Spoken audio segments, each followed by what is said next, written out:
partition plan, then the new established government basically inherits the borders of the previous governance, which is the mandate, and legally the entire land is ours, especially after it was conquered by Jordan and annexed by Jordan. Then we calculated it was not a Palestinian state, and the only reason that we are in this is because of the entire international debate. Uri posidatas juris. What? Uri posidatas juris. Exactly. I wanted to say it, but I cannot say it because it never comes out of my mouth correct. So thank you for saying it. That's why I said Say it again. So if people want to look and understand what it is. Uri posidatas juris. Which is a legal term which basically means what I said before, that the new governing body inherits the borders of the former governing body.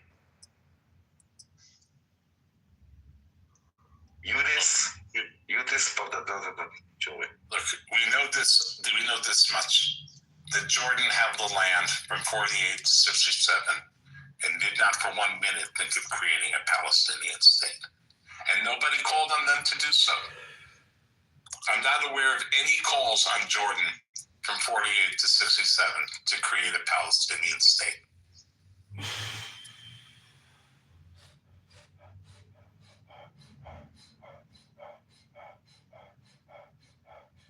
But does that surprise you, or?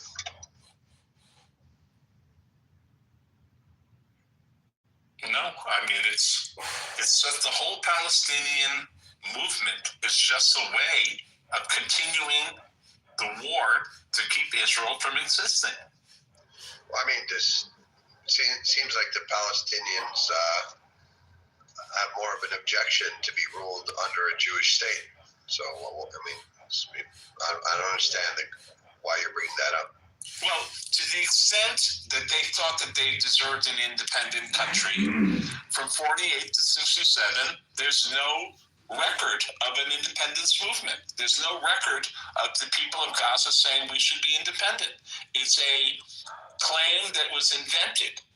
And to the extent people think that they are a people with nationalhood who deserve a country, there's no historical it's the whole origin of the movement seems to be a rejection of Israel, not a rejection of anything else. It should surprise you, shapeshifter. Swallow. Sorry. Yeah, finish chewing. Yeah, But I'm saying it should surprise you when you're saying, oh,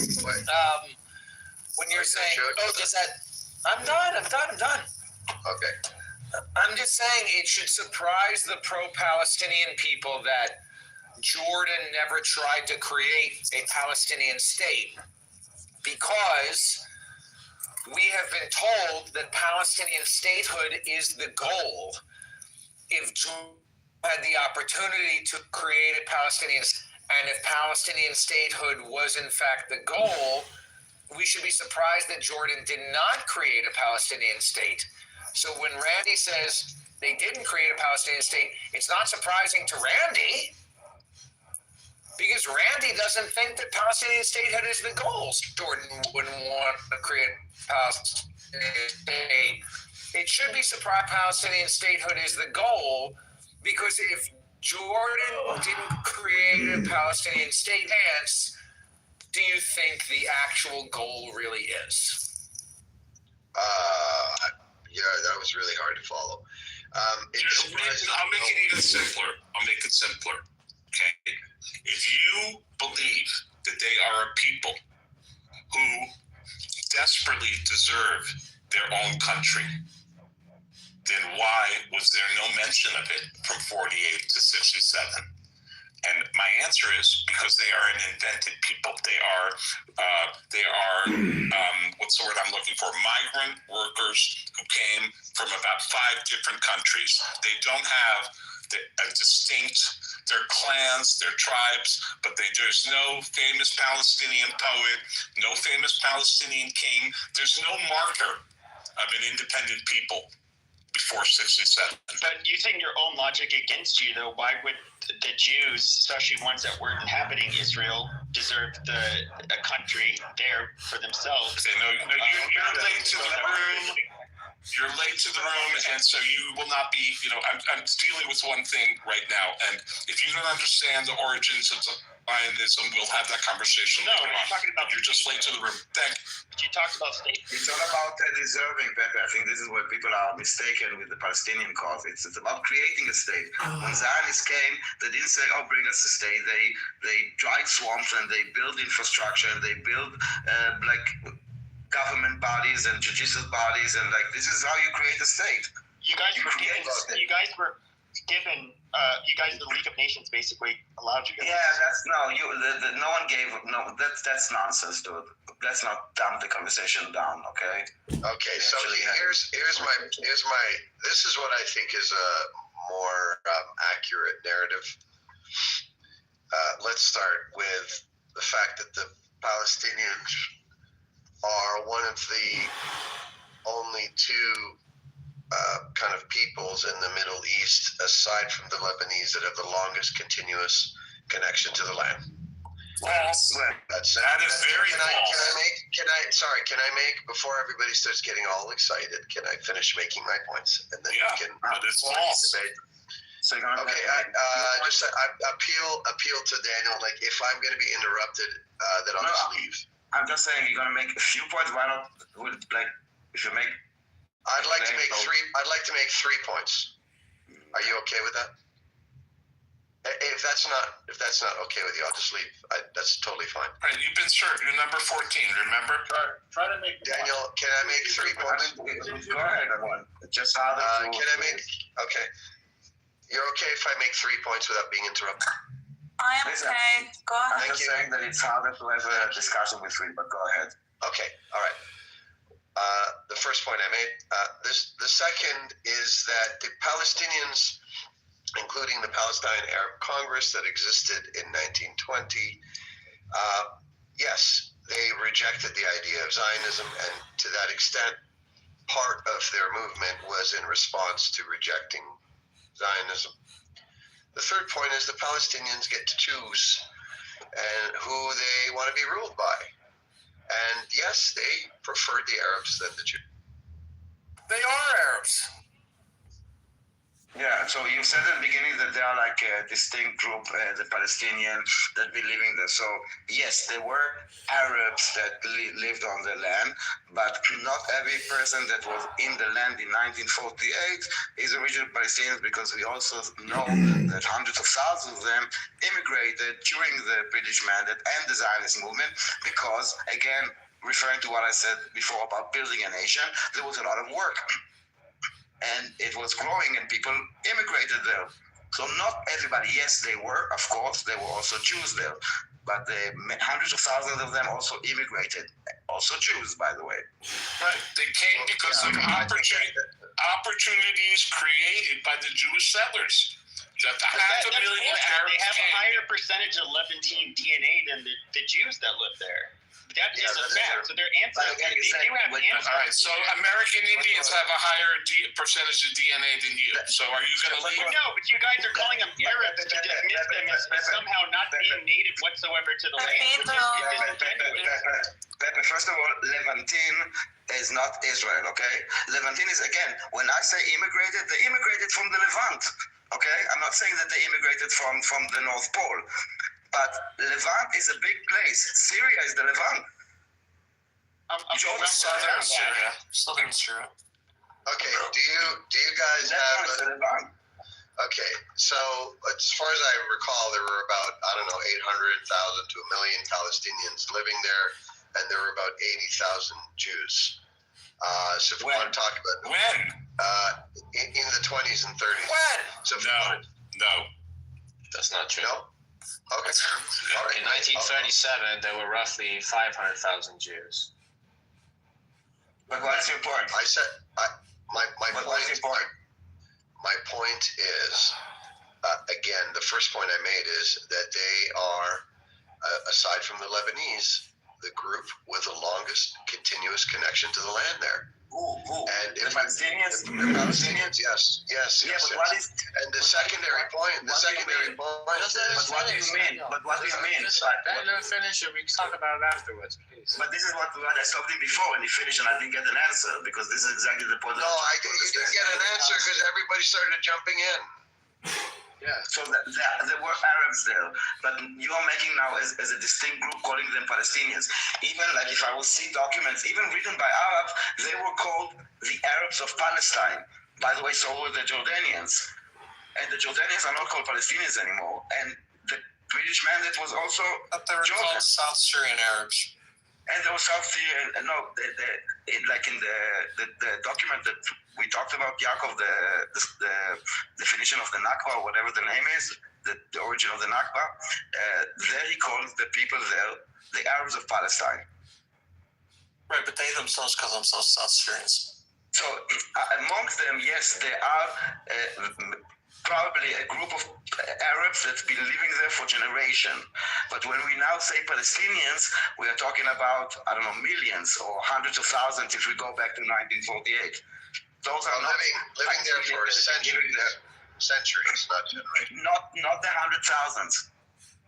Not the hundred thousands. Okay, if you could provide a source, I'll read it.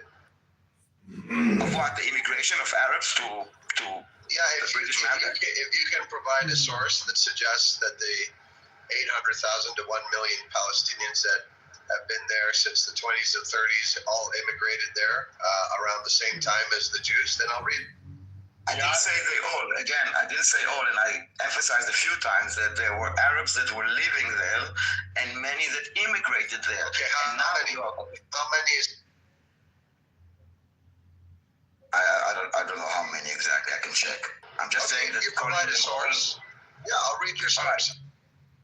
Okay, so there were Arabs living there, and there were Arabs that came, and according to the definition, anyone that basically lived from 46 until 48 on the land is considered a Palestinian, even if you immigrated in 1945. I'm going back to the 20s. All right.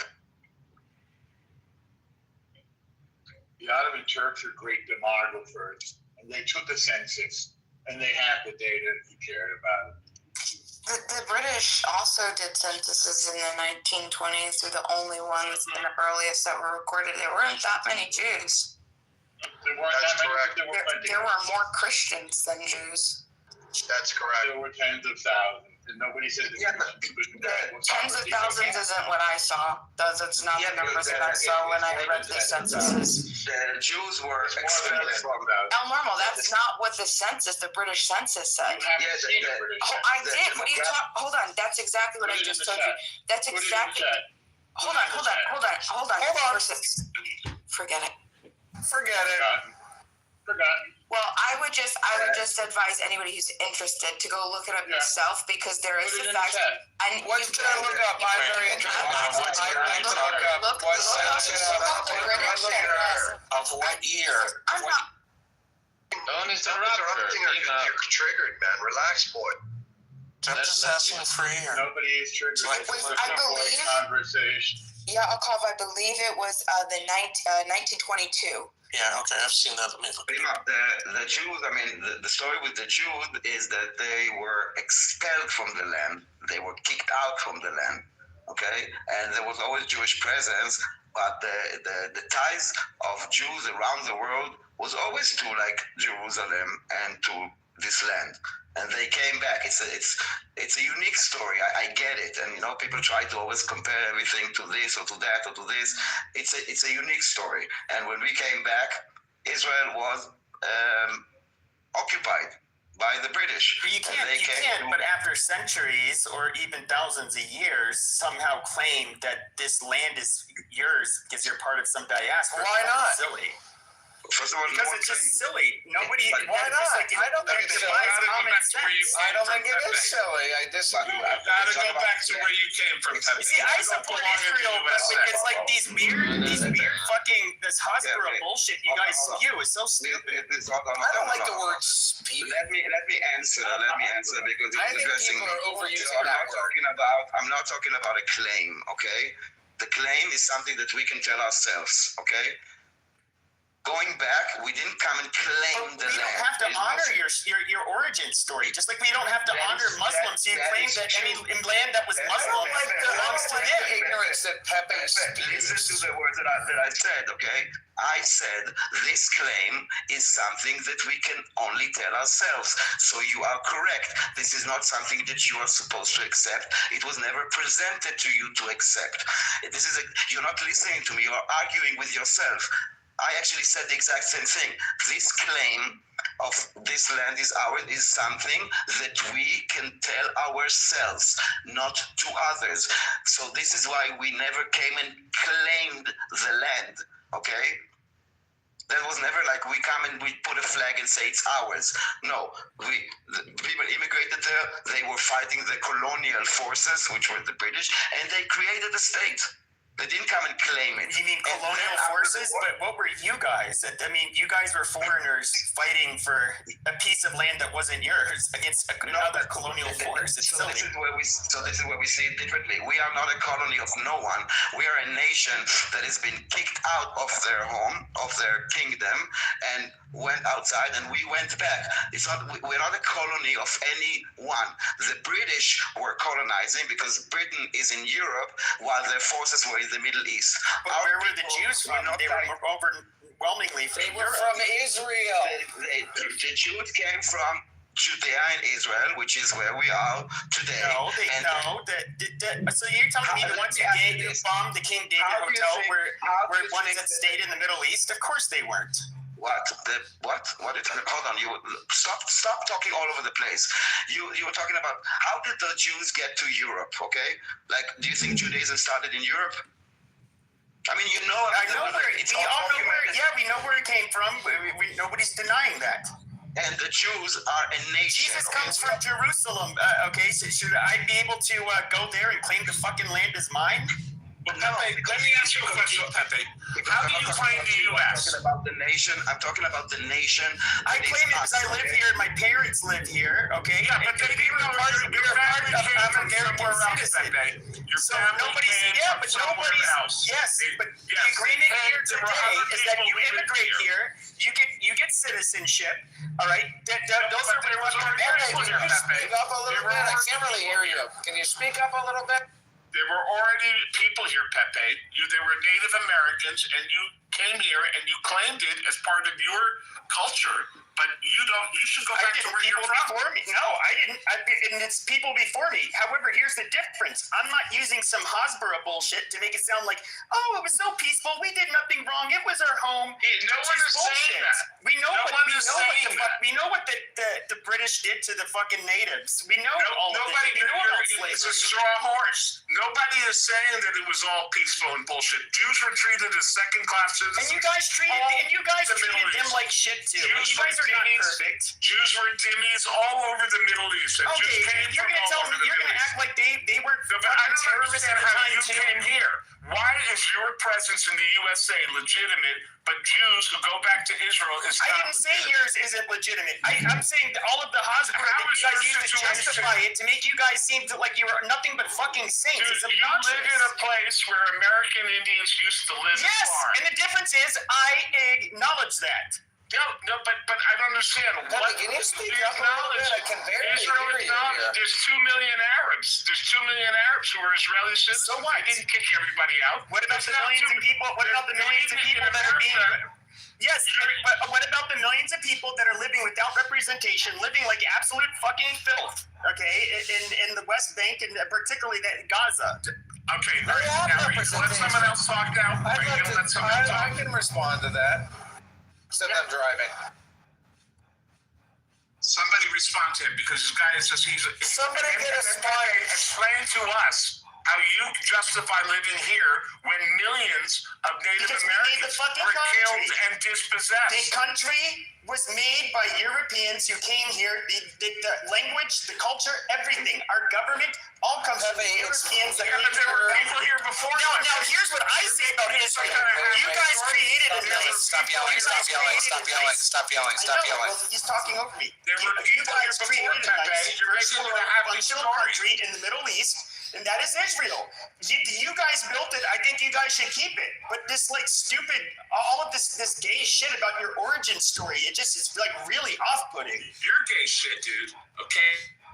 Okay, let other people talk. You brought down the conversation. Your stupidity has brought down the conversation. I agree with Your gay Randy. shit. I Take your agree. gay shit and go further. Jews and Take your gay shit and go. If I may, hold on a second. So, Pepe, thank you. I appreciate it. I actually think this is a really good conversation, right? How do individuals, how do we morally, right, and morally and ethically, philosophically today, how do we justify any type of like movement, right?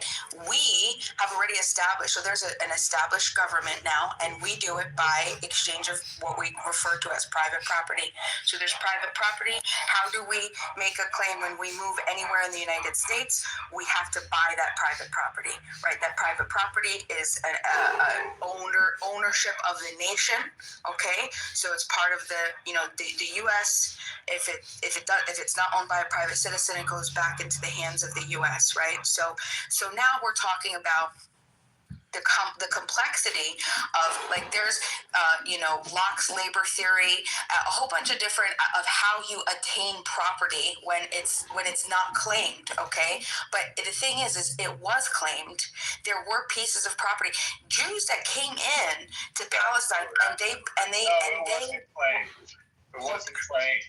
That's Okay. incorrect. Hold on. So according to Locke's labor theory of law, when I say claimed, I'm referring to a person that sat there and had mixed their blood with a piece of land. Irrespective of who the government was, who the land was, it is a human being mixing their blood and sweat with a piece of land. That is their claim to that land now. That's private property. Okay. No, that's not the way it works. Hold on. Oh my God! Mixing their blood with the land. Mixing their blood. Trigger. Doesn't make any sense. If I have a land and I rent it to you and you work the land, it means that the land is yours. I own it and I give it to you you rent it from me.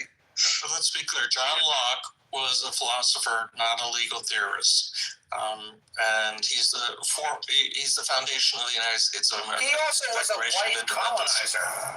Yeah, it's a political theory. It's not law, and it has nothing to do with people who are tenant farmers who don't own the land that they're working on, and just work on it. So, as nice as it sounds, I'm not sure of the parallels you're trying to draw. Thank you. I appreciate that. So you just explained law is derived by what?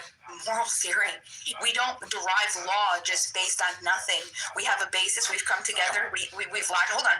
We've logically looked at things, and then we've built law based on moral theory. So it's absolutely insane and asinine to say that that's not how. Yes, that's how we derive our morals and our moral framework. Let me just finish.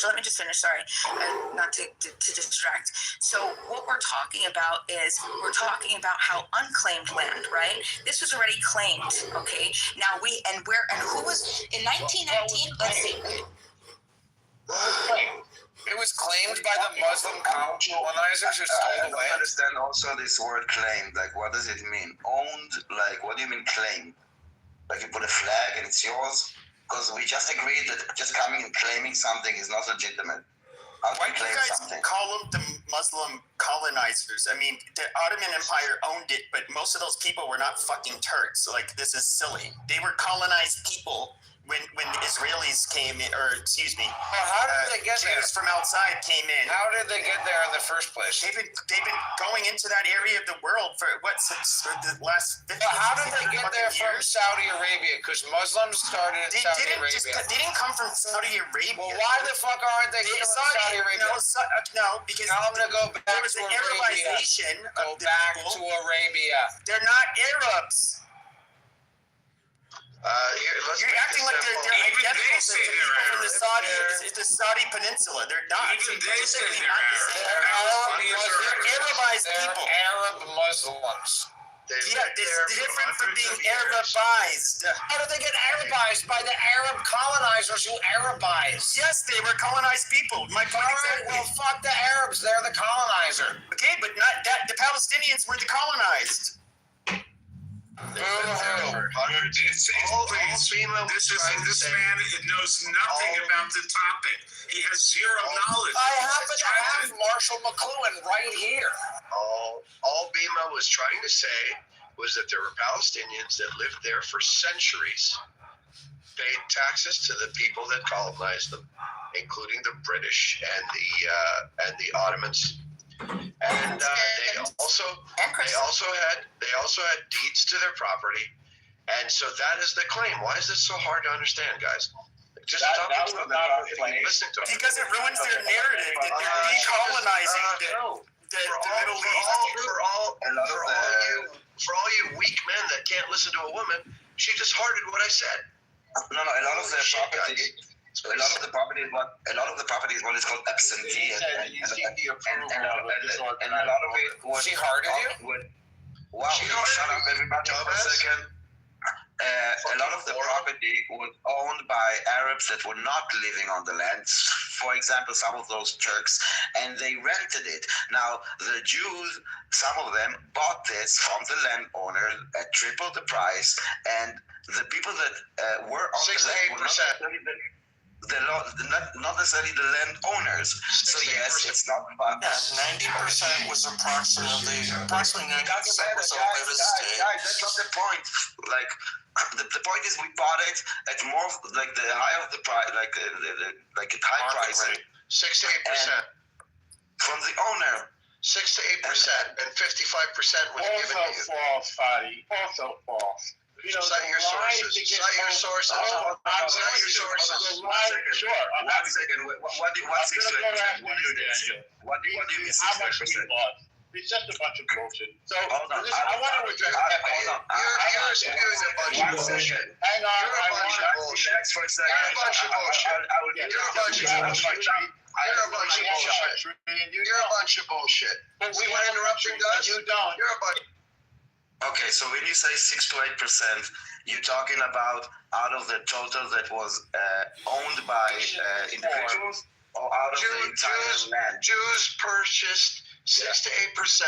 No, of this the is not entire accurate. land. 1 second, guys. No, No, they're it just, is normal. it's I'm not trying to ask normal. a question. 6 to 8% of what? The entire land. He has no idea. Okay, so Not normal. Shut up. Normal, please. I don't like to shout, and I don't like to shout. Normal, please. Normal, please. If you want, I tell you, I cannot do this. It's really like. Well, how come I can't talk as well, Danny? You go in there. Because you're an idiot. Not at the same. Not at the same time. I'm speaking. You interrupt a lot. You. So I'm trustworthy, Fadi. Oh, he just left because he got triggered by Normo's interruptions. I hope he goes far. Because it's not really helpful. It makes me shout, and it's worth a conversation. I If you want to have a agree with conversation, Daniel. it needs to have like two, because otherwise everyone jumps in and takes Yes, it to a we need to different, because something choose our triggers them. champions. The champions. So So this 6 to 8, the 6 to 8% that they keep on talking about, they're basically comparing how much land was bought out of the entire land, including, for example, the Negev desert, or like anything that was not populated. I want to know the 6 to 8%. How much is it if we compare it to the actual land that was owned by individuals? Because the other land was not Palestinian land. Correct. You're saying it was state-owned. It was owned by the This is state. what I wanted to ask him, 6 or 8% of what? And then he said from the entire land. And I wanted to, and how much the rest was, how much was owned by Palestinians? And this is where I was getting to. Listen, you're a fucking giant, Daniel, okay? You're a giant, all right? But, yes, and very few people can go against you. I just want to say one thing, okay? These people people who come in here with the theories and John Locke and all that, I want a theory for you. I want to explain something to you. After World War II, Russia, USSR, which won the war, they redrew a map. They said this part used to be Poland, now it's Ukraine. And they said to the ethnic Polish people who lived in this area, you have a choice. You can stay here, or you can leave, because this is not Poland anymore. If you speak Polish, if you're part of Polish culture, if you want to be the Catholic Church, you should leave, because this is now Ukrainian and Russian Orthodox and everything else. It's going to be part of the USSR. And they left. And it didn't matter how many centuries their family had worked the land or built houses or owned businesses. They left. And after the Israel Independence War, 850,000 Jews left the Middle East, the Arab world. So things happen, John Locke, these are nice theories, but things in the real world happen. People move. What's unprecedented is the way the Arabs have kept the Palestinian refugees in camps and limited their rights and restricted their everything around the world, around the Middle East, kept them from having certain jobs. And Israel cannot be blamed for this. Yeah, look at what they did to them in Lebanon, Fadi. Look at what they did to them in Jordan.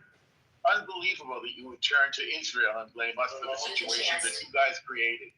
So at the end of World War I, which the Ottoman Turks lost, the League of Nations was formed because all the empires were formed, the Spanish, the French, the Ottoman, the British, and the lands were returned to their indigenous people. That was true for the Arabs, who got 22 states and all of the oil, and it's true for the Jews. It's also true for the Central Asian states, which were then gobbled up by the Soviet Union. It's the same principle that was used to divide up South America when the Spanish Empire fell. It's the same principle that's used all over the world. The indigenous people were allowed to assert their self-determination. And that's the agreement that the Jews bought into. Never once did the Jews say, oh, the Arabs can't have their own nations. We want your land. No, Israel never said that. Israel said, thank you.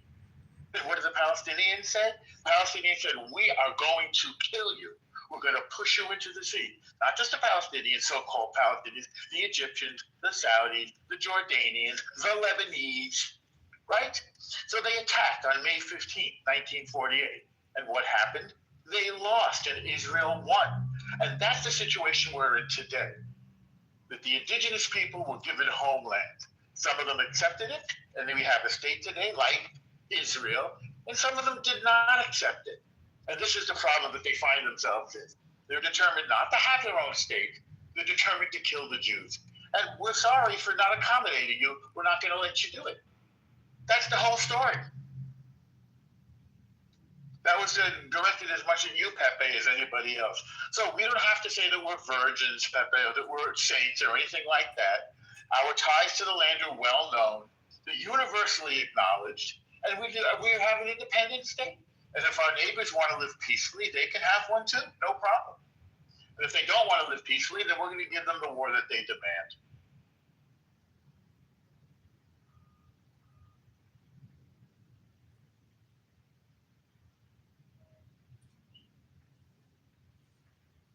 Randy, I know you keep saying like dismissing the theories, like the labor theories and such, as it not being important.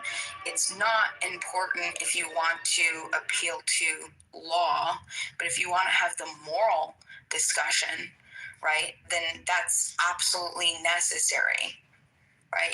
That's my only reason. Let's have a moral discussion. Great. Let's have that moral discussion right now. What's your position? On today's episode. Okay, so there's different ways that people can morally and ethically, depending on which position you want to take, how people can acquire land. Make your moral argument. We don't. The world is full of different things. Well, I mean, there's Locke's natural rights theory. Okay, so that means don't that cite something that you're unfamiliar with. Make your point, please, without affirming to something that you don't know what you're talking about. Okay. Who has what right there? Let's talk so Locke says that when land when you mix your labor with it, and nobody else's rights are violated, then that's your moral claim, right? So everybody has a claim. Do you disagree? Do you Does disagree? that mean, just so I understand, does that mean that the slaves who worked on the land in the South owned that land? Are you making a legal case that those slaves who worked in the South should get ownership of the land? No, she was making a moral case. She was making a moral case. Forget the legal aspect. Slaves. Thank you, Simon. Slaves in the South had every right to slaughter, to kill their slave masters. Forget land rights. We're talking about private property. You have them. Okay, and that's why you would have been a slave. And unfortunately, that's a pretty scary claim. Hold on. If someone's enslaving you, that's crazy. I don't even know what to say to that. You're trolling. That's ridiculous. Norm, are you saying it's like morally speaking? Forget legally, because legally those slaves would have been, apprehended and caught if they killed the slave masters. But morally, you should be on the side of slaves who are. We're now down some ridiculous rabbit hole of the United States, as usual. So I want to hear a moral claim about Israel, not some bullshit about the United States. Wait, but I can't believe I just heard that. That's weird. The moral case for Israel. The moral case for Israel is that there wasn't anything going on in the land. People came, people bought land, people developed the land. Nobody says that. Nobody said that. Here's what they say, Simon. No, those are Jews, but those are Jews that did that. No, Israel is not saying that. Israel is saying this is property rights theory. Why are you applying something that? Because this is a moral case for why Jews own the land. This has nothing to do with like historical, like Jews have been here for 2,000 years. Like this is a moral case for why Jews live there and have developed land and then have. And she's trying to make the same argument as to why the Palestinians own the land. I'm trying to have the conversation on Normo. If you were ever patient to be able to have it, you should take notes from Simon. Even if we take this route, we're going to end up with a moral case for Israel to defend their land. So I don't know why you are scared about arguing this way. I'm not afraid. Because either way, whether you make the claim, the historical claim, or the biblical claim, or the moral case for private property, as Simon is saying, is like you're still going to end with Israel having the right to own that land. So there's no reason why you wouldn't need to entertain this. We do own the land. That ship has sailed. It's ridiculous to even debate the existence of Israel. It's just dumb. No one is debating the existence of Israel. I think that what she was trying to make the claim is like, okay, by comparing it to the slaves, it's like, okay, well, but even when people were being oppressed, and I think that's where she was wanted to go. I don't know, but I'm just making a wild guess, Bima. Correct me if I'm wrong. Maybe she was trying to make the comparison between slaves and Palestinians, saying, okay, if they are being oppressed, if they want to have access to the land, they need to fight for it and they need to defend it. Now, whether they can defend it or not, that is another question, because Israel has defended their land. Israel has got the moral right to that land. Wait, just for clarification, are you saying like the occupation? She's on the phone, I think. No, I Okay, because I saw the phone as well. So are you saying are you equating the occupation to like the slaves? No, I never said that. Someone else asked the question about slaves. That was never my point. I was building off of what Pepe was saying, and what we're talking about is just the moral claim to land and the rightful ownership. It was we were bringing up the fact that it's not a good argument to make some moral claim to land because of your heritage. I want to say it again because I guess it was the first. Hold on. I want to say it again because I guess it was missed the first brief time that I said it. The claim of this being our ancestral homeland is something that we can tell ourselves. It's not something we can use to like others, okay? And I'm saying it again and again and again. It's something that we can believe, we can strive for, we can like advocate for this is Zionism, go back to the land, but we cannot just come and say hello. We have a I'm a Jew. This was my home. Please leave because it's ancestral homeland. So there's a difference between having a claim for yourself, which is legitimate. We believe that this is openly believe. All our history, all our religion, all our holidays, everything is to do with that place. But this is something we can say to ourselves only, not to others. That's it. So it's completely moral, but we're not using it on others. That's it. Very important to understand the distinction. It's not the My argument Israel bromance is with making. Daniel continues. Sorry, That is such an honest and wise and smart thing to say. Daniel, I high five you, man. Wait, but honestly, I don't really hear any real arguments being made to say oh yeah, my great grandfather lived here, therefore this is mine. Nobody really makes that argument, or not. Well, some people make that argument, but whether that argument is what they are actually trying to, whether that is the actual claim or the right way of defending it, in the international arena, that's another question. As Daniel is saying, is yeah, they can make that claim for themselves, but that is very weak if you try to present it as evidence, Yeah, That's basically where I was getting at, because I can't go to France or Canada and say, hey, my grandparents are from here, you assholes. They're going to laugh at me. They're telling me to fuck off. And so, if I say, as a Catholic or as a Christian, I somehow I deserve to be here or there.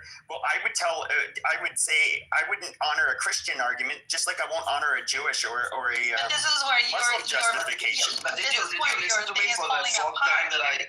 Yes, you said that you only say it for yourselves, but unfortunately, No. But this is where your thing is falling apart. what happens is that we are always told this.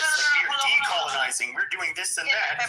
Because the Constitution of the State of Israel had nothing to do about here is where my grandparents were. No, that had other connotations, other background, other context, in which the Israelis That's not what we were talking about. were given these lands. You're not talking about what we were talking about. Okay, then maybe We were talking about the formation, the original settlement of the that's what I'm people talking back into about. Israel before it was It the was state. given to them. It was given to them, and they bought the land in many cases. Yeah, let's not whitewash, but there was land taken.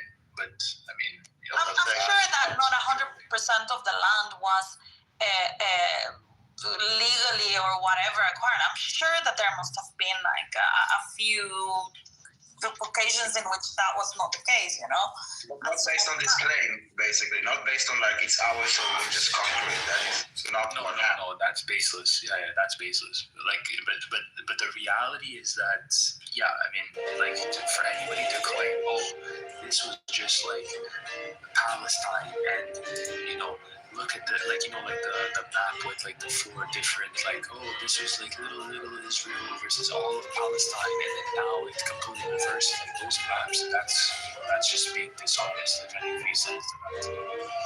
Because the reality is that it wasn't a nation, and not all the land was occupied. Jews who did come there purchased land, cultivated land. It's like what Sheikh said before. Modern property rights theory. It's like what Sheikh said before, that the Jews bought only 6 to 8% of the land. And then I asked Sheikh, out of what? And he said the entire land. Basically, he's including land that was not occupied by others, also not by Arabs, not owned by Arabs. I think about a third or more than this land is desert. So I would like to ask if you have information. 6 to 8%. I would like to understand. If you have, I would just like to understand if you have 6 to 8% compared to the total owned property. No, it's 6 to 8% of what is today Israel. Yeah, but we learn nothing out of this number. It's just bullshit What do you statistics. mean? No. Whoa. What do you mean bullshit? No, just like if you Because you can cannot be find more the desert. specific about like what constitutes that land. What are we talking about? Desert? Are we talking about I said- more populated? I said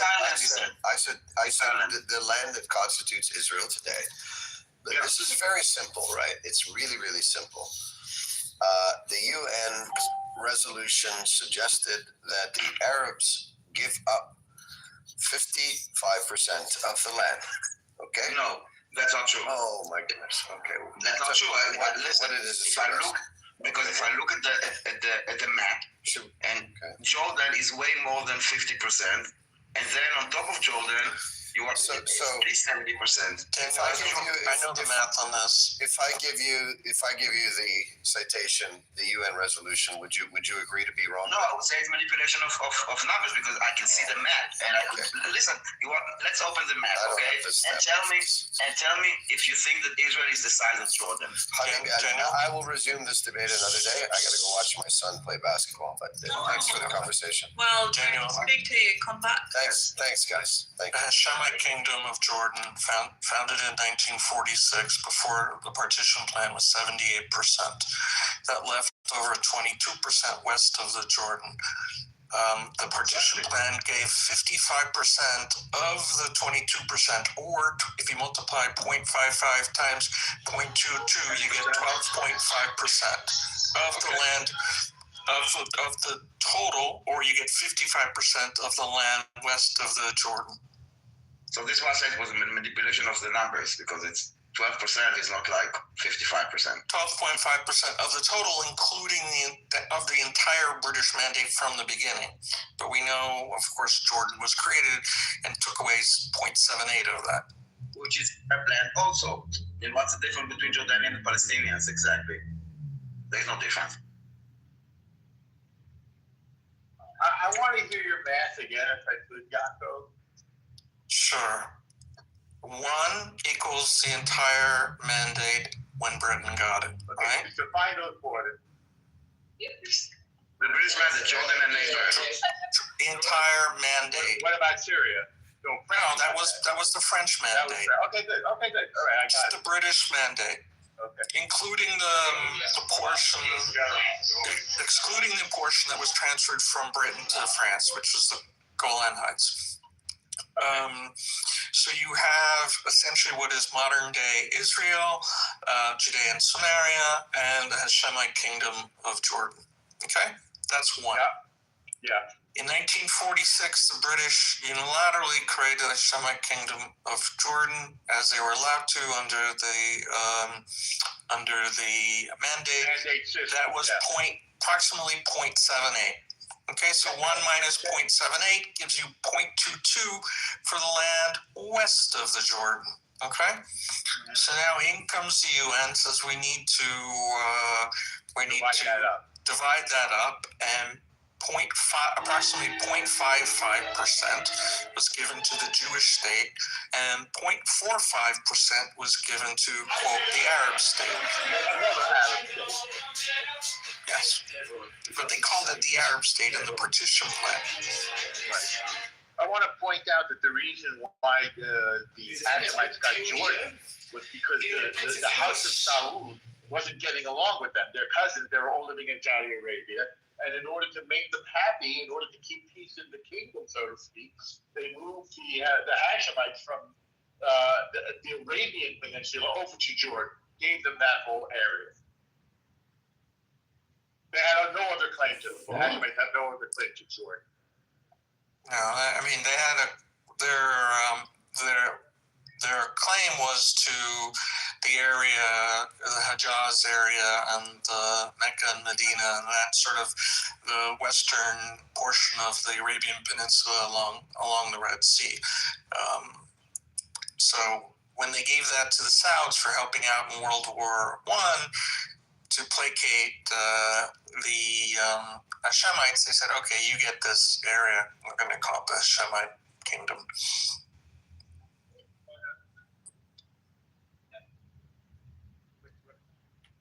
And they still, to this day, they still have not, like every so often, there's this enormous flagpole in Aqaba, which is right next to Eilat.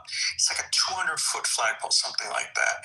And a couple of years ago, they flew the Hashemite kingdom flag on that flagpole, which is sort of like political theorists are trying to figure out why they do that every so often, why the king does it. It's very rare that he does it once every like 5 to 10 years. It's kind of, they think, his way of signaling, I still claim Mecca and Medina. Because he claims a direct ancestral tie to Muhammad.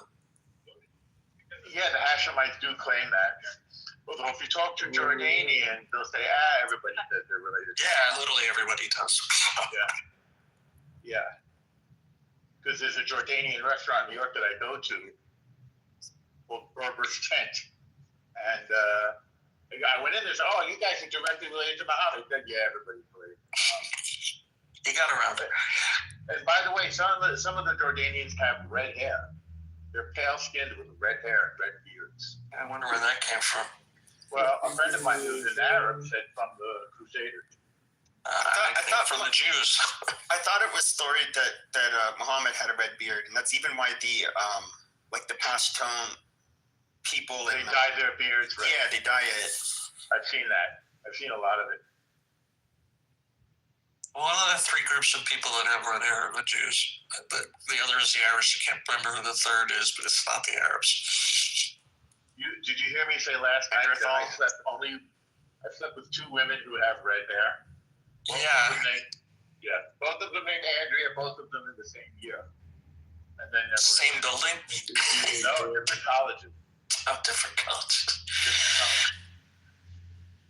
When I transferred.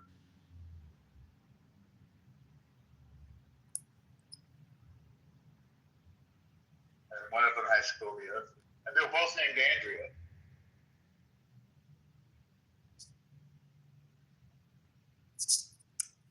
Should we try to figure out what's the likelihood of that?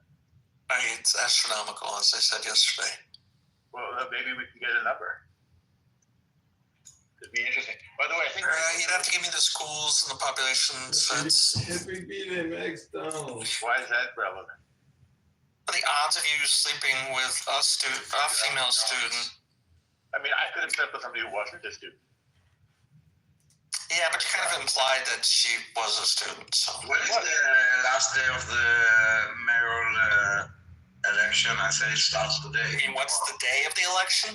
The 4th. Because it starts today, right?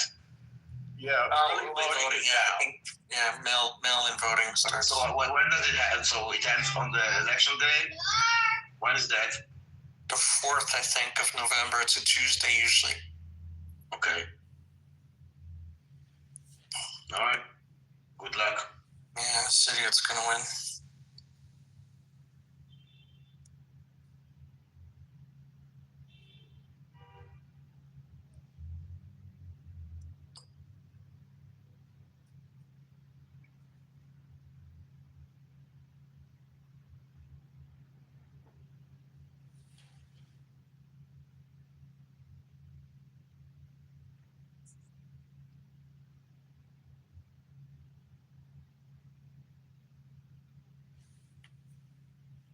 Trump gave another deadline to Hamas of 48 hours to release the dead hostages.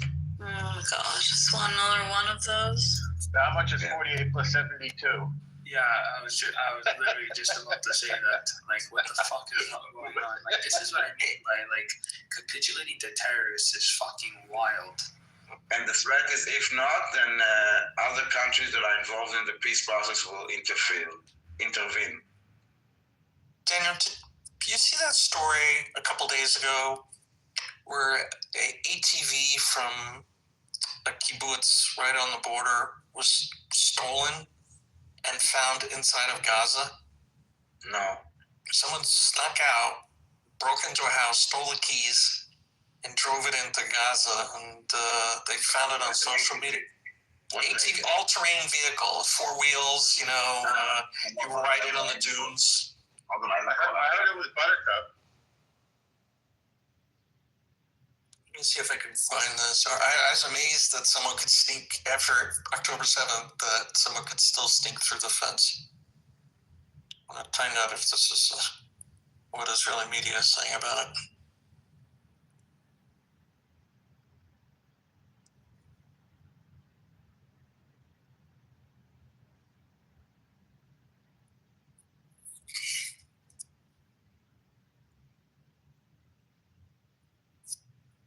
Yeah, here we go.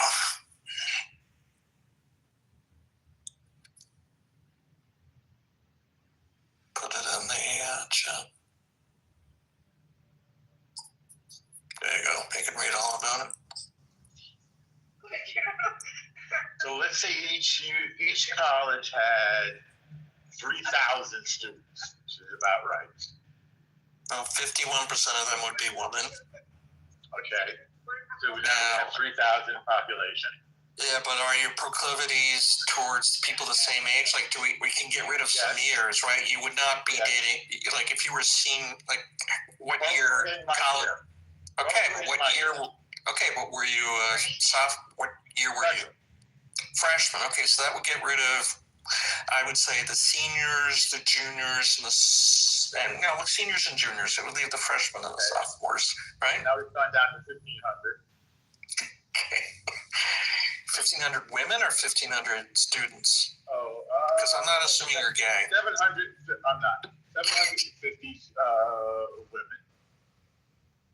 So the likelihood of out of those 750 that it's not uniform because there's something like they have to sort of have the same outlook. Like it's probably not like evenly distributed. Oh, really? You didn't have conversations with her? You didn't try to find someone? You were just trying to screw your way through college? You didn't care about like political outlook? The criteria was if they liked me, then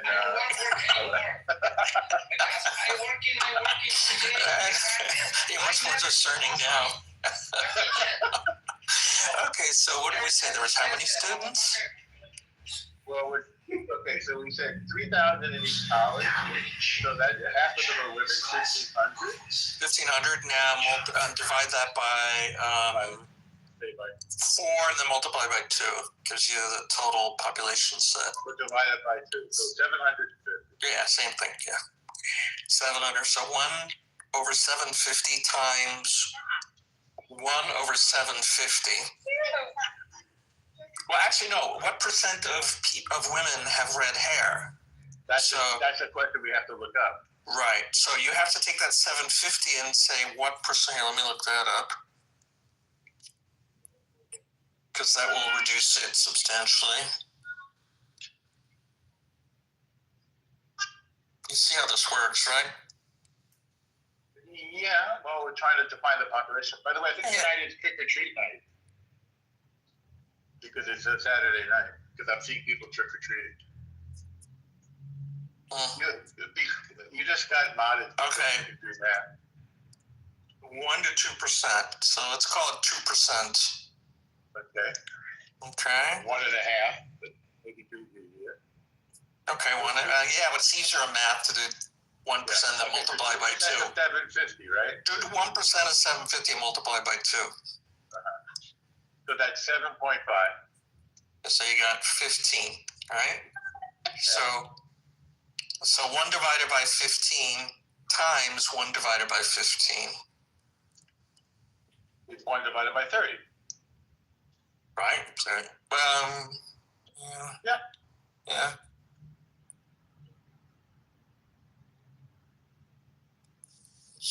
Am I wrong about that? So just checking. It's been a long day.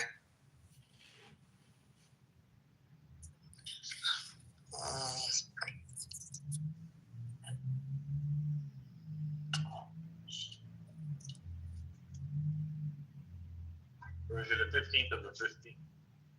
No, it's a 15th times a 15th. What is the 15th? 15th is 0.06. Well, you could do 15 times 15 to get the fraction.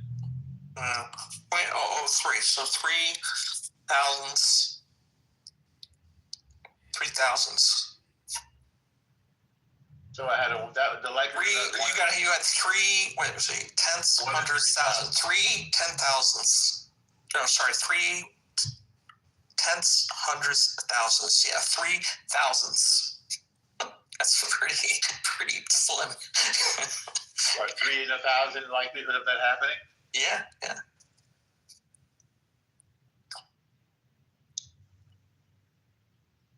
Exactly. 3 in 1,000. Huh.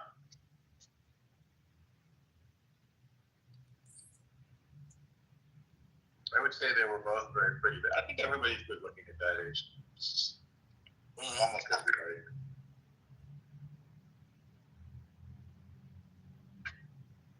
I like we figured that out. I liked we figured that out. Oh, good. Dan in the audience says that Samaritans are known for red hair.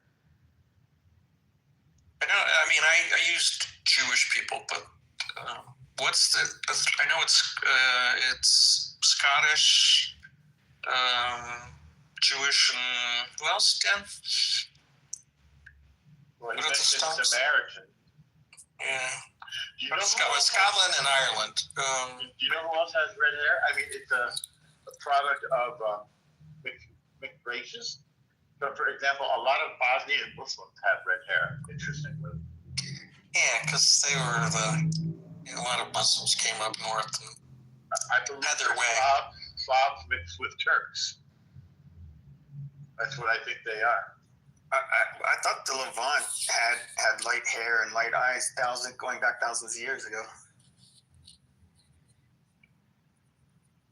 Well, I consider them olive-skinned in general. I was mentioning that the Crusaders got the 30. Huh? I mean, the mutations were, it's my understanding, for light eye color and hair color were throughout your, southern and western Asia. Okay, so here I looked it up. Even prominent in Europe. So it's apparently a gene mutation called the MC1R gene, melanocortin-1 receptor.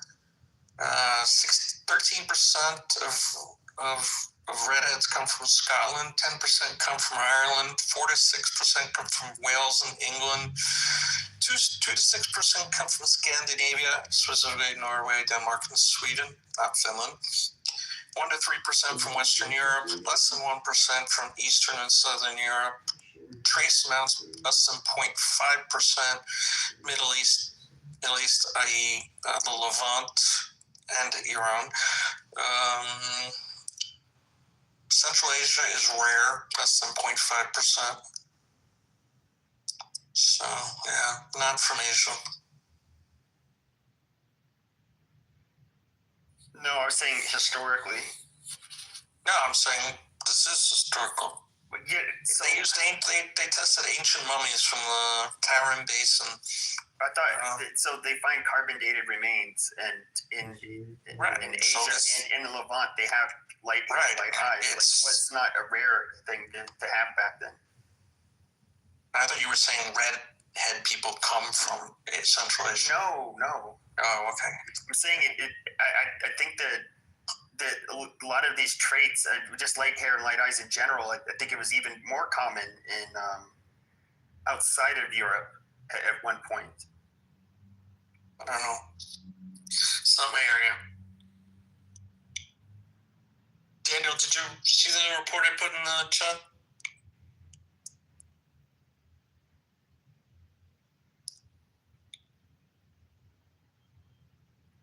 Yo, Daniel.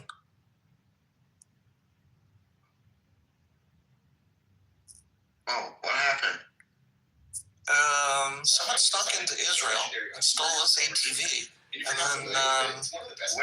Now? 2 days ago. And then it was found on video footage. It was very distinct. A soldier had it. It had very distinct markings. Yeah, they brought it back into Gaza. No, they stole it from Israel. And they brought it into Gaza. Yeah, it was a story 2 days ago. I was wondering if you read about this and if it made the news in Israel. Where is it from? then all we have to This is from the Jerusalem Post, but I saw it in Arachella. C is definitely what you get with this burger. He doesn't use any condiments on his onion burger, which is definitely a change for me. So, But I am just so surprised that like someone could sneak through the fence 2 years after October 7th. No, it's It not. was the day before Yom Kippur. Sorry, it was the day before Yom Kippur, October 1st. No, it was stolen on 7th of. Hold on. No. This is October this year. Ah, okay.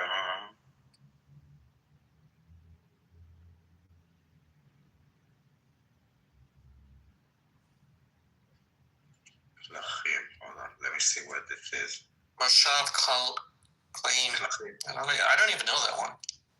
Yeah, this is why I also don't know it. I wanna Google it. Why is my computer so slow? Look this up. What's wrong?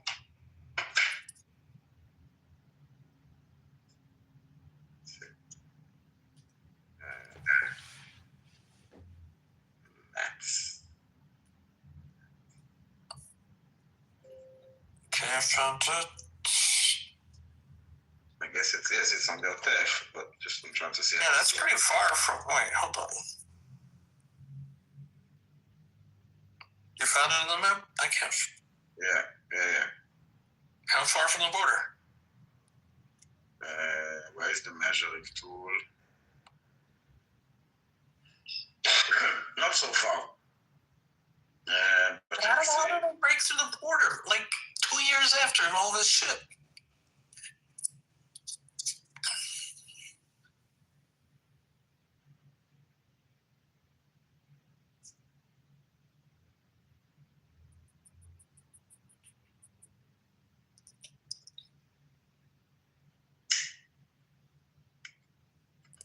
My Google puts it near Netivot, which is really far from Gaza. Yeah, it doesn't mean that the thieves came from Gaza. You know, it could have been stolen by gangs in Israel and sold to Gaza. The question is, how did it? But he said he came back from shul. Do you think the story's fake in that regard? No, why?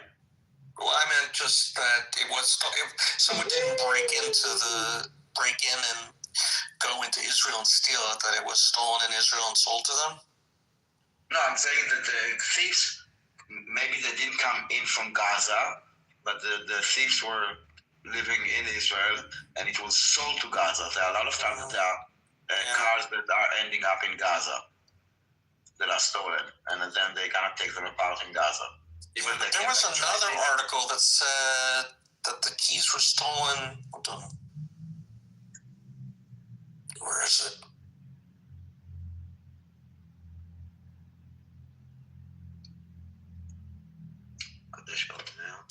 It says, on Yom Kippur, I returned from synagogue and discovered that the ATV had been stolen. Yeah, it wasn't stolen by Gazans. It was, they could track it.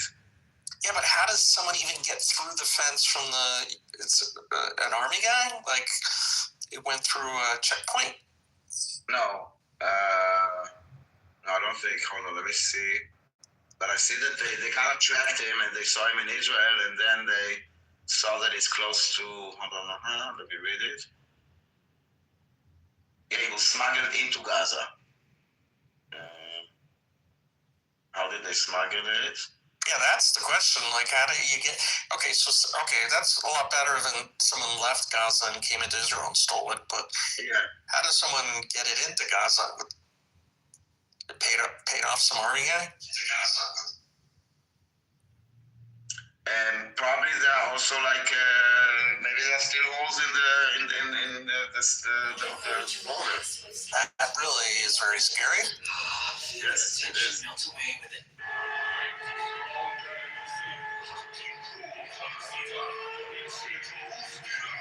I don't see a reaction I see the reaction from the police, but not from the IDF. I don't know. It says, it turns out there are still gaps in the fences. During the ceasefire, Hamas has collected powerful vehicles and tools. Well, this is like the statement of the sister. Yeah, I don't know if it's true or not. It's just reading it. Yeah, exactly.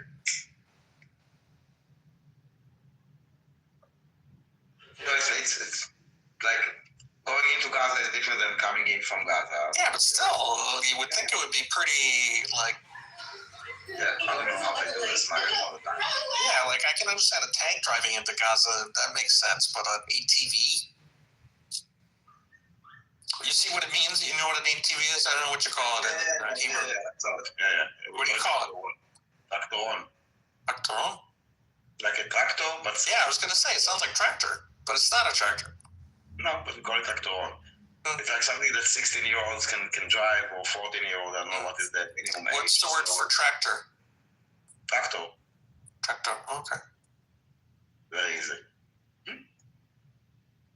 So you almost learned Hebrew now. Tractor. Yeah, I'm trying.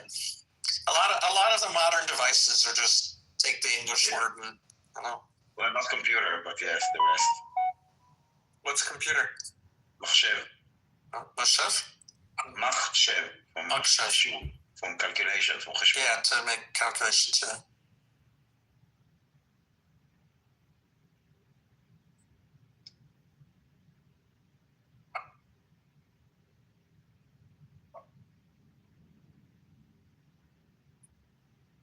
The owners of Paddington Bear Where did everybody go? used on Ran them out. or destroyed. Paddington Clean the room. with studio canal.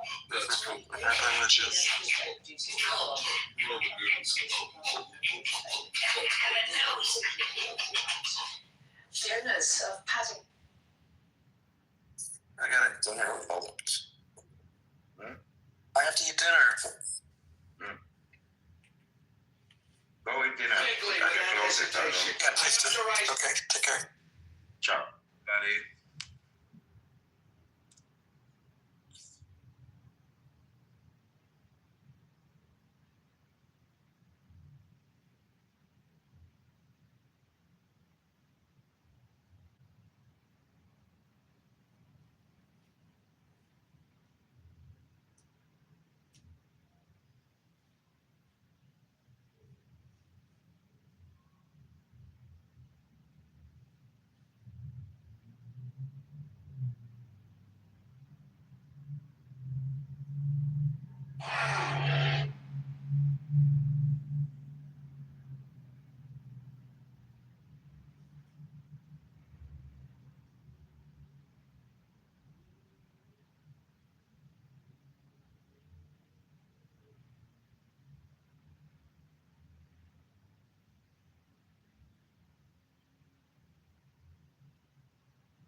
If you think your child may have autism, it's important to act quickly. At Action Behavior Centers, we want to reduce barriers. What is between us? This misunderstanding is over. Is it? Your misunderstanding is not with me. My torment has left it. Darkness has passed. Your torment is of your own making, so you are not abandoned by the Most High of the Jew. Abandon him and his word in pursuit of your own glory. Why would you believe he has granted you mercy? I won this battle without you. God favored me. He always has. He does still. And now I have a new champion. Slayer of giants. Why, Jews? Without you, Sarah.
It just seems absurd, like the thing where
Chicago is a great city, but now the world believes it too. For an unprecedented 8-year string of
Rivian manufacturing plant here in West Normal?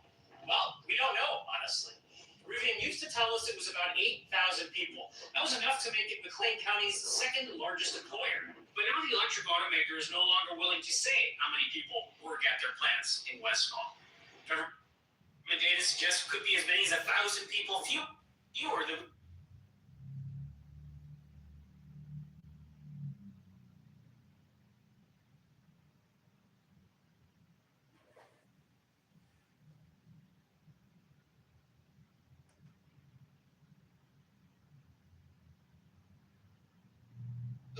Always and ever.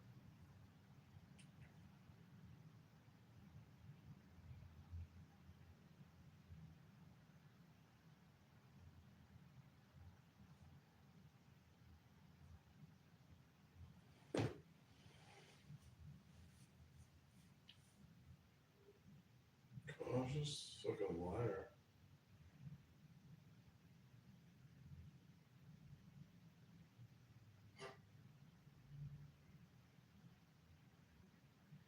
The silver in it on it was out the butter. I think we have a very good chance of winning. It's going to take home.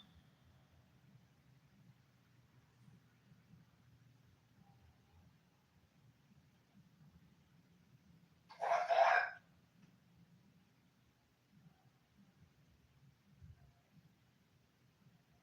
Could be as many as 1,000.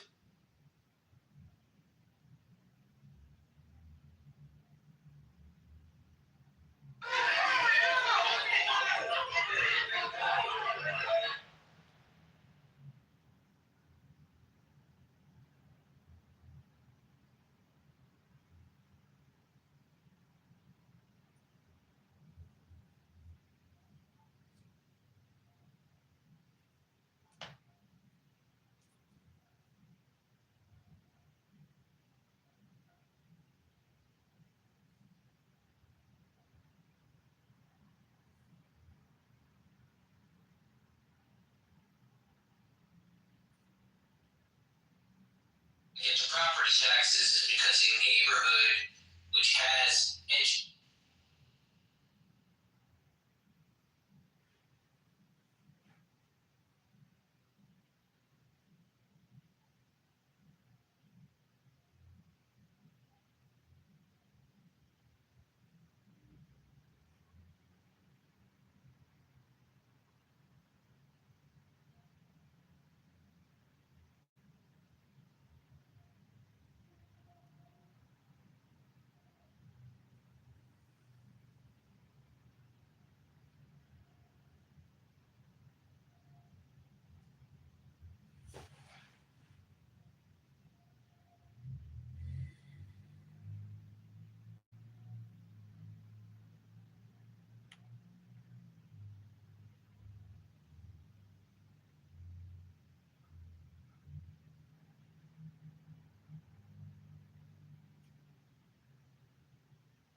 always on the right side. I still got a lot of.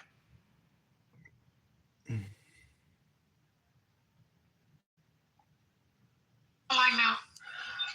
What TV shows would we have seen you on? Trans video. I get it. I'll put a link in the chat of movies and TVs that I've been on. Hold on. That sounds cool. I'd like to see that. I do too, surprisingly. This is gonna be fun. Yeah, put link in the chat. I put link in the chat. Go check it out. Stupid ass. Stupid ass.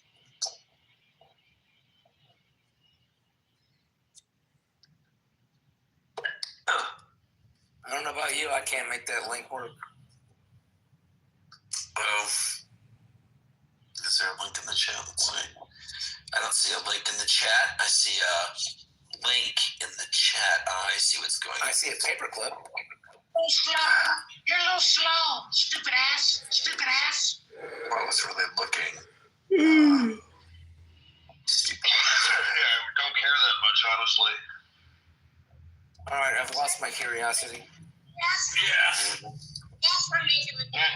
Now, can you make sure the link shows your work before you got it snipped and after? Because if I want to do the research, I want to see if it affected your ability. Pause.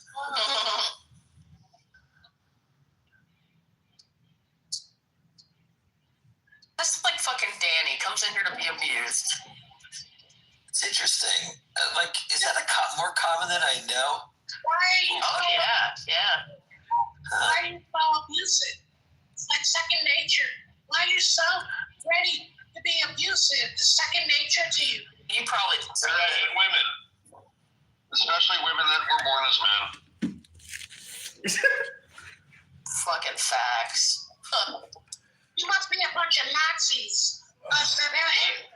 Absolutely. Your only saving grace is you're not a blind. Stop being Nazis. If you were a fucking blind person, I would have kicked you already. We've had our share of blind. That's like Nazis. Ooh.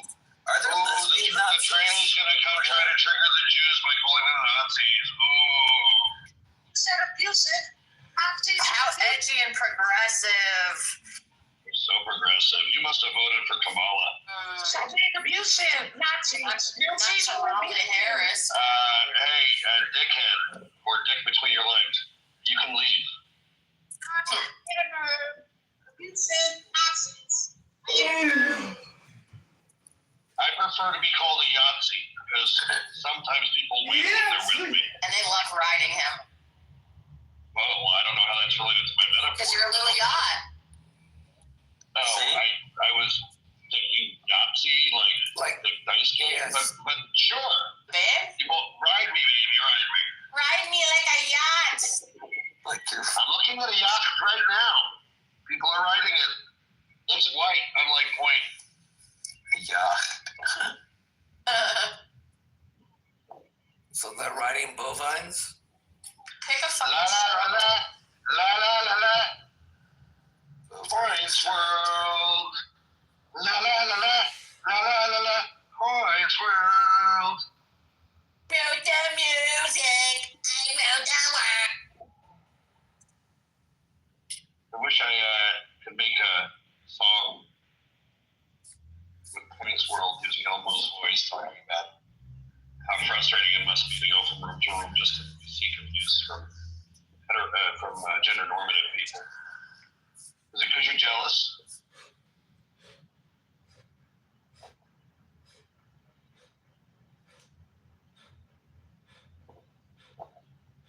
You have to unmute the talk, point taken. Use your dick. It's probably hard right now with the way we're talking to you.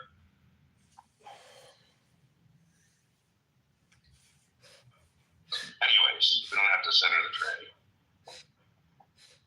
Dude, they fucking love coming in here, though. We only have two, and I actually like the other one. I think we only have two. Is there a third one? That one that came in earlier that got booted that was fucking playing music real loud. That's Yeah, I actually like her. I don't know. Sometimes she trolls. Nice enough person, but she's not being disruptive. Who's the other one?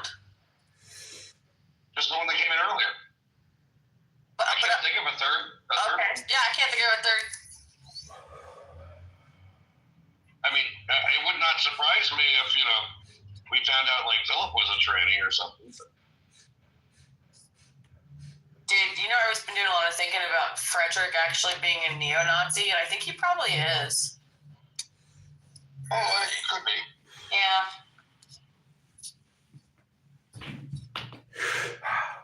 Who knows? Speaking of neo-Nazis, welcome to my stage from Germany, Daniel.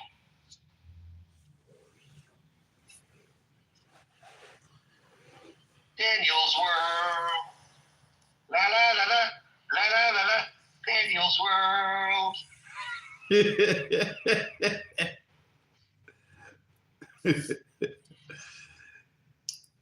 Jeff, I think you figured out what you need to do tonight. You need to go to karaoke.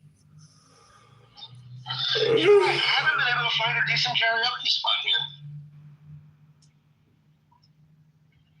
But it is a good idea. Maybe I will go check out a spot before I go to my normal place. I think I'll do that. I'll have a drink there, go to my place a little later. And actually, food there is decent. I may do that. Candidate Congressman John Kitover running in the city. Down.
Let me remind you, you've made it through things you thought would break you. Something else though. You stood alone in rooms where no one noticed your pain. You smiled with a heavy heart, just to make others comfortable.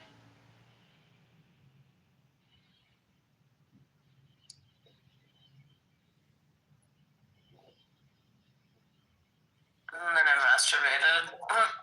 And I masturbated.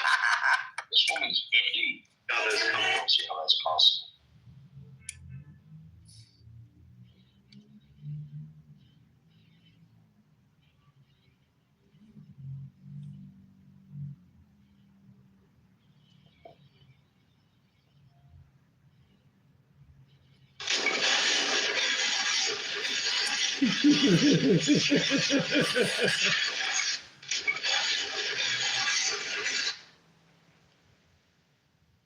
Open the damn window, coward! You cut me off! Driving, babe. Don't roll it down. I'm not. You hear me? You think you can just sit there? I'll bust this thing. Sir, you're being recorded. Step away I from don't care if you're Just recording. keep it.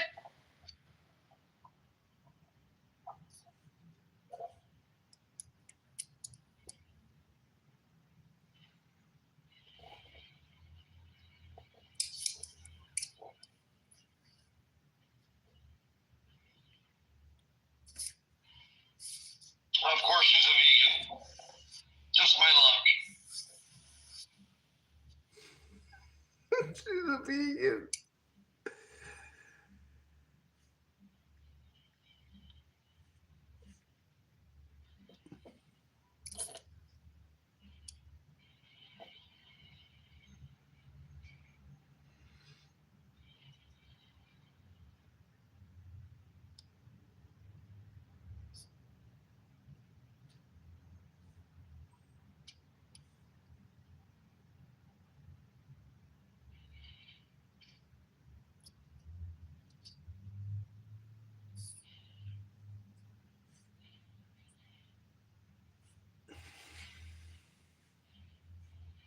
Elmo's World.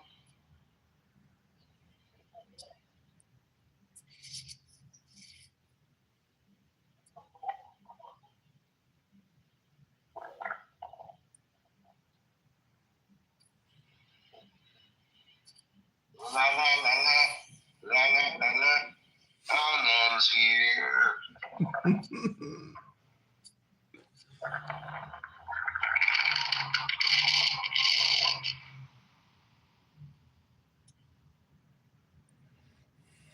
definitely smell a barbecue going.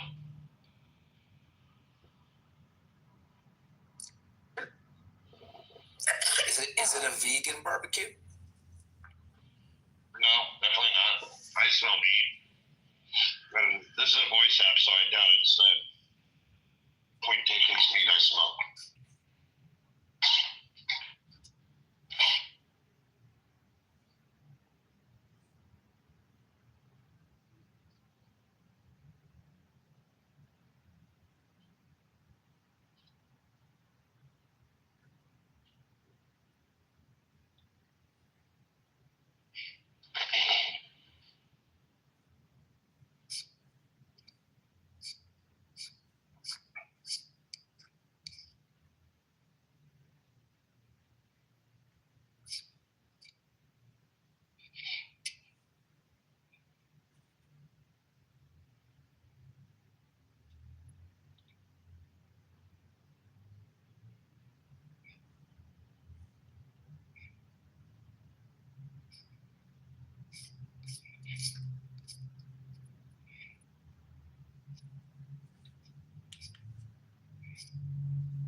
You all got very quiet. What the hell? The drugs kicked in. Sounds like it. Doing yoga.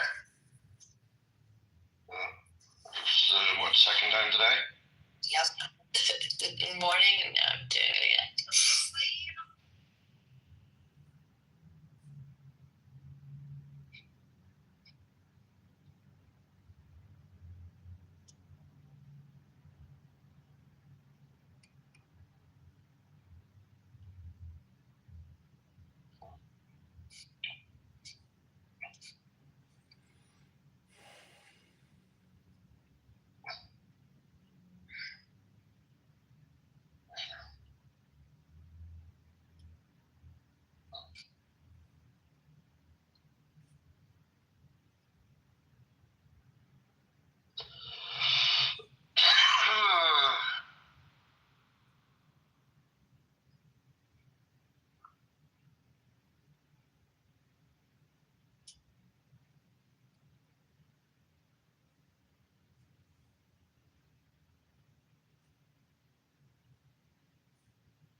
Well, it's too early.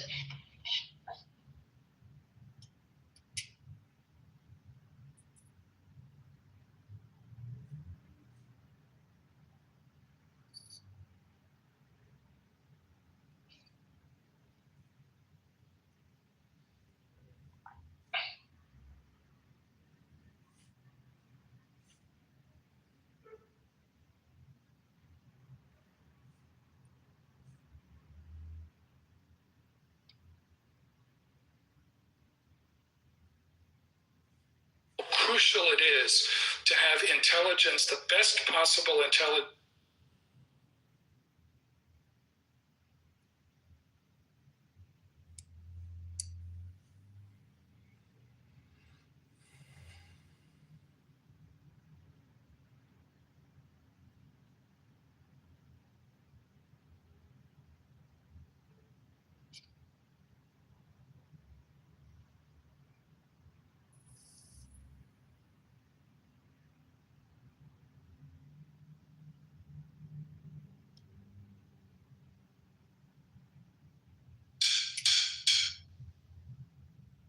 Always.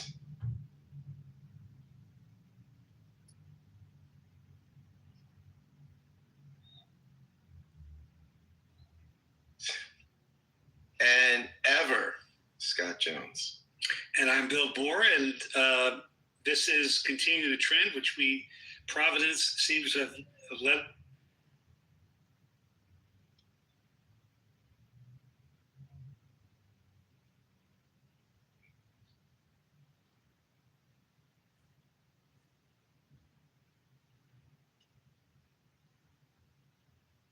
This stunning, futuristic yet abandoned home looks like something out of a sci-fi movie, with its bold. I have a gold bracelet that I got. Were you a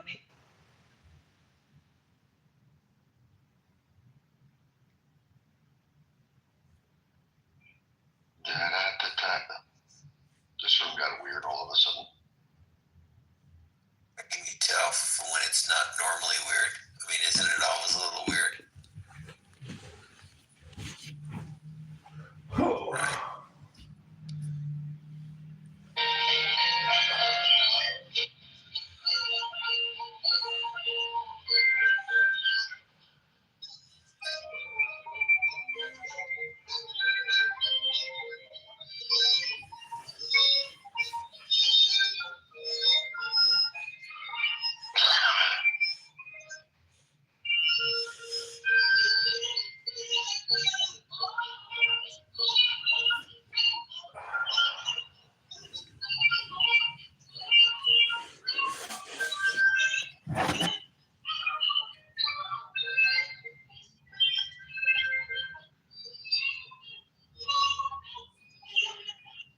Or ethically able to accept those. So that's going to be fucking damn near impossible. So, and there's also a dollar amount, right? So they're going to have like what, 1 million micro donors. Yeah, it's kind of it veers into conspiracy theory territory at that point. What's that? You're talking about like 1 million micro donors. It turns into conspiracy theory territory at that point. What do you mean by that? Meaning that if you got a bunch of people donating money, it's like a conspiracy because Nature does not hurry. Get it? Well, you can't have one or two large donors. Yeah, but once you start talking about millions, when you start talking about millions of people, why isn't Recently, it pictures of Triple H and why Stephanie isn't, like, McMahon on vacation started trending, and some fans were quick to say Triple H is out of shape. Let's pause for a second. This is the same man who gave his body, his youth, and his entire life to WWE. Today, what we see is not out of shape. What we see is a man who finally gets to live as himself, not the character, not the bodybuilder. Paul Levesque. I don't know terms. Got enough terms on Clubhouse. Celebrities who were forever forgotten after their illnesses. Number one, Lark Voorhees. Lisa Turtle from Saved by the Bell was iconic in the 90s, but after publicly struggling with mental illness, Hollywood distanced itself. She's still around, still talented, but rarely given a second chance. Number two, by not saying at first the Democrats came up with the bill and the Republicans countered it. You try to make it seem like they came up first. But Amore, you're not that good with the shit, bro. Well, I can tell you what I said, but thank you. I know I have a body double somewhere. Thank you, Haitian. But with that being said, First Lady, right? With that being said, what I said is that they had a chance, because we were talking about the subject was military pay. They had a chance to pay military, not selective military, the military, this week. And they did it. That's just the bottom line to it. It's not true. And I don't care what the homegirl says. You know, I love this girl. I love this Holly Berry military girl. You're not telling. Listen, Holly. That's not my name. My name is not Holly. I mean, you got the Holly Berry cut, you know, so you got the little Holly Berry going on. That's not my name, and that's not my name. Thank you very much. Rezzy Belly, you know. No, my name is Rez. Thank you very much. Okay, Rez. I'm going to call you Amari, and you're going to call me Rez. I call you Rez, you call me Amari. Thank you, and that's what I call you. Just don't call me Tyrone or late for dinner. I won't do either one. Here we go. Fair enough. But that's not the truth. Call him Bob. Give me the Bob cut. Like the Bob cut. Good evening, y'all.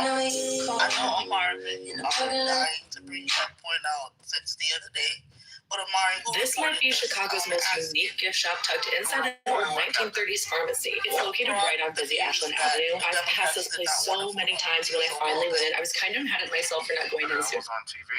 This place is Okay, so here's the thing. Hold on. Political. I'm gonna. So who's the question? The question is who's reporting on this when they kicked out all the news outlets, all the media people because they did not agree to sign whatever notice that they gave to them stating that they only can report on what they want to report. So basically anything that's coming out of the Pentagon, anything that's coming out of Congress or whatever, it's basically what they want to come out, how they want it to come out. Well, why are you looking as if, so you're not following that part either? Okay, got that one. Yeah. What is going on? It's true because it's propaganda news is all we getting now. Hello, thank you, Catherine. No, it's not Catherine. It's a or a man. That's call her by name. Don't mispronounce that. Sorry, man. No, you're fine. You're fine. My name is not even under my thing. So thank you, man.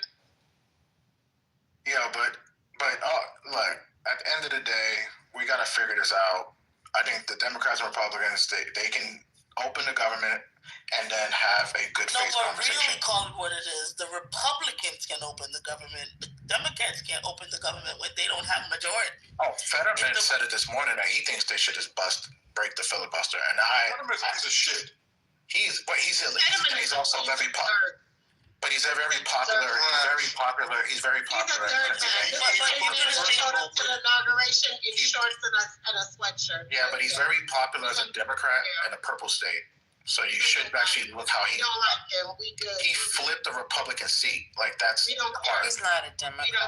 He's not a Democrat. He's like a Joe Manchin. He's common sense. He's no Joe. There's no common sense in this.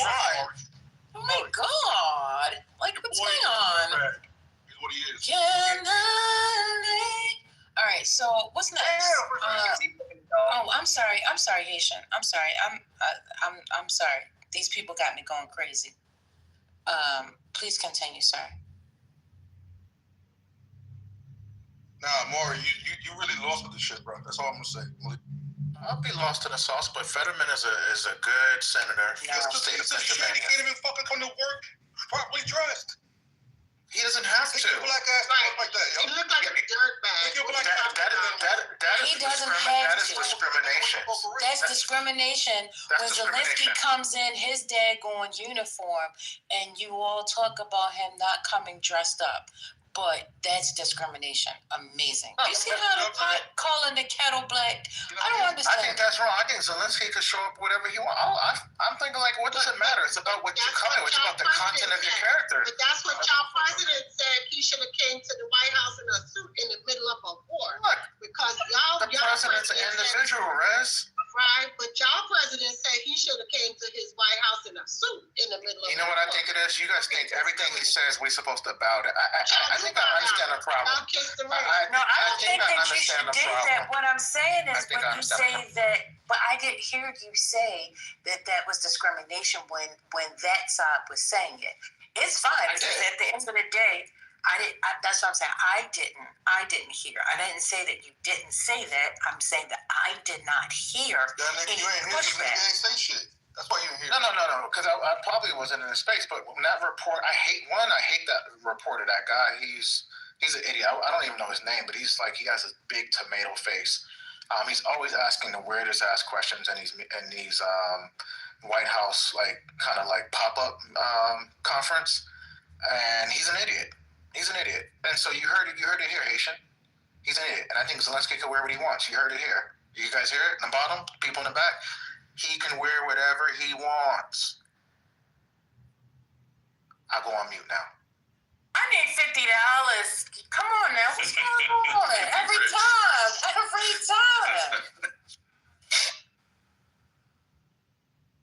Now you're trying to mimic me. Now you're trying to be funny, First Lady. That's all that's about. I want to be just like you. We good. Be better than me. I'm just. Hey, Molly Rose is black though. Yeah, but she a light bright. That don't count. Hey, not too much on my life brightness because I'm still black all day long. I'm gonna die black. I don't know if y'all can handle that, you know what I mean? You and Trent? They ain't about that life. They ain't about that life, bro. Ain't about that. They ain't about that life, bro. Rez is the original, school days. You know, she could talk about it. You know what I'm saying? She Gina from School Days. Damn, Maury knows School Days? I'm black. You right. You the one, you be hiding from your family, so, okay, all right, so Right, I don't gotta hide. There I go again.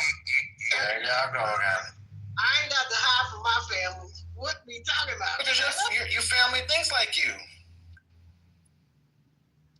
There's no diversity of thought, bro. What are everybody you votes talking about? when they vote one way. I'm a grown man. You're an adult. There's no reason for me to lie to my family about my fucking beliefs. That's crazy. Bro, you see how y'all act on Clubhouse to strangers? Y'all would look. I don't know if he's still wait a in the room, minute. but Wait, what'd you just say? Talking about the hidden part? Are you talking about how you act with strangers on Clubhouse? And you're about to criticize other people? Okay, I just want to make sure what the setup is. Y'all want to kill people. My mother is no longer on this earth, and my mother liked Reagan, and we did not agree about that. So what are you talking about? Nah, but Rez, you know how people get violent over Trump. Amari, tell us the appropriate way to act towards strangers on Clubhouse. Okay, man. Why don't you just go on mute after what? I thought TC buried you earlier. How are you digging out that grave? Who gave you a damn trouble? Tell us what appropriate looks like. Man, come on. TC, pay the man, Amari. You gonna be fucking roasting you for the next, I don't know, till you pay bro, I have no shame. If y'all don't know anything about me yet, you're gonna understand me. I do not care. We know you don't care. You be selling dick pics. I have no shame. I have zero shame. We know that. You be selling dick pics, so we know that. We know that. That's just your pictures straight. Pictures of Amari, we kind of know. Oh yeah, I mean. Tootsie Roll.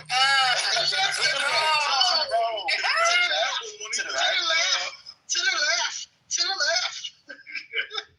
Yeah, I would like this space to be non-RAP conversation if that's possible.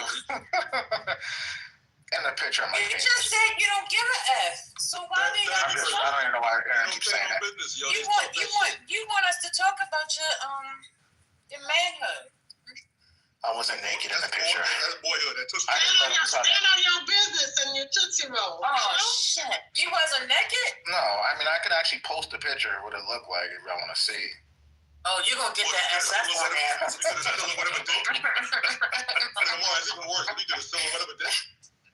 Nah. Okay, so you're saying, so you're in complete denial about this. You're saying that you didn't send no Richard pictures. Not to that person. Yes. They think that's multiple people. Damn, who you sending out these pictures to? You get paid. You got your picture in the Discord? That's Aaron got the. You got an OnlyFans on Clubhouse? What's going on? Aaron just got the story mixed up. But yeah, I mean, there's a couple of pictures out there, but not the one that's. Damn, a couple pictures. You were married? Remember the guy that was just telling us how to act? That's how the conservatives get down. I'm not a conservative. I'm a progressive. You got a And I'm a Trump supporter.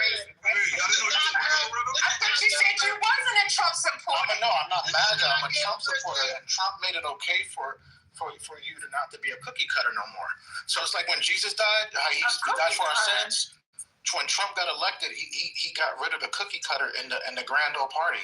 So you can be yourself. You can be yourself. Right. Something ain't right. Go on the stage. You can be a little freaky dick. Go on the stage. You know he's a swinger? No, I know swinger. No. Let's not go that far. No one's that now. They don't do that. To me. Now, won't you please? I don't think you guys see this. I'm saying you guys don't understand the Trump supporters. Like we're not cookie cutters no more. We're Democrats. They're all brain dead. They wear all those red hats at the same time so they could be unique together. We're progressives. That's what it is. We're progressives that don't like Democrat policies. No, you can't put progressive and Trump in the same conversation, sir. You are crazy. Y'all party, fought to keep Backpage alive. I mean, I don't really want to hear from y'all. Fought to keep what? Backpage. Remember when Nancy But y'all got grinder all over the. Y'all got grinder. No, Rob. This is a true story. Nancy Pelosi, when Trump wanted to shut down Backpage, she said that, and I'm paraphrasing that, it's going to hurt sex workers and shit like that. Like they're going to have to go in the back. Like it's not going to be safe for them no more when he wanted to shut down craziness. If you're progressive, Hold up, Brett. So, Maury, how is that incorrect, though? I don't know. I don't really care. But that's what I'm saying. So why are you getting on me, though? Why? But you just claim to be a leader because you brought it up. Hold on, Rob. I brought it up because y'all should be open to my discretions. Maury. So, again, you're talking shit about something, and then you say you don't care. So, and then you say that she did it because of safety. So, why shouldn't she do it for over safety? Why wasn't safety a concern anyway? I don't know. You're asking me a question. I don't have the answer for that question. I just brought up a point. Maybe it might have been a previous point, but I just brought up a point. Yeah, so when you bring it up, that's going to add in other nuances to the conversation. For sure, Which I'll go back to, I just heard you say that you were, did you not say you were a progressive? Progressive conservative. All right, wouldn't it be a progressive idea to, like, let's keep sex workers safe? Yeah, 100%. That could be a public health crisis. That's a very progressive thing to think about. I'm okay with that. Like shutting down Backpage, it definitely.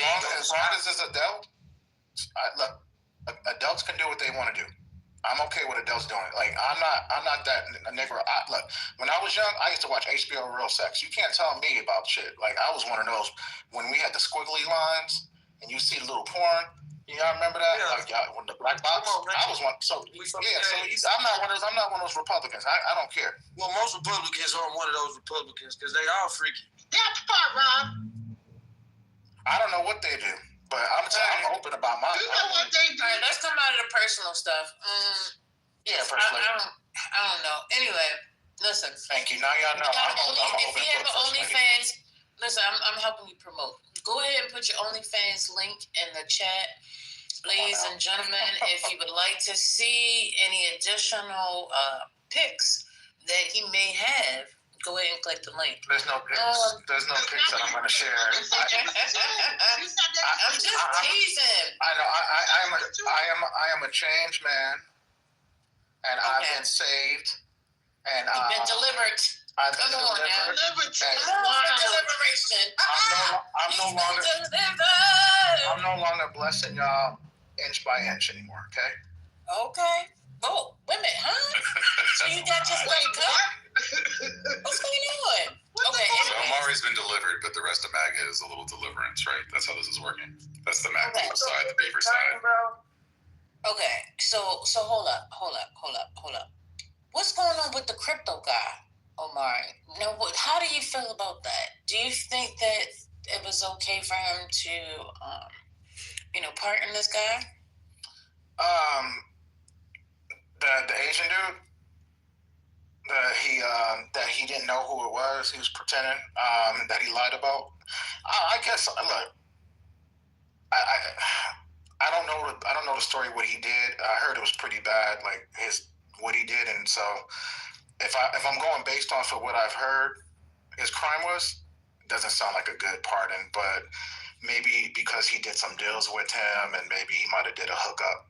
I'm thinking that was a hookup pardon. This is what I've heard from family members, that if you're in prison, hold on real quick. What I would say, what I heard, if you pay in the Trump administration, you can get out of prison if you got the right dollar amount. I said this. And that's what I'm hearing. I told y'all.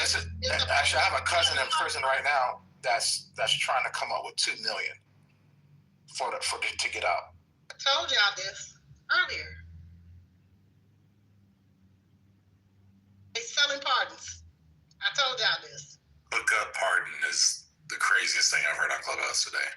Like that's just a normal thing. A hookup pardon. But I told y'all this earlier. It's a pay if you got the right dollar amount, you can pay for a pardon. When did you say this, Rez? You said I didn't hear you. I've been in the room with you all day. When did you say this? I said this earlier. I said Lil Wayne paid for a pardon. I said NBA YoungBoy paid for a pardon. I had this whole. I think I remember that. I I think I remember that, but I didn't know it was about a party. I thought you were talking about something else. No, I was talking about parties. I did. Hey, Rez might be one. Look, Rez might be one of the smartest people on this stage, but man, don't piss her off because the crash is like that helicopter in Orange County. I guess that was nasty work. That was nasty work. Yeah, he wanted attention for that one. Should have just ignored him with that one. See, I did good. I didn't respond. You went on mute.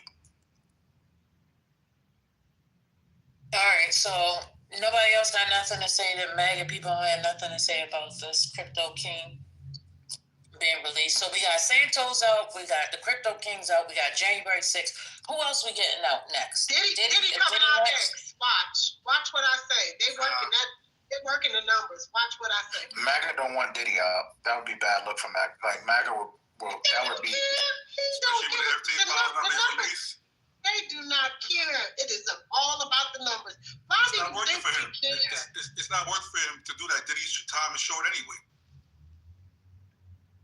So, and they talking about Diddy going to like a halfway house anyway. So he might spend 6 months in prison.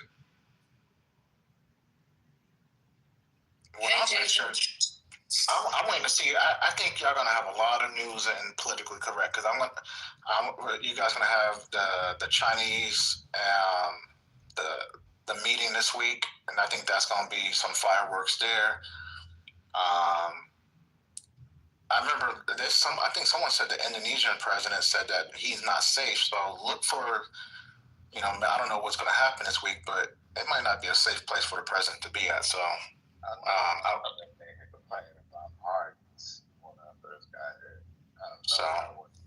No, nobody was complaining. Look at you, coming here prejudging.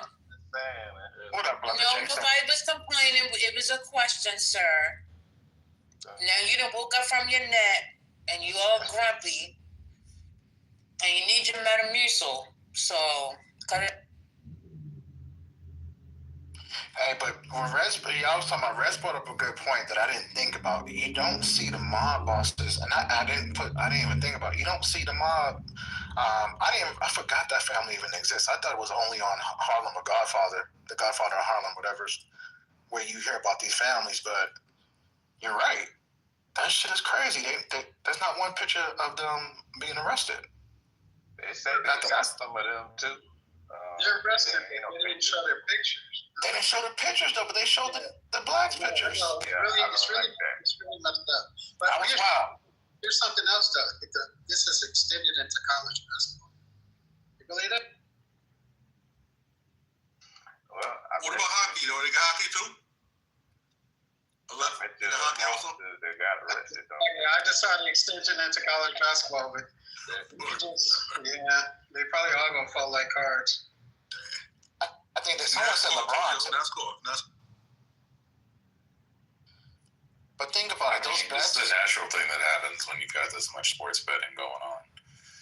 I mean, there's bets on everything, right? Like, that's one of the craziest things in the story was the whole Terry Rozier part is that he just left a game early with an injury, and there was a prop bet on him not completing the game. And it was probably, like, really, really, like, crazy odds on it, too, because that's not a normal thing to have happen, like betting on someone's injuries. And so you could basically do something that looks super normal and someone can make a ton of money off it. So, of course, that's going to happen, especially with these college kids who aren't making any money. Yeah, when we start seeing the Texas quarterback throwing those bad passes, I kind of wonder. He was good last year. Now he's just playing garbage. Arch trash. They keep doing this on purpose. And you know what? This answers my question about Kawhi Leonard. Remember, he used to always fall down and get hurt all mad, just all of a sudden, like in critical games and stuff. Crazy. Yeah, everybody's going to go back and look at clips now and start. Already clips out on Rozier is hilarious. Really? Hey, who's that basketball player that was dating LeBron's mom and now he's like homeless on drugs? Lumpy what? Oh, okay. Yeah, they need to get him. He probably got all the secrets too. They get his mind right. He's severed. They be severing them NBA players. Y'all ever watch Severed on Apple TV? Japanese being practicing at the games with one mind, and then when they leave, they get their regular outside of work mind back. Yo, my little warrior heart gonna be broken if they get those Warriors, man. It's gonna be real broken. Exactly. But they're so clean. There's no way. There's no way, right? Sure. Maybe Jordan Poole when he was there. To be so good and bad at the same time. The Warriors won last night? How we got whooped. Trailblazers hit every single three that they wanted. It was insane. Yeah, but we're 2-1 though. We had an amazing game against the Nuggets, amazing game against the Lakers. So. Did the Dodgers win? Did the Dodgers win last night? Nope. They got blown out. I mean, blown out. Yep. But those Japanese pitchers weren't pitching for him, right? Imagine that. It's going to take Japanese pitchers to win it for the Dodgers, or it's going to be a Canadian team winning the World Series. But they're not even Canadian, right? Most of them are Americans on the Canadian team and Dominicans. It's still in Canada. It's just a team, yeah. But Warren, they're probably mostly Dominicans if you're gonna go like that. You know? Trump's about to double those 10% tariffs to 20% if the Blue Jays win. He's going to say that it's just a scheme. Like that. I'm interested to see how the World Cup goes. I'm hoping that by that time ICE will be done with their mission and that things, they got as many people out that were the bad ones.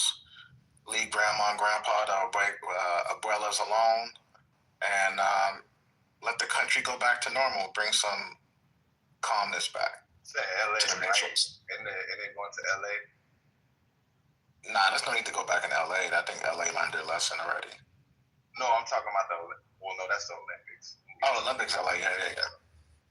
Yeah, so, they it's not just the illegal immigrants thing, it's the homeless thing.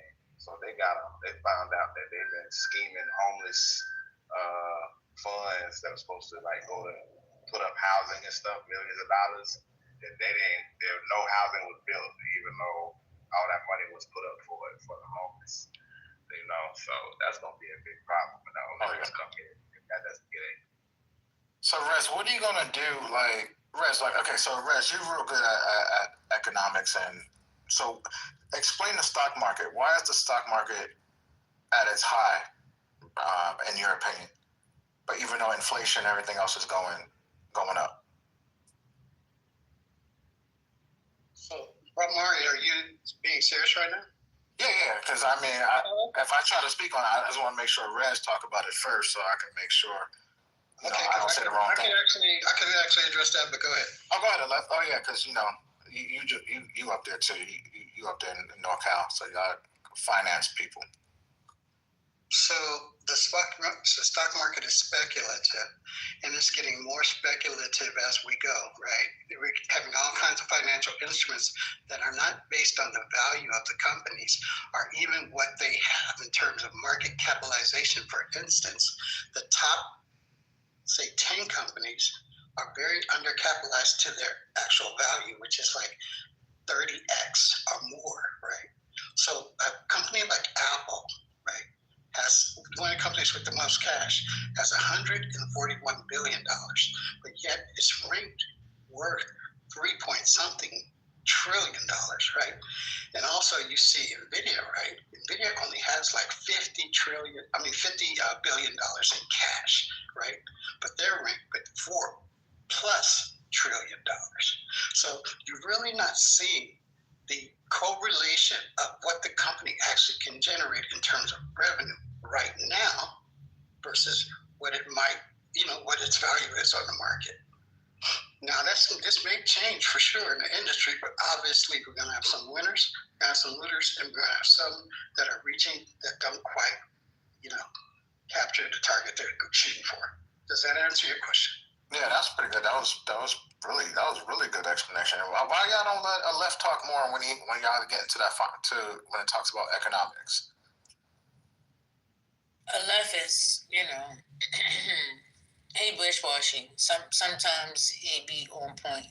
Next, you know what I'm saying? That means he be telling the truth. That's what that means. Shut up, Jason. But he often is very busy hitting those gifts over and over and over again. Exactly. Exactly. And he's wish-washy. Washing gifts. That's right. I be washing my gifts. You know, Aleph sometimes, you know, he be Aleph, you know. But thank you, Aleph. When he's good, he's great. Okay? But what's next? All right, so okay, well, you know what, Jason, so you wanted to be a part of the conversation. So do you think that what do you think about Trump pardoning the crypto king? I don't like it. I don't like all the pardons, man. But the only thing I say to it is that the pardoning games was begun by the Democrats. That shit on January 19th was diabolical. Even Democrats would have to admit that. Like, how many people they got pardoned the day before January 20th and then preemptive pardons? I didn't even know you could fucking pardon a nigga that wasn't in jail or charged. I mean, that's a lie because if you look at the numbers, Biden only pardoned 195 people, and Trump has pardoned over 2,000 people. So the numbers don't lie. Let's stop. Well, I don't know the numbers specifically. I'm telling you the numbers. So stop. Okay, you told me. Good. The thing is, he said he wouldn't even pardon his son before he did it. He said he wasn't gonna do it. He said he wasn't gonna do it. And he was saying, like, man, they pardon all the J6s. We're gonna take if you don't pardon your son, we're gonna take a stance against pardoning people. And then on January 19th happens. The Fauci preemptive pardon and all that stuff. But what happened before that? What happened before that? What precipitated the pardons? I don't know. You tell me. They the ones that did it. You tell me why they did it. The threat of us all being in court and wasting taxpayers' money trying to prosecute people for nothing. Like it's happening now. Are you talking about politically motivated court proceedings? That is correct. You talking about, yes. You talking about where they pick the defendant before they find the crime? Pick the defendant first and find the crime? That's what you're saying? You're saying like you saw with Comey and Loretta Lynch.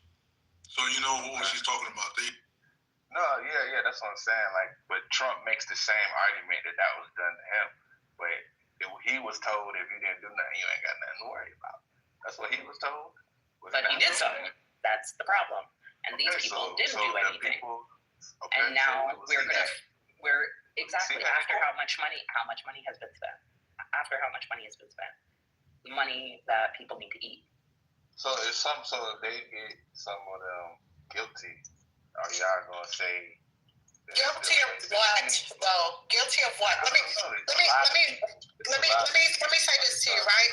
Let me say this to you right now. Let me tell you what happened in Friday in court, right? With the AG currently. Let me tell you what happened in Friday. Let me tell you how much of a joke this is. The prosecutor, who is completely, what's the word I'm looking for, a dimwit, right? She's so ill-prepared that she went in front of the judge, right, and said that they're still in discovery. They don't even have the case prepared. So they're in the middle of discovery for a case that they don't even have prepared, that they prosecuted, but they went in front of a grand jury and got an indictment.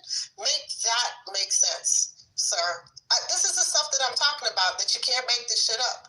So you literally went to a grand jury, got an indictment for a case you said you were ready for, but then you get in front of the judge, and you're supposed to be prosecuting the case, and then you tell the judge you haven't even gone through discovery yet. Make this make sense. Let me go on.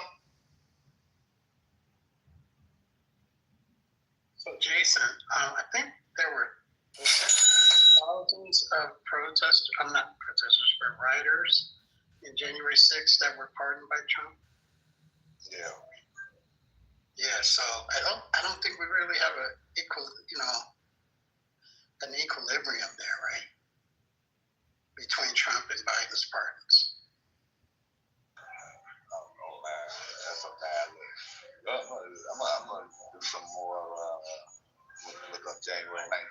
get the details of that. January 6th. To be fair, Jason, like I don't like the pardons that happened then either. Like I actually don't think Hunter really should have received a pardon. I understand why it happened, and I think the fact that Donald Trump is doing politically motivated prosecutions is terrible, and I can kind of see why he would want to preempt that. It's like standing on a principle that your opponent isn't willing to stand on is tricky because you're talking about your son also. But regardless, like I don't like any of the pardons. I generally think pardons should only be used when there was some miscarriage of justice, not because the president just decides that they like somebody or whatever, like they're their friend or they donated the right amount of money to the right thing. Like I basically think that's wrong, period. And I don't think it should be used as an excuse for making it seem like what Trump is doing is either the same, because it's not the same. It's at a very different magnitude and being done for very different reasons in very different ways. And two, I don't think that it should be used to justify it, period. Like if they both did wrong, they both did wrong. So it doesn't make it okay. Let's be clear, right? Biden just didn't pardon Hunter. He had to pardon his entire family. Just his family didn't do anything wrong. His daughter, his brother, they didn't do a damn thing. But he had to protect his family because of how despicable this human being is. So that's disgusting in itself. But he had to pardon his family to protect his family from how despicable and low-hanging fruit this person is. I'm going up. So I'll ask you, do you think that if it's nothing but evidence-wise, that even with charges brought against them, that the charges will go through and maybe get found guilty? That they could get found guilty if there's no evidence. Do you want somebody to put charges on you and then see if you get found unguilty? No, I don't. Like, come on now, just think about it. The mere fact, but the idea of having to go through that, Jason, alone is very stressful. You gotta admit. Okay. I'm just saying it's not new. It's not new. As a matter of fact, it's happening around the world. Like, if you're familiar with what's happening in Albania with their former prime minister, his name is Berisha, a former president and prime minister. His case sounds a lot like the Letitia James case, almost verbatim, to where a land deal that his son-in-law benefited from back in 2008. They're bringing charges against him for that because he's a political. How much was it? You talking about land? Land sounds expensive. It does, but the Letitia James, I'm not even gonna say Letitia James' house. It wasn't that expensive, so it seemed like. But I think that's politically motivated, just like this. I don't know the monetary value of the land that they're talking about, but they brought up some old land deal, just like they brought that old house she bought. In the socialist leadership in Albania is pretty much out of thing for that. I think the Letitia James case is some bullshit. But that case in Albania is the exact same thing in reverse because that's the country's left-leaning people bringing charges against a more conservative former leader because of an old land deal. That's what I'm saying. This shit been going on for a long time, and it don't just happen in America. Yeah, but like authoritarianism is real. That has existed around the world, and authoritarians definitely use this tactic all the time. There's no doubt about it. But like, why are we comparing ourselves to Albania? I'm gonna do a first lady. What's going on here? What does America and Albania have to do with each other? And like, one of the reasons why this country, is better for business and generally is, I mean, there's so many caveats to this, but it's generally been better on issues of justice, at least in recent years, versus in Albania, is because we're not comparing ourselves to places like Albania. Like, I mean, our justice system is way better than North Korea's. Does that mean that what Trump is doing should be something we accept? We're involved in what they're doing, though. USA, I do funds go over there along with George Soros funds to help train their judges on case management and train their media on how to investigate and quote-unquote fact-check. So we involved in what's going on over there with your taxpayer dollars. How about we get more local and talk about Trump's son exploiting land in New Jersey and buying it up and then claiming that and keeping it poor so that he can utilize government grants. You said what about it? I'm sorry, I'm totally about to get this bowl. Maybe say that again.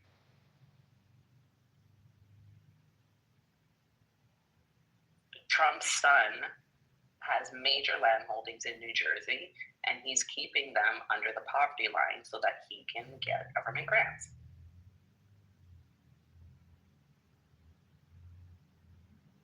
Still ain't something that's clear, but I heard you say something.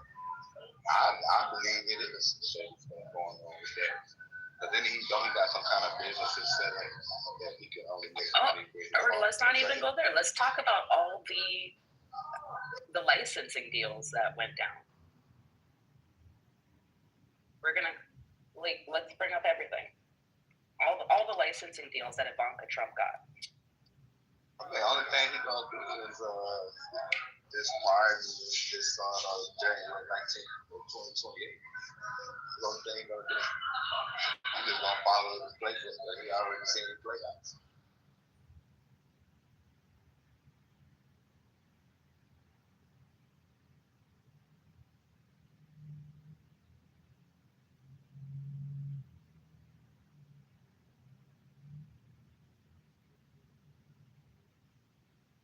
Makes a good point. Like, I don't know, First Lady, if you've seen, what's his name? Carvel. I'm probably screwing his name up right now. But, Carvel ice cream? No, the one used to work for Clinton. No, the Skeletor looking motherfucker. Talking about James Carvel? I know who you're talking about. Yeah. He says Carvel. Yeah, thank you. He said basically that like all these people who support Trump, I think he's talking about the people who are like the donors, they should be, walking down, they should be shamed. And it's crazy. I mean, you have to move away from Trump. I think for the country to heal, I think you can't say his name. I think you got to stop saying, once he's gone, you got to stop saying his name. You got to say, okay, we're going to try something. Saying whose name? The name. See, there you go, right there. You see how I just did that? Trump. As much as that man called on Biden, I'm telling you, if I had a penny, not even a dime, not even a nickel, if I got a penny for every time he mentions Biden's name, I promise you, I've been looking at by now. I'm talking about post this presidency. I think and this is my opinion, aren't we post Biden though? Yeah, but what I'm trying to say, if people want Trump to what's good for the geese ain't good for the cat. No. Rest, hold on, Rest, hold on.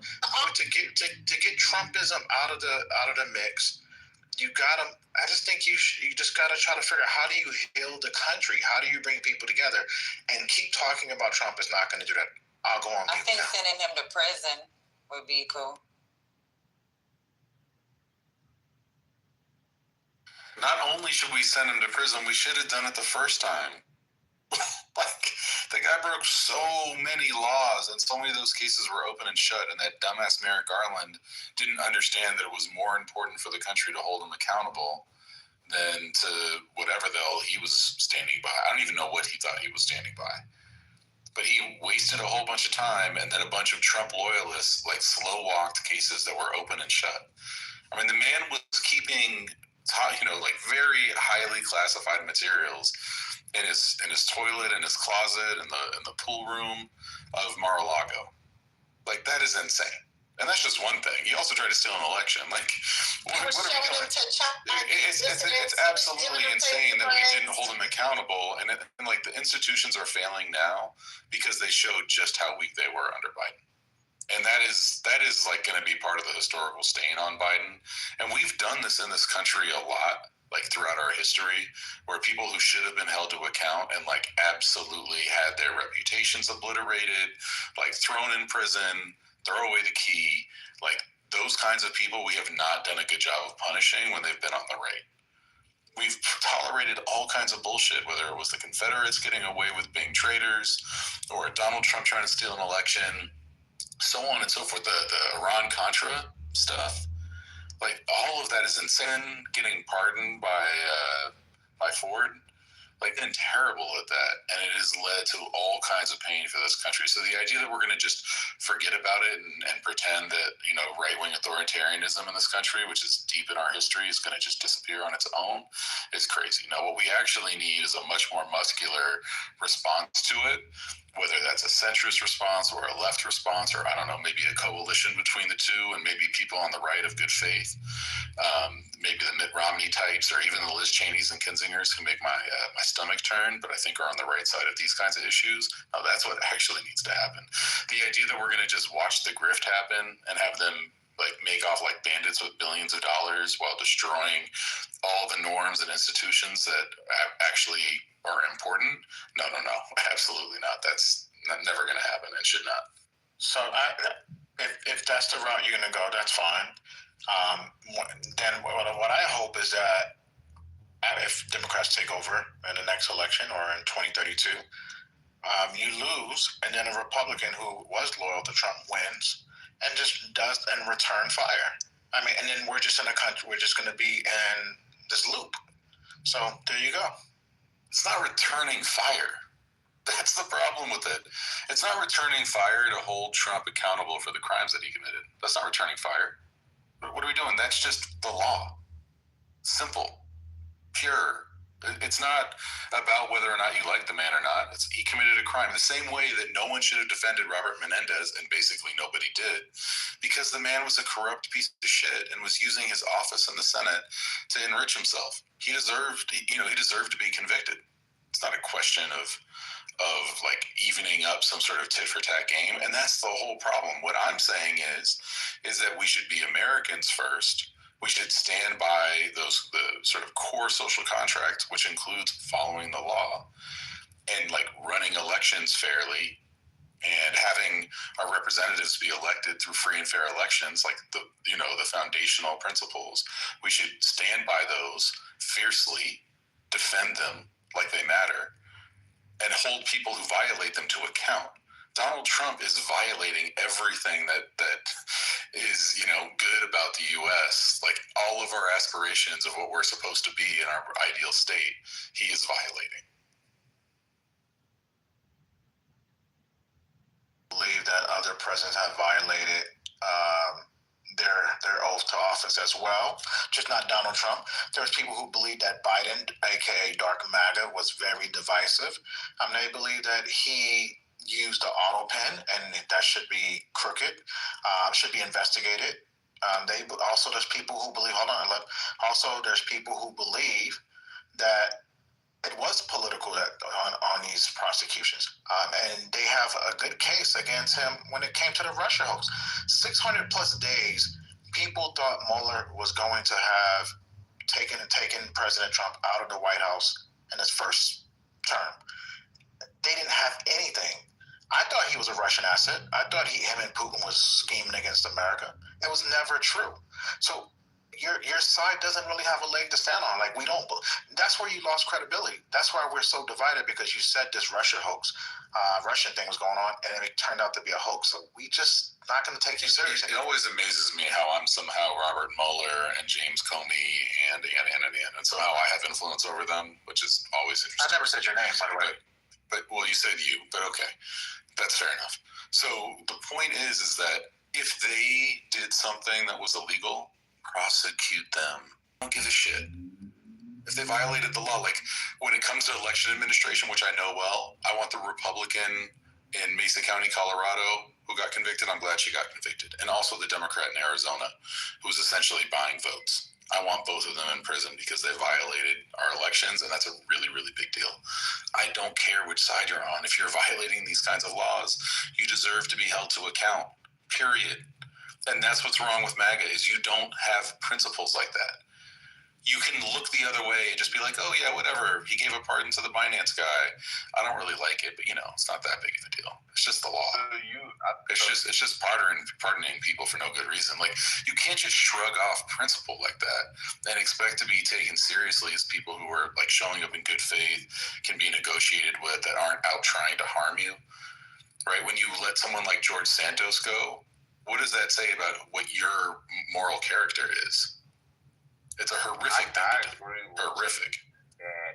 Why this is how both sides get their bullshit off, because both sides base MAGA and the left, they will let their side do whatever and they make excuses for it. So the fact that their base is making excuses and looking the other way and arguing with the other side that's trying to hold them accountable, that's how both sides get their bullshit off. Excuses for what, Jason? Which excuses? Hold on, Marshall. Jason, which excuses and for what? Be specific, please. Okay, so if you want an example, I'll give you one. Let's talk about the Pacific Palisades in California. I think what's going on there is criminal because they are. So this is what happened with that. I know you probably know you in California. But what happened with the Palisades is the fires it swallowed everything up. The residents there, man, they didn't send help. Until long, it was calling. Nobody came. The reservoir was empty and all of that stuff. So you got that, boom, now everything's destroyed. Then they tried to sneak in legislation to put affordable housing on those lots instead of helping the people rebuild. And when it came to rebuilding, and this is a Karen Bass thing, because Trump went there to talk with them about, okay, we got to remove this red tape. Got to make sure everybody get their permits. They ain't going to be waiting much to get their permits, are they? Lo and behold, here we are. Still, most of them people ain't got no permits. So when you put it together, it's like, okay, y'all didn't rush out to help, for one. And then for two, you tried to sneak in this legislation, which they had talked back down. It's on pause right now, that affordable housing legislation to go on those lots. And then the red tape you said you was going to remove to help those people rebuild, you ain't doing it. You're not doing it. So it looks shady. It looks very shady, but people who like Gavin Newsom, people who like Karen Bass, they make excuses for that type of stuff. So that's an example. I'm like kind of stunned that you're talking about something as local as the Pacific Palisades fire as an example of how Democrats broadly are somehow making excuses for corruption and law violations. Like, I don't understand how those two things connected at all. Is that a blue state and is that a blue county over there? Yes or no? Yeah, but he's talking about national politics, bro. He's Yeah. talking about the fact. I'm not isolating everything to federal. I'm not isolating everything to when it comes to Republicans and corruption, you have Republicans who are making excuses. I don't know a single Democrat I know in real life who's made an excuse for Bob Menendez. But I know Republicans in real life who've made excuses for the corrupt pardons that have been given. That's his point. They make Those are not equal, though. Those are not equal to Marshall. Better said than I said. Biden pardons, Democrats. Pardons and corruption. Your Honor didn't. I give Your Honor credit. He said he didn't like the Democrat pardons that happened on January 19th. But that's not common for Democrats to say that. Most of them make excuses for that. Well, hold on real quick. One, he was taking money, and he had gold bars in his closet. Pardons the president has the right. Even Biden had his presidential right to give pardons. Like, you can't take that away from him. That's not illegal. Now, if you're saying if there's somehow something behind the scenes that I don't know, that he was given pardons, Biden or Trump was given pardons and getting kickbacks, then maybe someone will come out like a whistleblower and provide proof. But right now, they have the constitutional right to do so. So I land. All presidents do. Yeah, it's not about the right. It's about whether you wield it justly or not. It's clearly not being wielded justly. It's not in service of justice. It's not because someone was wrongly convicted or the sentence was overly, burdensome. He's doing it because he's getting paid. Congress could step in and pass laws to curtail some of that. So that's what I would say to that. We just don't say things are crooked without Congress. They can't really do that because the pardon power, I believe, is constitutional, which would mean it takes an amendment to alter that.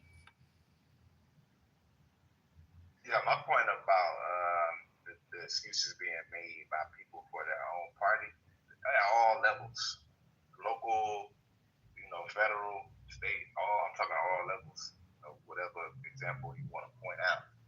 Republicans and Democrats do it. So my ultimate point was just that because both sides refuse to look at their own party, this is why they continue to get their bullshit off. That's one thing I was saying. I'm just saying this, that both sides don't refuse to look at it. Democrats have owned up to their shit, and at the end of the day, nobody's made excuses on the Democratic side for Bob Menendez and anybody else who's broken the goddamn law. The problem that I have with Republicans, especially MAGA, is that you guys make a lot of freaking excuses for J6ers, for instance, that every one of them have broken the law, continue to break the law, continue to come out and broke the law after they got out, and continue to do all types of stuff. And they feel emboldened to do it. They got out on pardons and literally were breaking the law and then turning around telling people, I have a pardon, so I have the right to continue to break the law. What are we talking about? Like, this is some weirdo stuff. And y'all are weird for saying some of this stuff. What are we talking about? We are also very hold tight. We are also very clear on how all this stuff is working. We're not stupid to how this is working. I mean, we're not oblivious to any of this. Some of these guys, these rappers and stuff like that, they would have never gotten pardons. Never. Not in a day, a stretch, a year. I'm not, sir. Stop. That's not how pardons work. Okay? This is the problem with a lot of y'all. Pardons are actually done through judicial reviews. They're supposed to be done through the DOJ. A review is done, and then the president sits down, and after a judicial review is done, they then turn around and do the consideration, traditionally. But because of how fucked up this president is, not all that has been thrown out the window. Because you guys don't understand that all of the normal ways of things being normally done have gone out the window. This is the problem. All the normalcies of how government work, because a lot of you have never worked in government, it's very obvious that you guys do not understand that a lot of the things that were done, that used to be done correctly, that we used to have what they call IGs, they're all gone. Because they were fired by this administration. We used to have checks and balances. We used to have people in place to make sure that the government not only ran efficiently, that we used to have watchdogs to make sure that people were not corrupt. But all these people are gone. So right now, people are just running rogue, doing what they want. And you guys don't have a darn clue. It is unbelievable that y'all fall for the banana in the tailpipe all the time. And you do not understand how this works. And unfortunately, you will feel the effects of it in 10 to 15 years when you start to see the effects of it after these people leave. Because after they've stolen all the money, after they have left the government in a mess, and somebody's going to have to come and clean it up. That's what you don't understand. I mean, tradition is not the law, actually. And I think that's why there is a problem here. I said nothing about tradition. I said, again, you don't listen. I said nothing about tradition. I said nothing about tradition. Because you're not gonna miscue my words. I said nothing about tradition. I said nothing about tradition. I said guardrails. I said offices and agencies, like they are gone. Sir, the watchdog agencies are gone.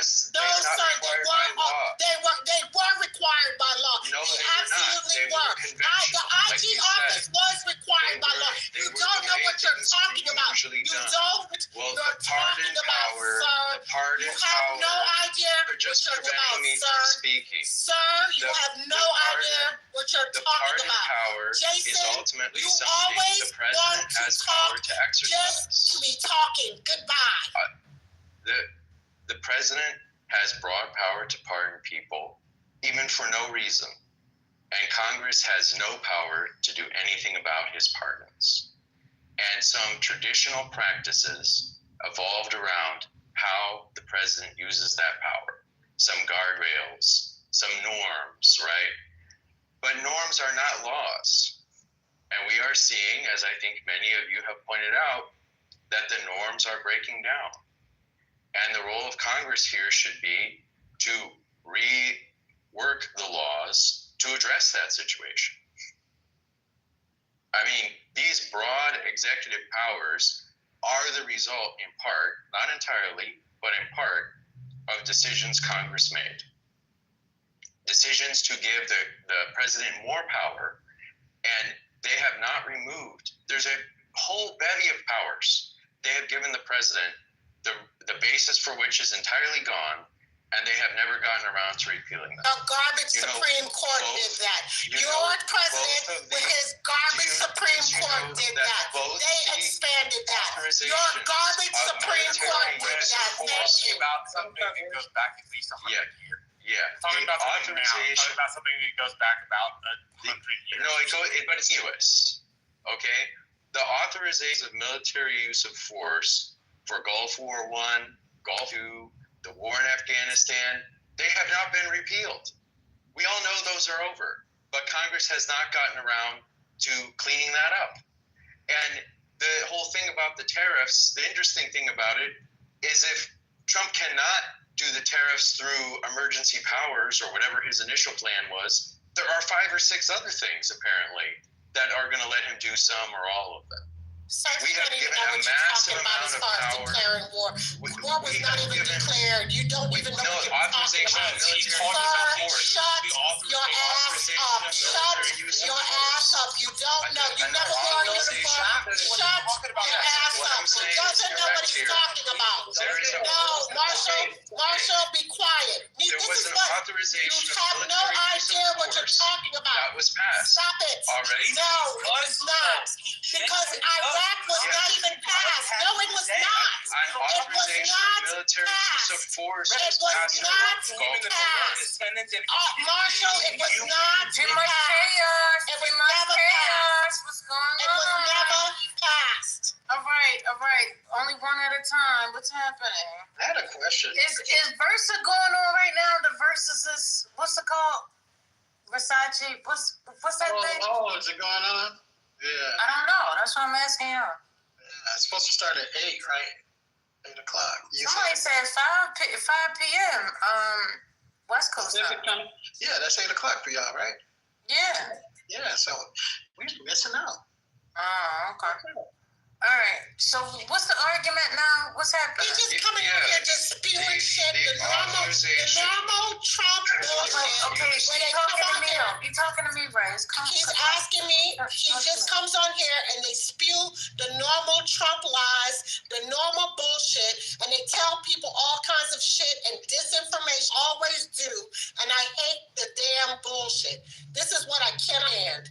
They never served a day in the military. They have no idea what the hell they're talking about, and just say shit because it just sounds good, because they think because they're white and they're men that they're talking what they know and they don't. I'm sick of it. So we aren't able to have the conversation? You don't think we should have the conversation? No, I'm fed up with the damn disinformation. I'm fed up of it. It's not disinformation if you don't listen to what comes out of his mouth, Rez. You interrupt. Marshall, I'm not listening to it anymore. I'm tired of y'all. I'm tired of y'all. I'm tired of it. I'm tired of it. But Marshall, we should look it up, Marshall. And I did. And the authorization. Yeah, I said there was an authorization of military use of force passed for Gulf War I, and Rez is saying no. You said for all of it, all the way through. No, you I did not say yes, that. you did. You're a liar. Yes, you did. No, I didn't. You said all the way through. You don't want people to interrupt you, so how about you don't interrupt him? Stop trying to divide him. Military use of No, force I'm saying against manners are Iraq manners, and you want manners to be enforced for you, then was just to enforce You got to passed. divide him. We gotta talk need about you to facts divide here, him. not about people. Right, stop talking about dingling rotten. What's going on? The authorization for the military use of force was passed as a joint resolution in 2002. All right? And there are many other such cases where powers have been granted to the president and not revoked.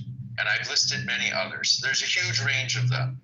And these restrictions on the power, like there needs to be an IG or there needs to be this or that. Okay, a lot of these are norms. They're traditional behavior that is not required by the law. And the norms are breaking down. And that's where you say, okay, I guess we got to go rethink how the laws are put together, how the system works. But that's Congress's job to change. You can't rely on people in the presidency being nice. And you can't hold the president accountable for doing things he has almost complete freedom to do without accountability, according to the laws that Congress did pass, which is true of the pardon power and various other things that the president can do.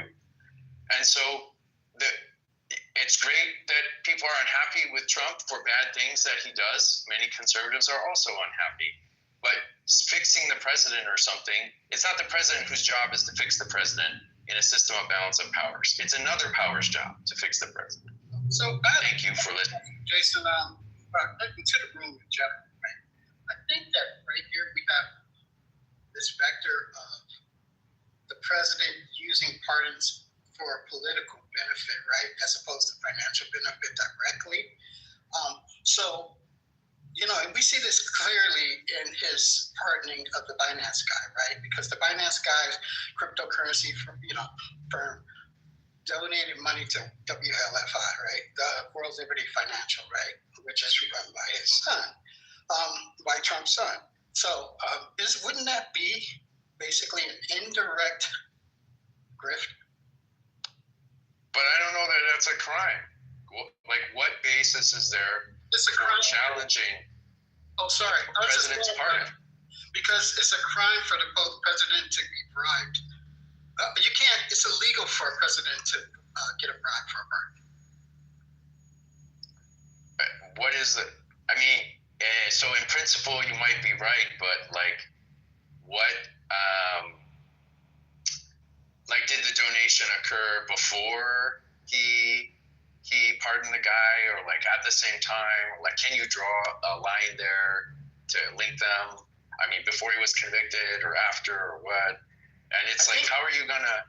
And more broadly, I think it's not drawing the line. I think it's dragging the line. But like you're saying, did the line occur before, after, or during the pardoning, right? I believe it occurred before the pardoning, but then that would even show, for me, even more weight towards the pardon itself.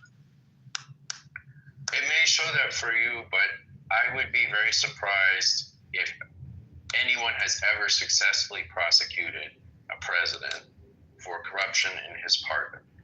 I mean, if you want to argue that there was favor shown in a pardon, there are more cases than the Trump situation, and it's just not something anybody touches. Maybe that's the next one that has to change. Inescapable right now. I'm trying to keep the problem simple enough so we can solve the problem. Yeah, I'm saying you don't understand what the problem is. That's where I disagree with you about what the problem is. The problem is not Trump. The problem is Trump has power to do things, a lot of things, and he shouldn't have that power. And that has to do with the office of the presidency, not Trump. You can't solve Trump. You got to solve the office. That's if you look at where we even get our system of government from, was the English realized the problem was not a bad king.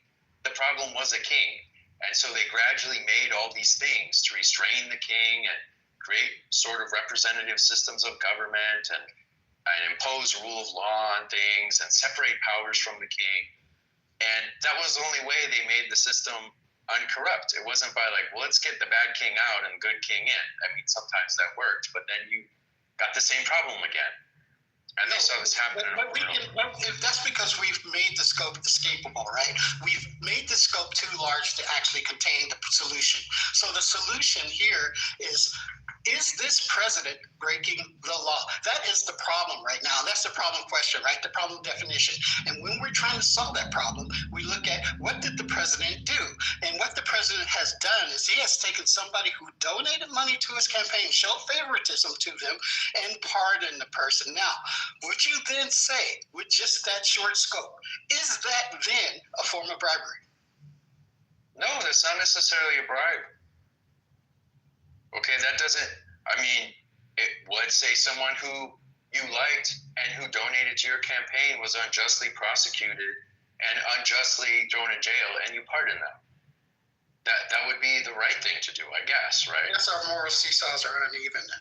Well, it's not about morality. It's there's nothing that you can say, just like when Biden pardoned a family member. Seesaws are uneven.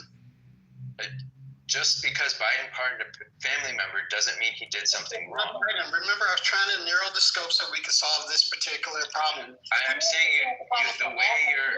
That would be a different situation. I would do that in a multi-layered way, and I would use much more forces around that. But to take account of this specific problem, this is where I would tag things. Well, I don't think that you can show that what he did was illegal there. And I don't think, more broadly, that we do this at this time. I don't know that we ever prosecute presidents for their pardons. So you're treating it as an open and shut matter. I'm saying this is just not productive. You're never going to get anywhere if you're trying to figure out how to prosecute the president for misusing his pardon power. He has such broad power to pardon. That will not accomplish anything. And that is the problem, that he has such broad power. And we have only increased the president's power, you know? And if we want to limit the president's power, that's how we get out of this situation. That's the lesson of even the development of our institutions. Well, traditionally, Jason, people vote based on abuse of pardon. So if our friends in the leftist community believe that Trump is a criminal, they have a good case that he's a criminal. The way they should adjudicate that is in the ballot box. Make that case to the voters in 2028. What I predict will happen is, and I'll be brief here, I predict the voters will agree with the leftists and say, yes, Trump is scum. He did do all these criminal things, but we hate the Democratic Party so much that we're going to re-elect Trumpism. That's my prediction. I was thinking about the sliding of that pardon being done before even Trump got in office. Actually, Binance put WLF, they were the first to put WLFI on their exchange as of September 2025. Do you revise your assessment? I would need to know more about that situation. If you want me to assess whether Trump committed a crime, the case of this pardon, I mean, need more than 10 minutes or 20 minutes. I need to familiarize myself with what occurred.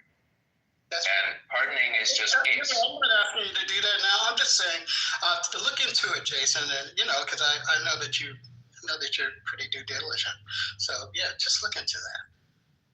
And what you'll get from that, even if you find out that he did do something wrong, what you'll probably find is that prosecuting him for it is basically impossible. And certainly impractical.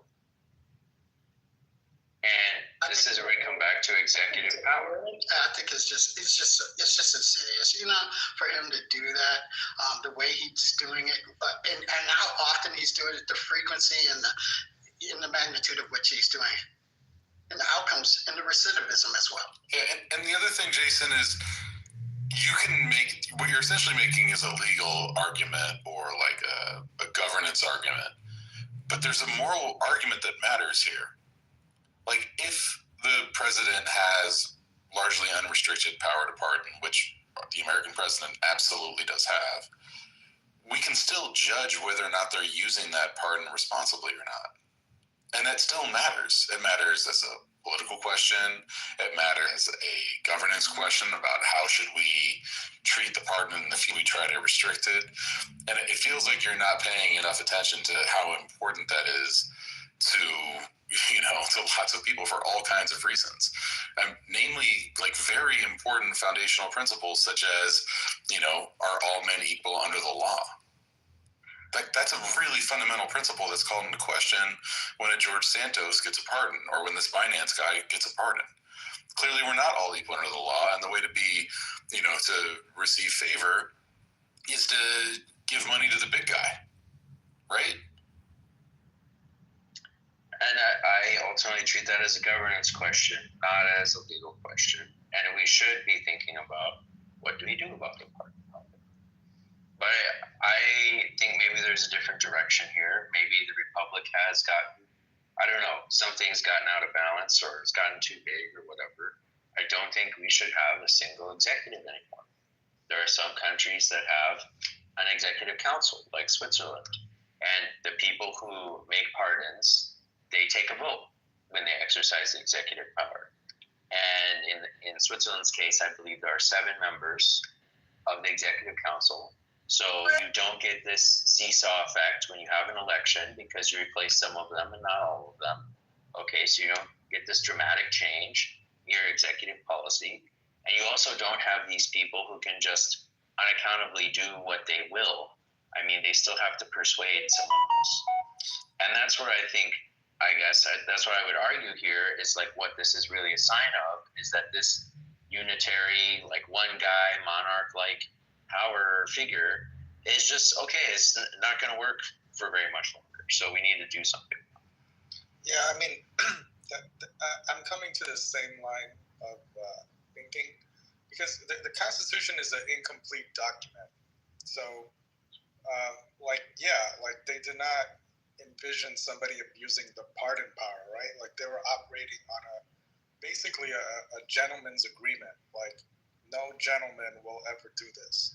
So it's totally incomplete document, and I think Americans, they deify the founding fathers and they deify the creation of the Constitution like it's truly from God, but it's just a document that had all these loopholes, and we can clearly see it. American, the way you talking, you know what I'm saying? Americans, what in the world are you doing about changing it if you don't like it? You keep saying we are worshiping. I don't think anybody's worshiping a document or any of that kind of stuff. I think that black folks and minorities would like to see some kind of fair changes come our way. I bet you that. So at the end of the day, even that document didn't include a lot of minority people. So, I mean, at the end of the day, there can be improvements on everything, but it's a lot of foreign people have a lot to say and they don't live over here. Why are you assuming I'm foreign? Well, I'm just saying, just in general. Well, it's a crazy assumption. Brother, I'm not saying, give me a minute here. I'm not saying that you're foreign. If the shoes aren't on your feet, brother, then that's fine. If you're not foreign, got it. Just saying, you sound like it. If you're not, cool.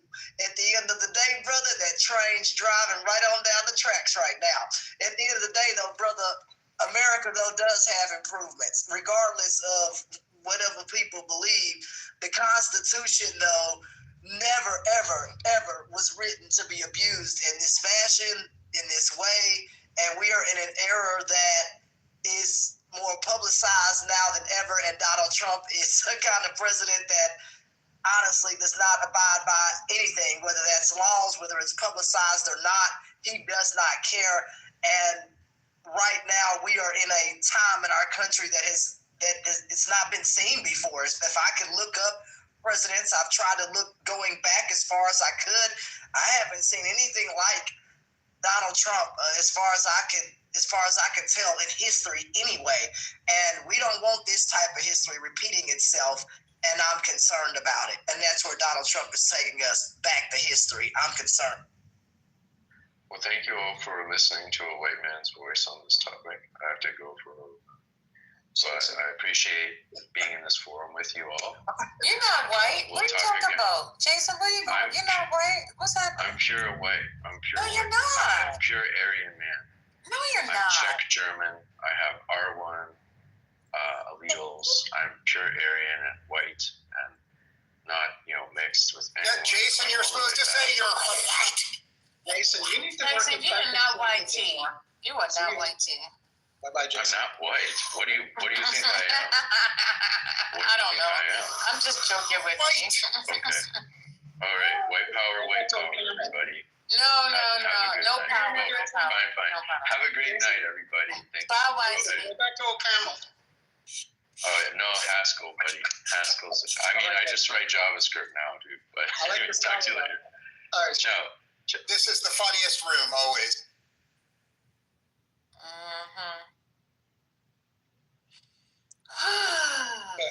To the person that just spoke, interesting is all the Nixon tapes are recorded, and I was just listening to some of them recently, and a lot of it is him trying to talk to his people to litigate against whoever's litigating against him. Go find out. He was doing a lot of the shit that Trump's doing, and it's all recorded. It almost sounds the same. So it's almost like a second act of Nixon. You're off target, brother. We've never seen. Come on, man. You guys to get it right. You guys get in your pickup truck and drive right, brother. You're off course, brother. It's not close. Donald Trump talks about grabbing women in areas that it's inappropriate and all that. Yeah, this is close not in terms of corruption, maybe not in terms of decorum. Well, but look, we'll just say the word of the day is compilation. It's a lot going on, and Donald Trump is just a facet of that word. It's a lot going on, and Donald Trump is a part of the mix of whether it be making fun of somebody, whether it be us being laughed at on the world stage. It is horrible. And I feel like our country, it's like a kangaroo court or whatever you want to call it. It just seems that we're not on course, and we got to get back on course. And you got folks not going to be able to eat next month. That just came across the TV here. I hope you Republicans are happy that you guys are the Grinches that stole Thanksgiving for people that may not be able to eat. That's what makes me mad, right? Because that's what I worry about. Folks not having a meal to eat and choosing if they're going to keep the lights on to eat a meal. Y'all should be ashamed of yourselves. Republicans, you got the power, and you have some kind of responsibility to get the government open. And I suggest you fix it and upright it. It is your responsibility to get this thing right. Stop blaming people. That's what makes me mad, because you sit up here and you blame the wrong people instead of looking in the mirror at yourselves right now. Can we get an amen? Amen.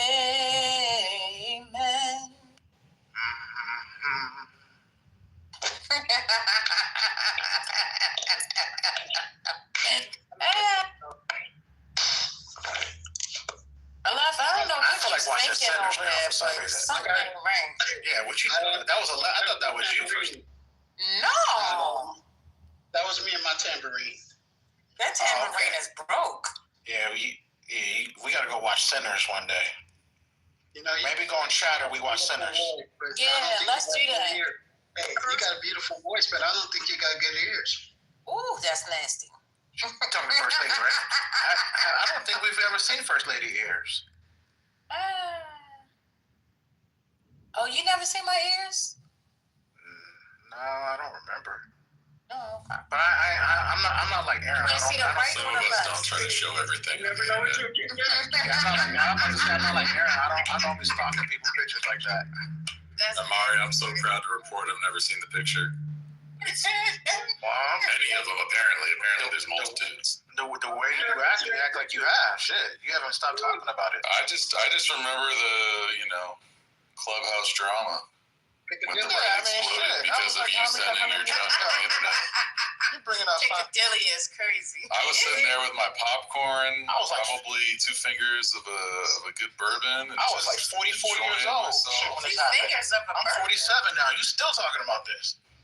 I mean, sometimes people need to know who they're talking to. People know who the fuck I am. There's no secret. They didn't know that. What's that gonna do? I didn't What's it gonna do?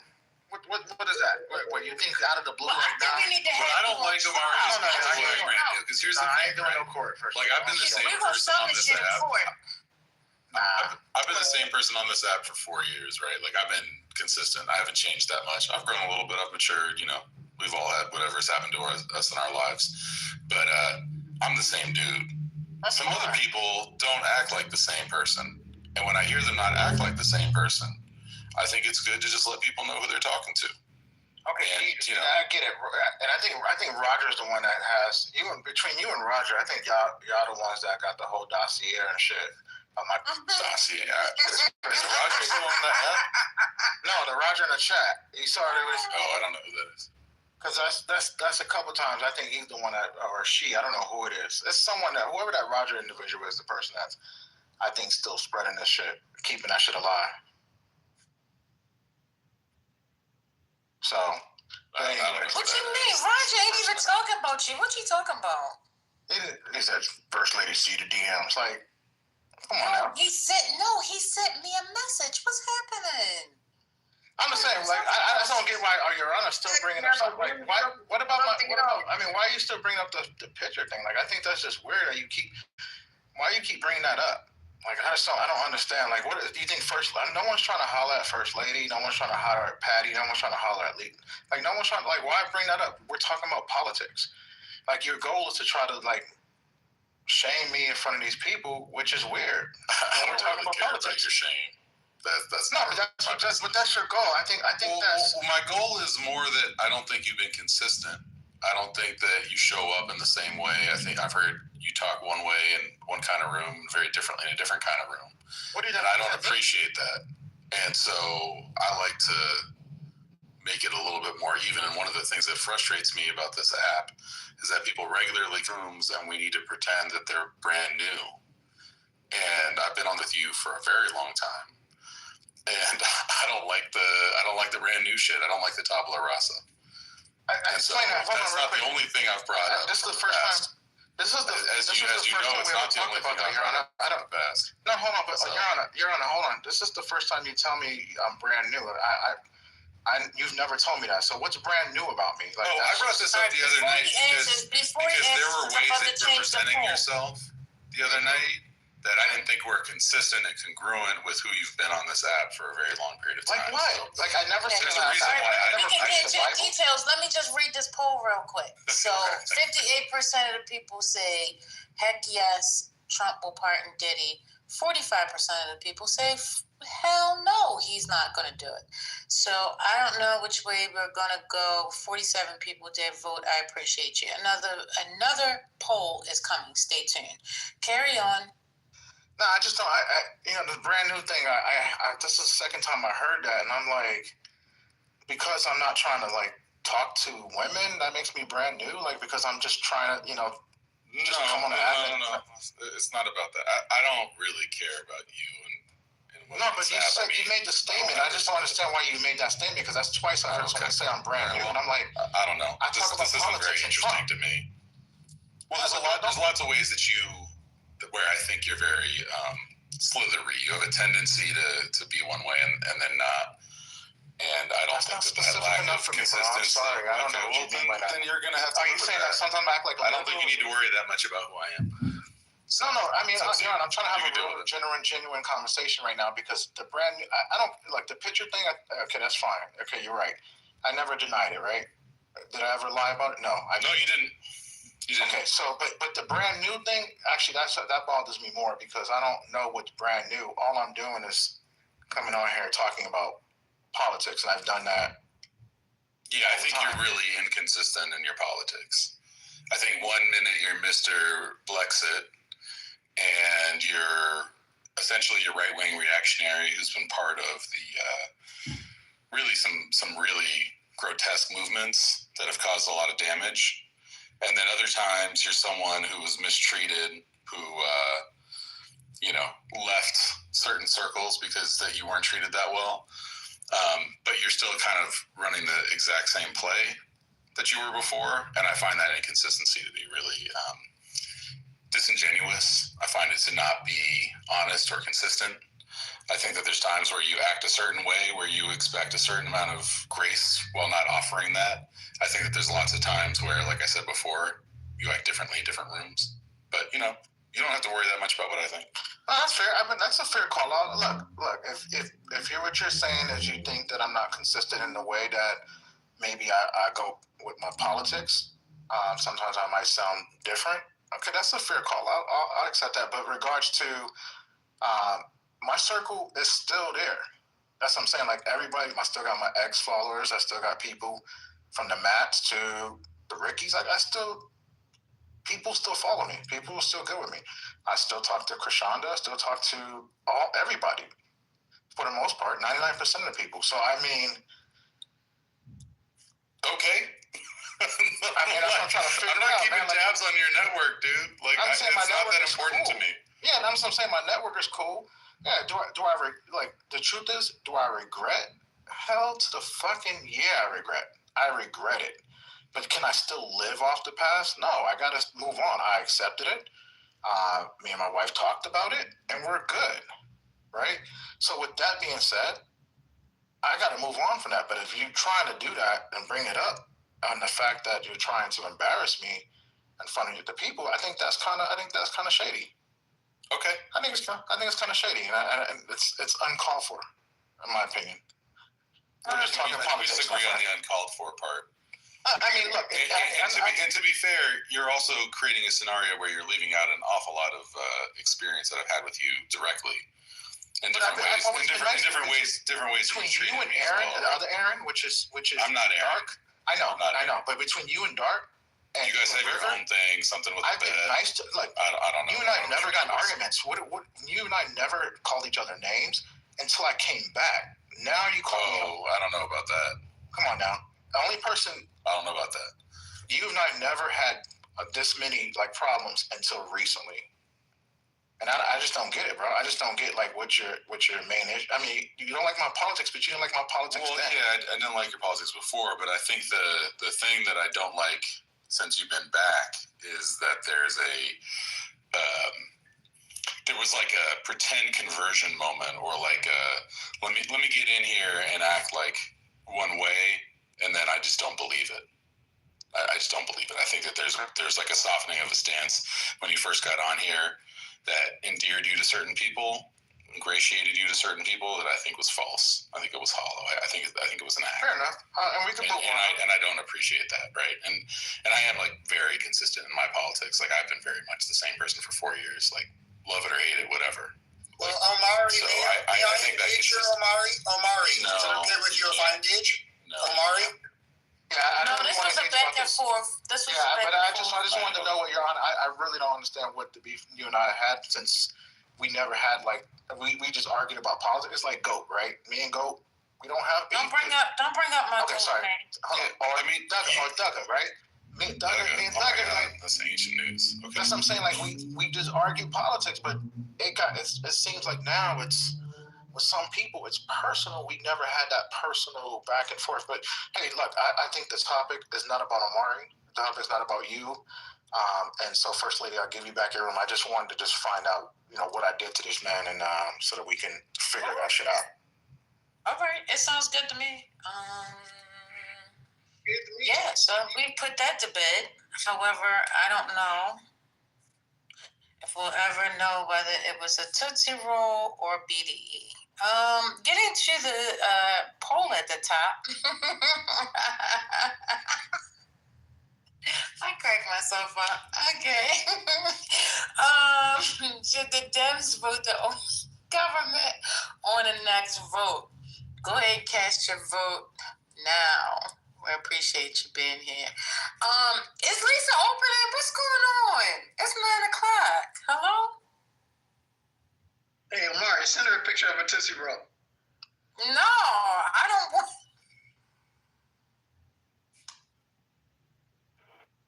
That's it. It's all good, man. I'm just. This is the reason why you're not in my family, Aleph. You don't know how to stay on no kind of code. You're just out there. You're just crazy. No. Now hush. Leave it alone. All right. What's next? Did you hear some of the numbers that an architect put behind the ballroom project? No, what's the numbers? There's an architect that just said, like, based on the information that's been released, he doesn't think it's for real, right? Like, there's a $300 million budget to build out a 90,000 square foot space, which would put like the cost per square foot roughly at like 3,300-ish, right? And that's insane. Like $1,000 a square foot is insane. 3,300 is beyond insane. And then they did the numbers and they said, okay, listen, they're asking for 999 people to be able to fit in this ballroom. And like comfortably, you could do a ballroom with like 10 square feet per person, but let's say they do 15 and allocate 10,000 square feet for like, support facilities and stuff. That still only gets you to like 45,000 square feet. There's still another 45,000 square feet that he's saying is going to exist that doesn't exist, right? And then when you look at the renderings that he's done, none of the outside renderings match what he's showing from the inside. So there's actually no plans, right? And I'll land with this, is that I think when the original East Wing was built, there was some serious hardcore secret shit that was built underneath it to protect the president under certain, conditions. And so when I first heard it, I was like, oh, that's crazy.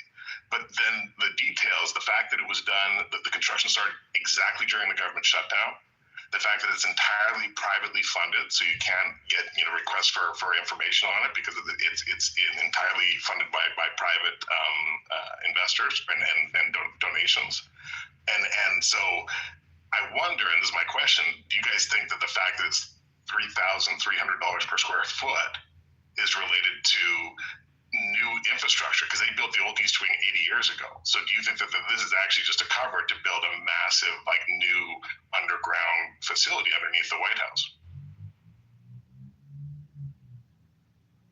I mean, I wouldn't be surprised if they did some crazy stuff. But I don't know.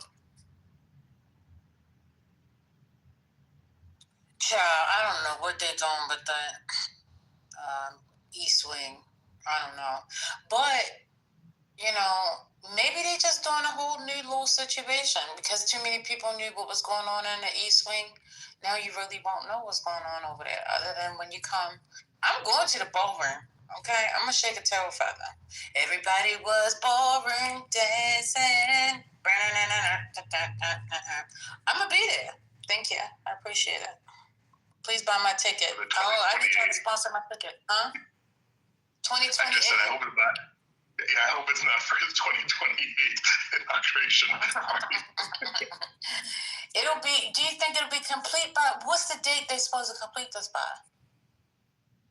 Anybody know? Is there a date of completion? Submitted any plans? Like, he just went and demolished it because the government shut down. So all the were supposed to approve it and go through it, and none of them have received anything. They just tore that. They just tore. That ain't funny.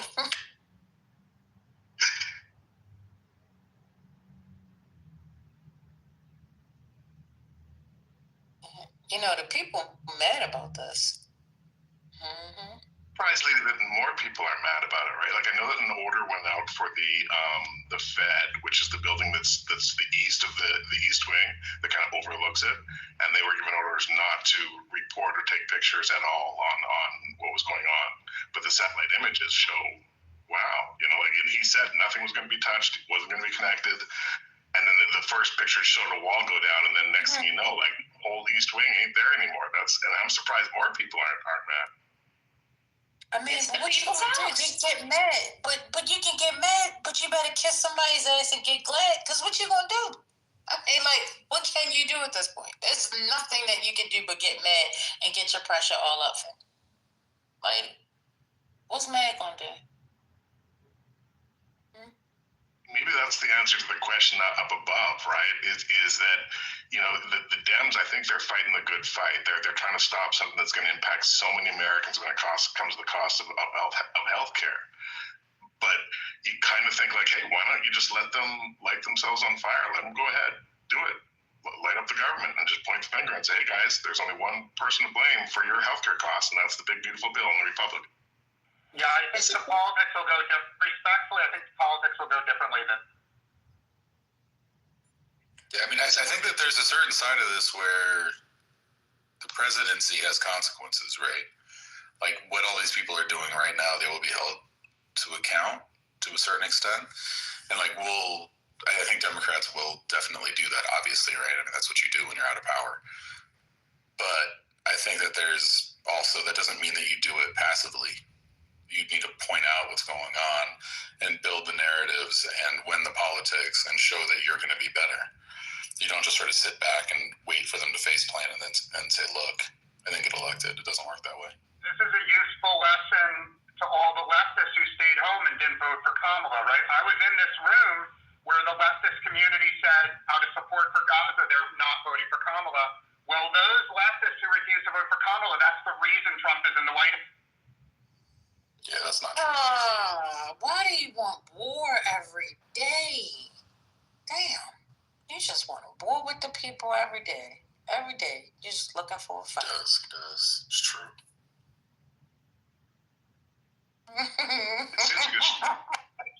I think Schumer said during the last budget that passed before they shut down, and one of the reasons he said why the Dems got behind it was because they were really concerned that what Trump ultimately wanted was the shutdown, and they were concerned that he was fine with being shut down and that he wasn't going to open it up again, and that's why they ultimately went along with it. Like obviously they've changed the mindset this time, but Trump doesn't seem too concerned. I think he's got him and his team have a whole list of things that they can do with the government shutdown, and I think that's why they're taking advantage of it.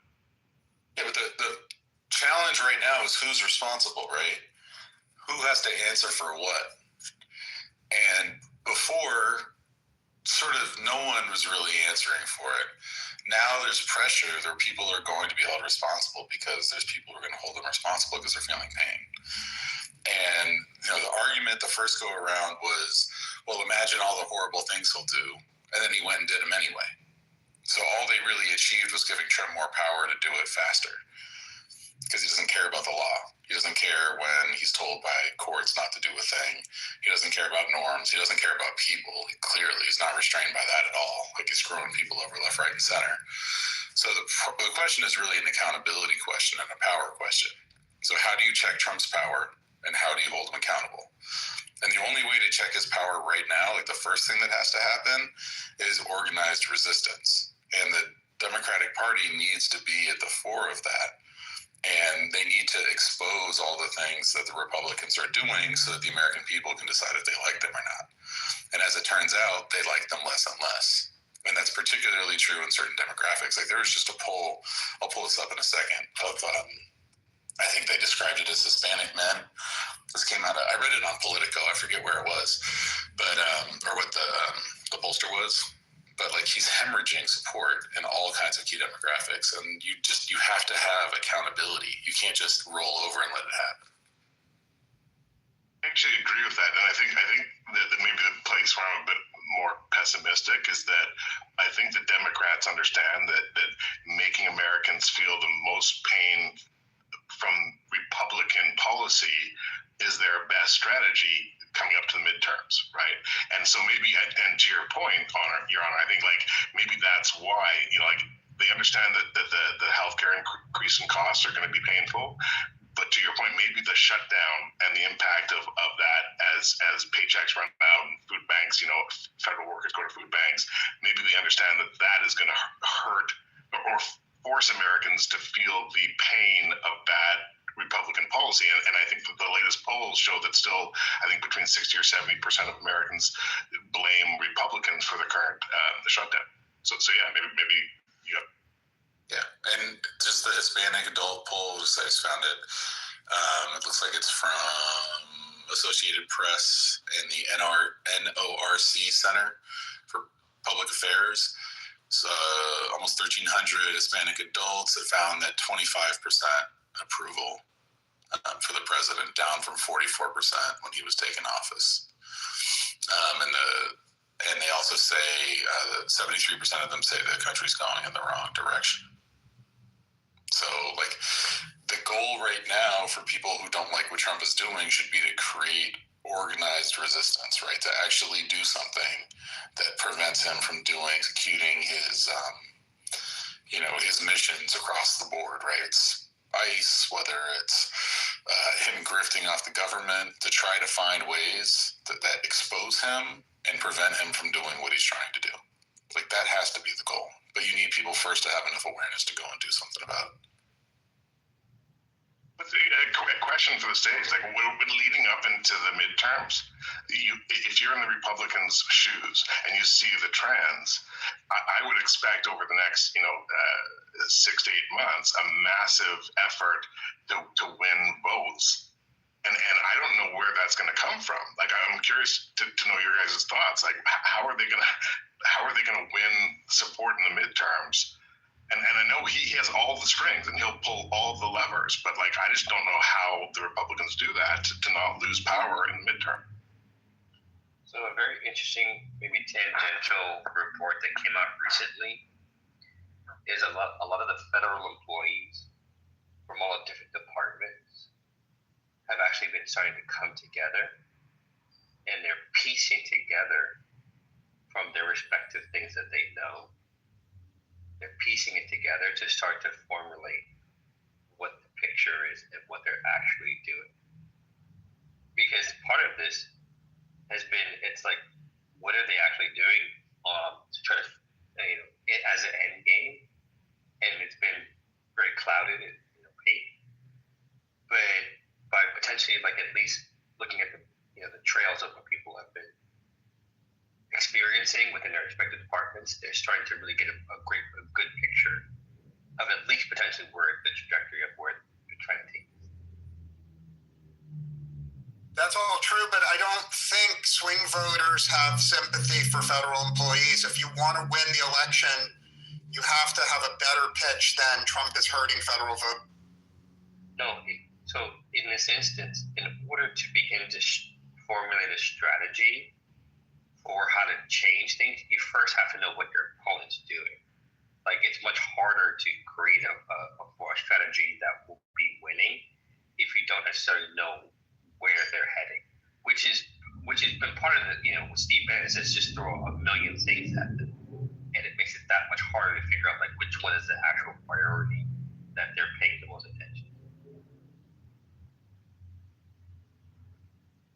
Well, I think we'll find out in the midterms that you're mistaken, and that actually the swing voters are still angry at the Democratic Party on the same issues. So if the Democratic Party wants to win the midterms, it has to change the issues that the voters hate. Like, if we look at what Trump was voted in on in the last elections, and correct me if I'm wrong, but I believe it was mostly like inflation, illegal immigration, and maybe his ability to stop, the wars on the first day. And I think of those three, the only one that he's maybe checked the box on, you could argue, was immigration. And so when the government opens up again and starts producing the numbers around jobs and the economy and inflation caused by his tariffs, I think that swing vote speed in the midterms, and that was kind of the base. My question is, like, when you see the jobs and the economy and the inflation, those swing votes are going to go against Trump because he just didn't deliver. Well, I respect very much what you're saying, but I just posted a link that I think respectfully disagrees with you, so I'll be succinct. What this link shows is that the swing voters, the families that always voted Democrat, who decided to vote Republican for the first time in this election, they had two reasons why they hate the Democratic Party. One issue is the trans issue, and the other is the illegal immigration. Now, if you read this link, I think there's proof the Democratic Party totally shit the bed on both of those issues. And my prediction is in the midterms, the Democratic Party will shit the bed again and lose again. And if you talk to swing voters, they're happy that Trump is addressing the trans issue, and they're happy that he is deporting illegals. Now, you may be unhappy. It may offend your moral sensibilities, but the swing voters just don't agree with you, Jeremy. They have different morals, they have different values than you. I just like hold on. A message from the management. Hold on 1 second. Speedy has consumed his allotment of 3 predictions, so there will be no more predictions for the rest of the night. Thank you. Please proceed. That's a fact. No more predictions for the night. We don't need any prediction. There is no trans issue. They what $200 million on creating an issue doesn't really exist. So saying that the Dems failed, it's like there was no issue. The GOP made it up. So that's the heart of it. Like they made it an issue that it's like, hey, be worried about this thing that probably happens like 0.01% of the time.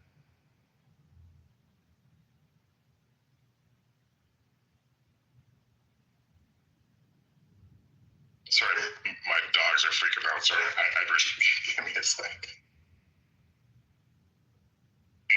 Sorry, the trannies have got them all worked out. But here's the thing: the 3 things that you posted above, Speedy, are inflation, legit, illegal immigration, legit, and trans people reading stories to kids in libraries in Florida, right? And so 2 out of those 3 things are not like the other, you know what I mean? So like the trans thing, and this will I'll agree, right, is that the Democrats fell for the trick. Every single response to like a Democratic being asked like, hey, should drag queens be able to read stories to kids in libraries? Every single response should have been, that's a stupid cost to healthcare. But instead they were like, no, I think they should be. So they fell for that, right? But that's not the 1% that matters. It's the billionaires, and those first 2 things are important, and Trump has failed on inflation, period.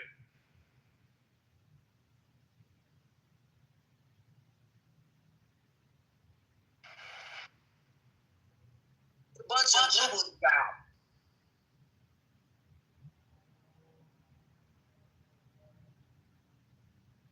Agree that inflation is worse now than when Trump took office?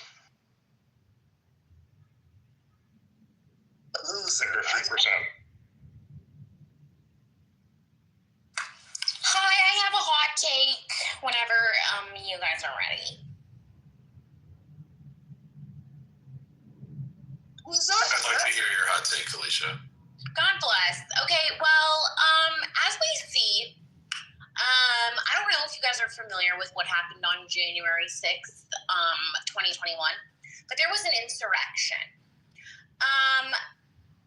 I don't think that any of this shit is going to fucking matter, respectfully, because America has shown that it does not give a fuck.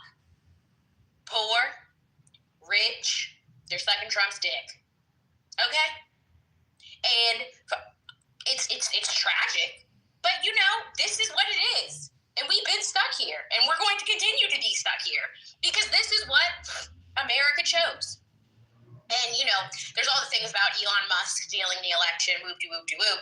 But, frankly, even if that did happen, then we're extra fucked because it's not like the midterms are going to be fair. So, you heard it here first. We are doomed. We finna stay doomed. And, yeah, that's all. God bless. Oh no. You were going with some hope, not we're doomed. Yeah, I agree with that speaker. As long as Donald Trump's running. Yeah. I agree as well. I think the issue is that people have been fooled into thinking it's left or right, and in many ways it is. But I think in a more important way, it's rich versus poor. When you look at the economy, the reason why it hasn't been impacted so much recently is because the rich people, their buying power is so big now, and they don't care about inflation in the economy, that the impact of the economy is less because poor people just don't buy enough to impact the economy anymore. Yeah, did you see the stock buybacks that recently just happened because of the what the fuck? Because of whatever the tax cuts or whatever the rebates that all those companies just got? For 1,000%. Those are supposed to go towards jobs and creating infrastructure and building out new manufacturing. And they got the money, and then they put it into buying back the stock to raise the stock price so that their shareholders would become, have a couple more $1 million in their bank account. 100%. And what percentage of people in the United States own stock? Do we know? I know somebody knows. I know it's not a large percentage, though. It's a large percentage because everyone's retirement funds are in regular stocks. So it's almost everybody. No, it's not almost everybody. Yeah, that's not true at all. It's about half, and about 90% of the stock holdings are owned by the top 10%. Right. So anyway, and I don't know if you've heard the news, but retirement is a farce. And if you don't have generational wealth, you're likely not getting it or a break ever. So I hate to say it. I hate to be the bearer of bad news, the Debbie Downer, but, white people whited. They're going to continue to white, and everybody else is fucked. And the poor whites, unfortunately, they're not really white either. Their whiteness is considered wasted because they're poor. And they've been cast aside. So the poor whites and everybody who's not white is doomed. The Indians and the Asians, they may attempt to, what's it called? Not infiltrate, assimilate into whiteness. But, that we'll see how that unfolds in the next 100 to 150 years. But as of now, the U.S. isn't looking good.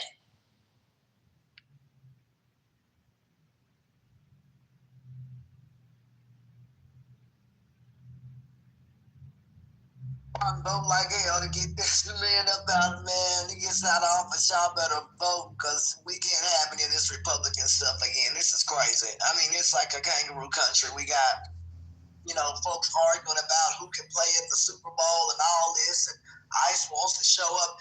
It's a lot, right? This is unprecedented. I ain't never heard of ICE say, let's go to the Super Bowl and whatever. This is just so stupid. It's like, and then we got a president that's up in the NFL's business. It's just a lot going on. But we have other things to be worried about instead. He'd rather worry about the damn NFL. Oh, my God.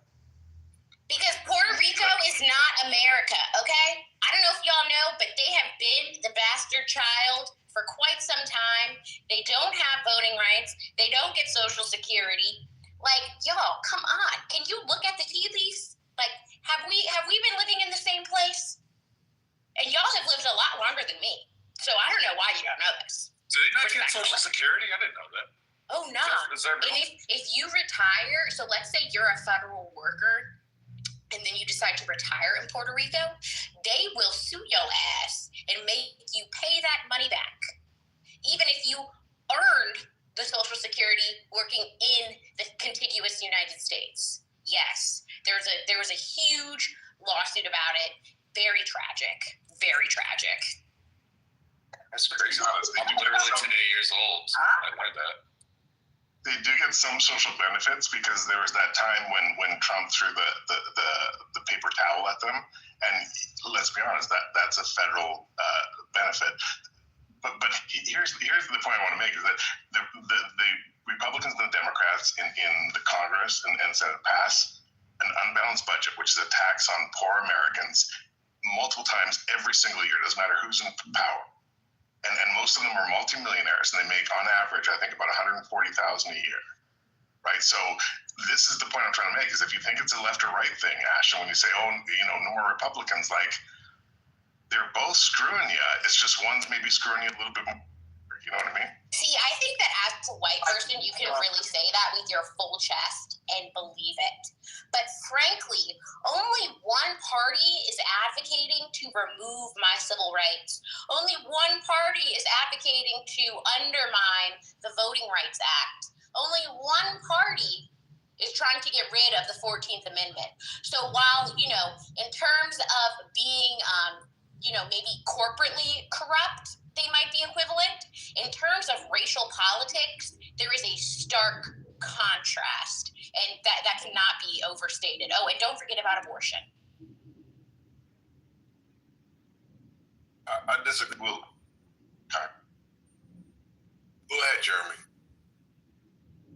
I actually, Kalish, I agree with those points. I think that's where the nuance is, that there is still like social issues that one side is fighting for more than the other.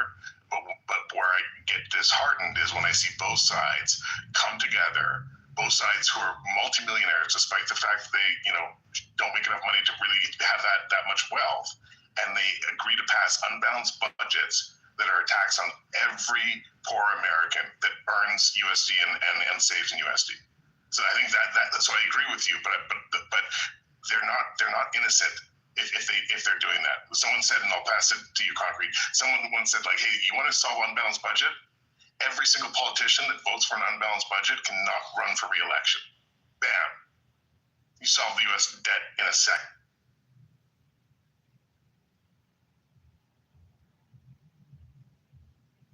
Concrete, I think you were about to tell me about why I was wrong.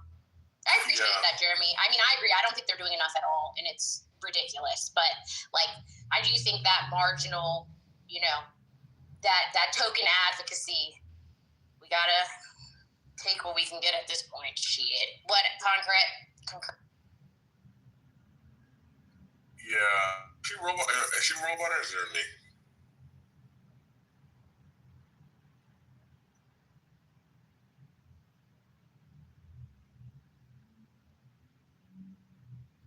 It's you, Concrete.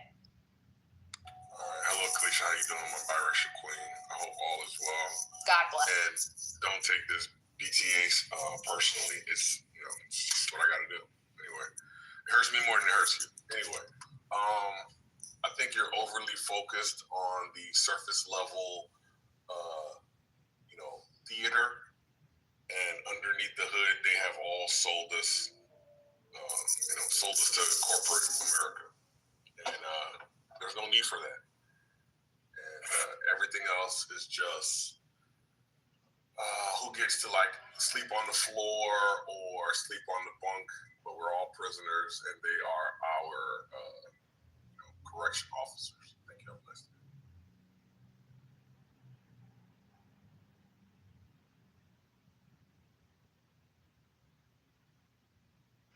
So I just had a thought, I just asked ChatGPT, in human history, when a majority group blames minorities for something, have they ever been right throughout history? And it was just straight up almost never. And the only times where the majority blames a minority and they're right is when the large population blames the rich people. That's the only time a majority scapegoating a minority is correct. Almost all other instances have been just wrong. Sorry, I didn't understand that. What part? I didn't understand what you were trying to say. As in, so Republicans right now, not just the party, but its demographic, it's very rooted in blaming a minority group for a lot of Joe, everybody else understood what you said. It was very clear. It was very concise. We appreciated it. Concrete is just, his brain's made of concrete, so it's never going to get through. Don't waste your breath. God bless. Damn, Kalisha, you ain't got to turn up that quick, bro. Let it simmer a little bit. Goodness gracious. And I understand what you're saying, Joe. But again, it seems like getting caught up in the political theater. If you look under the hood, yeah, we're all getting screwed. Thank you. Have a nice day. But, there is still hope because, there are things we can tear down, like the police. So, just because we can't address Donald Trump does not mean that there are not local injustices that deserve to be addressed. God bless.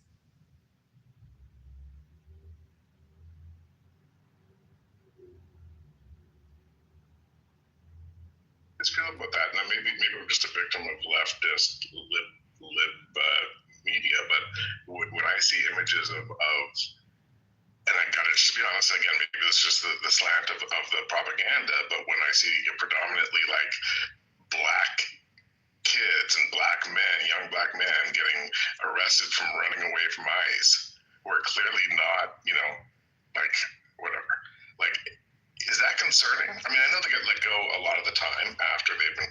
It's not, because did you know that black people are indigenous to the land, and we are the real Indians? So it's not concerning because we are indigenous, and there's nowhere to deport us to. It's not going to impact us. God bless. Jeremy, you ever watch those really good heist movies where there's this group that, they're surrounded at this table, they're going over the plan, and they're like, we need a diversionary tactic.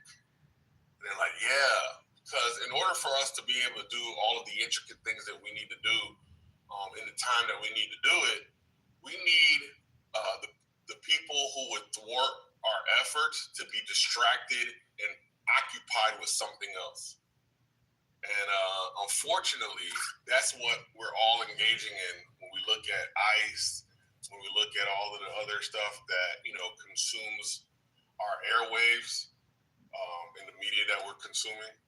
So it's unfortunate. And you know what? So crazy? The Dems at the highest level, they understand this. And they aren't telling us this. They aren't saying ignore all of these social issues that are used to get your blood boiling and grind your gears and to steal your focus. That's the problem. They know what's going on. They understand it.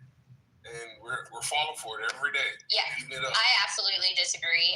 We are officially in about 1934 Germany, okay? The Gestapo has officially, become very, very prevalent within our communities. We are being re-socialized to accept a strong military presence and the ostracization of certain groups so that we can round them up in order to obtain more free labor in this capitalist society. If you ugly, if you poor, if you Blackistanian or any other type of minority, day is coming for you. Maybe not today, but 100% tomorrow. And while they're doing this, they're championing, extremely divisive politics in order to ensure that marginalized groups do not unite against what's happening. It's very, very strategic. But also, this is the playbook that was laid out in Project 2025.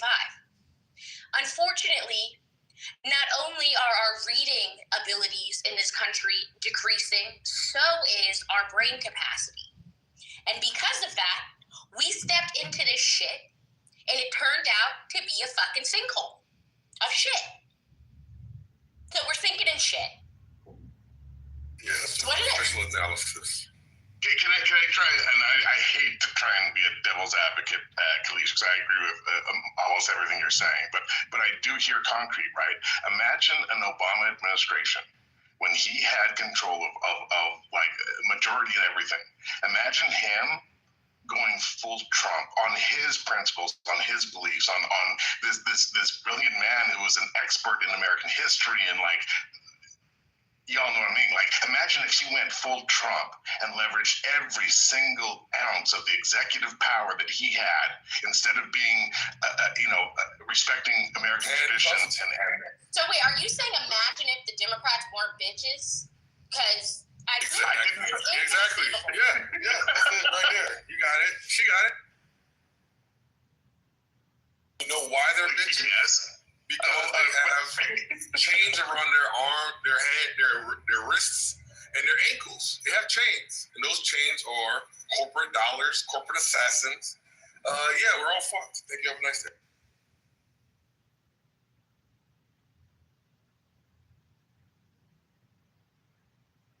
But that doesn't mean stop resisting. Like I don't. Oh yes, it does. Your representatives have resisted. Just because everybody else has stopped resisting, it doesn't mean I'm going to stop resisting. There were Germans that did resist throughout. They may have been beheaded. They may have been killed. But you know what? Y'all gonna have to kill me before I am quiet about this shit. You know what? The Dems weren't bitches. The Dems just said, you know what? We're not gonna burn the country down just to have our way, right? Like, let's be clear. That's what they're doing. The GOP is burning this country down just so they could win. Like that. If that's what we have to do to win, then what's the point of actually being in this country if the fucking burn it down? That doesn't make any sense. I'm not saying that they should just be passive. I'm not saying that they definitely need to step it up, but these guys are burning this place down like hook, line, and sinker. And they're so sophisticated. Well, let me just say this real quick. They're so sophisticated that even when we're in our meetings and we're trying to get everybody energized, they can have plants that quell that enthusiasm. And we're back to square one. Thank you. Have a nice day. And Arthur, here's where, again, I know this is not a popular belief, but when I put forward that it's not a left or right thing, right? Like both parties has handed America's democracy to the military-industrial complex and to the wealthy, right? Like Citizens United started on the Democratic side of the spectrum and then was polluted on the Republican side. And all I'm trying to say is that when I agree there, like Kalisha was saying, there are some social justice points that obviously the Dems are champion that are super important. But at the end of the day, the things that led to Vietnam and so many unjust wars, and ultimately, Elon Musk spending $350 million to buy the election over the last 30 days of the last election, like that's the fucking problem, and both sides have contributed to that problem. Oh, for sure, and there's definitely a lack of desire for change that got us to this point. Like, we can't deny that we are also here because this is what people chose. And frankly, the Democrats are comfortable with us being here in this position. Like, there's no denying it.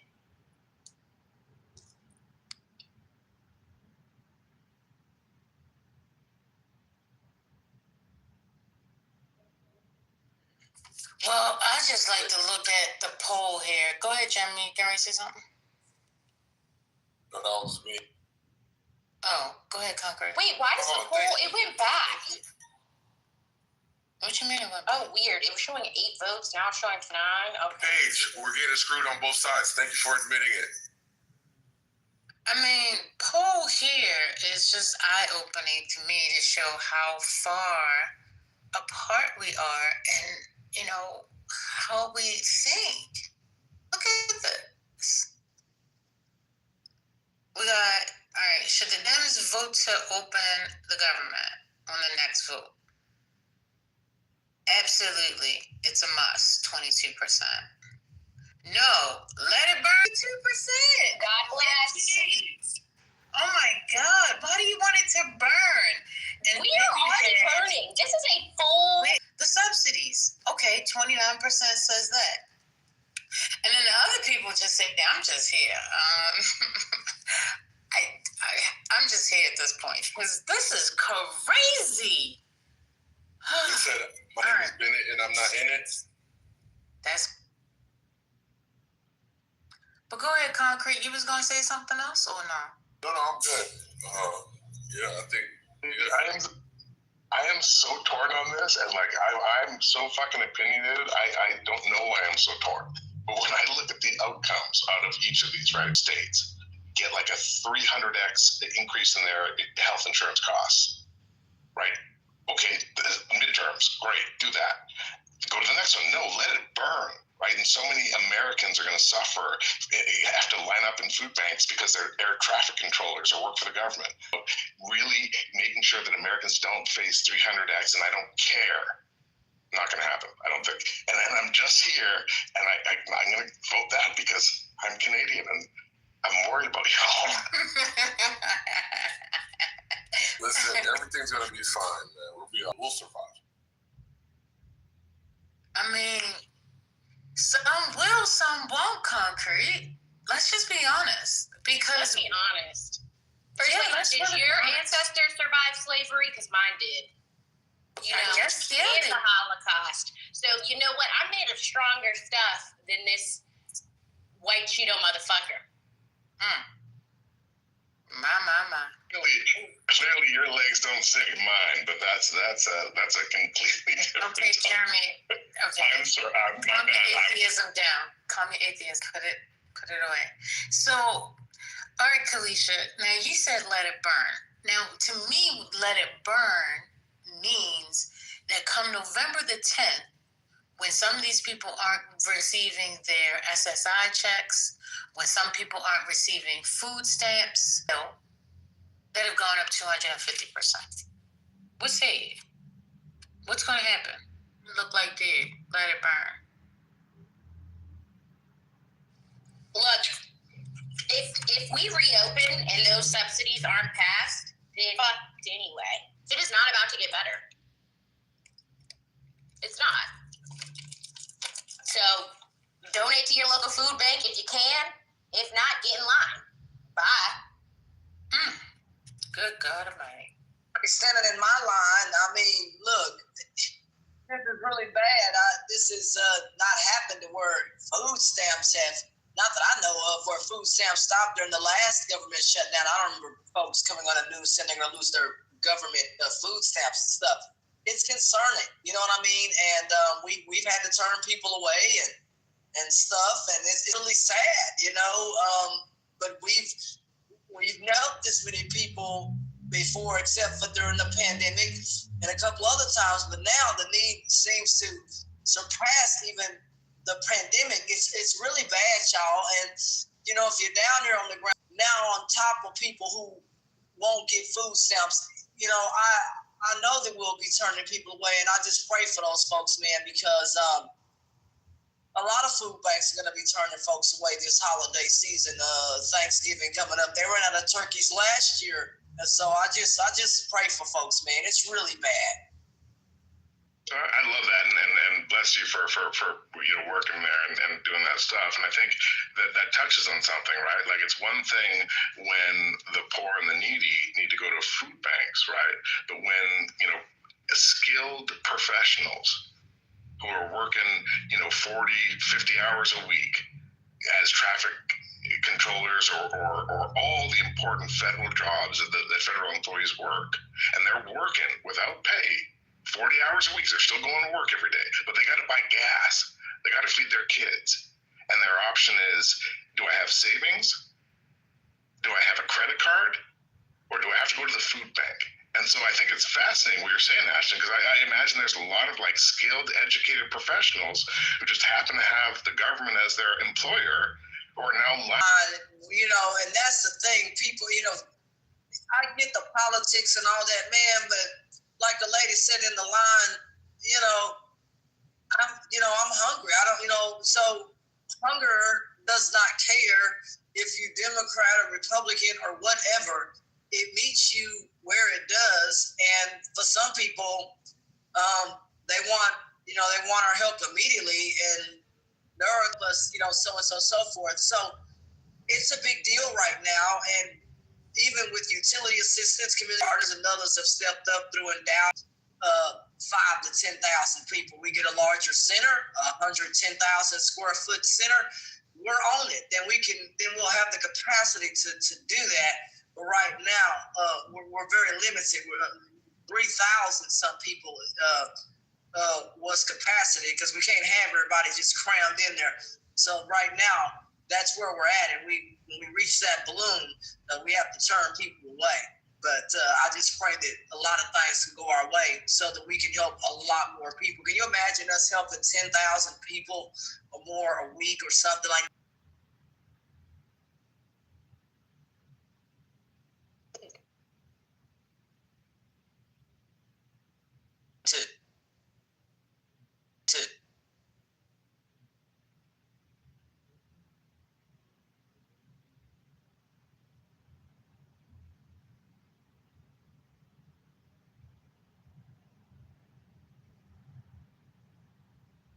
First Lady Nash, I heard someone the other day coming in here, I think it was Trent, and and he was saying like, hey, we should be really super stoked about bringing like $32,000 a year manufacturing. And I was like, well, if you make $32,000 a year, you're effectively, I think, and correct me if I'm wrong, living in poverty in America. No savings, paycheck to paycheck, any unexpected health or education costs like crippling. And so my answer was like, no, why would you want Americans to have jobs that only pay $32,000 a year? Like that's confusing to me. Like I didn't understand why Trump, when he takes office with historically some of the lowest unemployment in American history, and then he crashes the economy, introduces the biggest tax increase with tariffs in modern American history, and unemployment crashes and inflation rises. Like, why do that? Just to bring shitty jobs back to America? And maybe I'm preaching to the. You are. But my question would be, listen, why aren't the jobs already starting? Like, where's the factories? Why aren't they building the factories already? So that's my question right there. But also, wait a minute, I have another question for you, Jamie. Is it true that Canada went on and made the deal with China or something? Did I hear that right? We're moving in that direction. It hasn't been announced yet, but we just opened up a line from our oil in Alberta to Vancouver, which enables us to sell everywhere. Before we didn't do it because we just sold it all to you guys. It's super cheap. That's why 60% of your refining facilities are made to process our oil, not Saudis. But I'll answer really succinctly. What happened, first idea, is that we shat on China because of the Uyghur stuff, 5 or 10 years ago, and they stopped buying our soya bean and really bought almost all of your soya bean instead. And then now they're not buying your soya bean anymore, and your soya farmers are pissed. And we, before us and you in Mexico, we were like, hey, 100% tariffs on Chinese cars. Let's protect our car industry. And now that on the global stage, I really hope after Donald Trump leaves office that America can seriously redo. I don't know if you want to say that. Just start over in so many ways, because so many people are going to be hurting because this man is all about him. He's not about the country. And, you folks over in Canada, I hope you guys understand that Donald Trump is not a monolithic of the people. He's not, there are people who literally hate the policies and what's going on, for real. You know what I mean? We want relationships with our allies, and we want to work with people in global trade and all that. This kind of stuff is really unprecedented. Heavy tariffs levied against countries like India and Singapore. My gosh, I said a beautiful place like that. Why are they tariffed? I'm still not understanding what happened. Why are we here, and why all of a sudden no one can stand up against Donald Trump when it comes to an unlawful tax? That's what I think a tariff is. I don't know. We're just going to call it a tariff because that's what it is. But it's just like a big old tax. Who wants to pay that? No one. So folks can speak out about it, but I don't know if much can be done about him levying these tariffs, and what other countries or anything. Can other countries do anything about it? Can they, I don't know, tariff back? What can they do if they're getting these levied upon them? In Singapore. The versus is over? Oh my God, I missed it all. It's still on the replays on our Instagram if anybody wants to see it. It's actually pretty good. We are old. They old and we old. That's no, they old. Sis, I am young. Okay, yeah, they're a little extra old, but it was good to see. 87 is young. Whoa, thanks. Who 87? Hush. I'm 87, but the thing is, I'm young at heart, and I will never grow old. Do you understand? I don't blame him. But all right, so look, we up at 40 now. 40 people have voted. Thank you for casting your vote. Seems as though absolutely it's a must, is at 20%. And then we have no, let it burn. Yes, the subsidies. 35% people have voted for that. And then we have, you know what? I'm just here. I'm here for the conversation. I'm here to decide. I don't know which way to go. I don't know what to vote for. And I'm one of those people because I said at the beginning of this month, I thought that it was going to be back open by the middle of October because I was listening and I heard Trump. He told me that they got a deal going on and they're going to probably get this thing done. So I was like, okay, you know what? I'll give them until the middle of October. That didn't happen. And then I started hearing the pushback and I was like, oh no, this is serious. Like this is real serious. So I was like, okay, maybe at the end of the month. Child, I don't see nothing in sight. I really and truly don't. I don't see how it's going to happen. And y'all not having a real discussion about what happens when people don't have food to eat. Perhaps maybe we'll get the USAID food.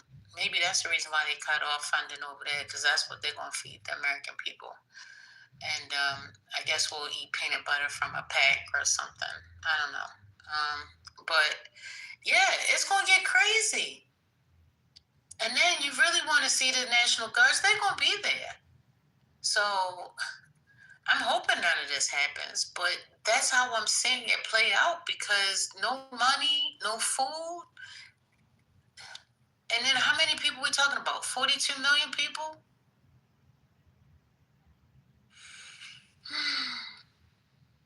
Did you just say that they diverted USAID food to the poorest nations in Africa so that they could feed the poor, hungry? I don't mean to laugh. I am so sorry. I didn't mean to laugh, but to feed the poor, hungry American. I mean, it's just a thought. I was just saying, you know. They cut the funding off. Didn't they cut the funding? Y'all here? What's going on? I'm just saying. I don't know.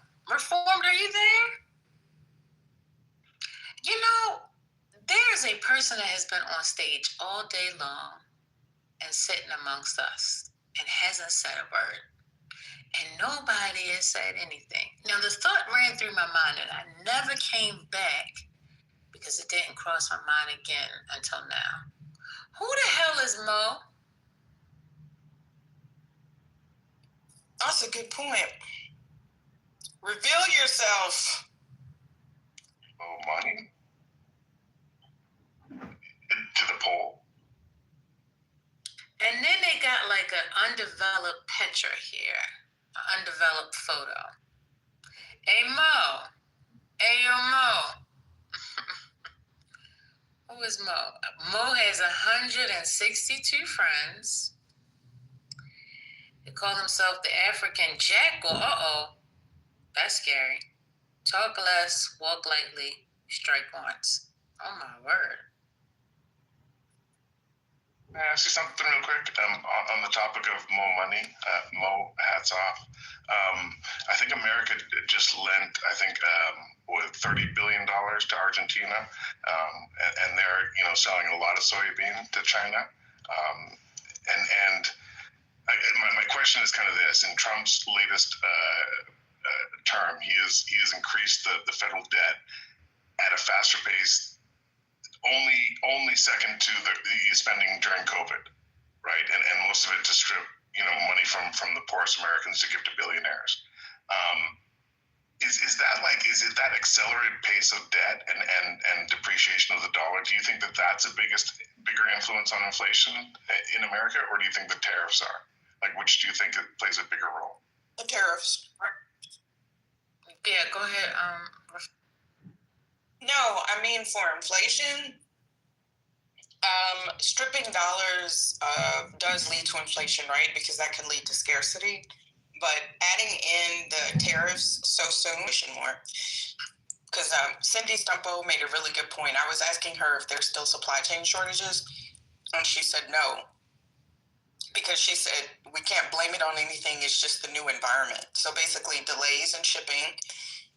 delays in products, right? Like, we can't blame it on COVID anymore. It's just, it is what it is, which is kind of scary, right? If this is the new normal, this is not good. So in my opinion, it was the tariffs, because imagine if they hadn't been put in place, if the farmers, he hadn't messed with their productivity and with China, and they still had an outlet, right?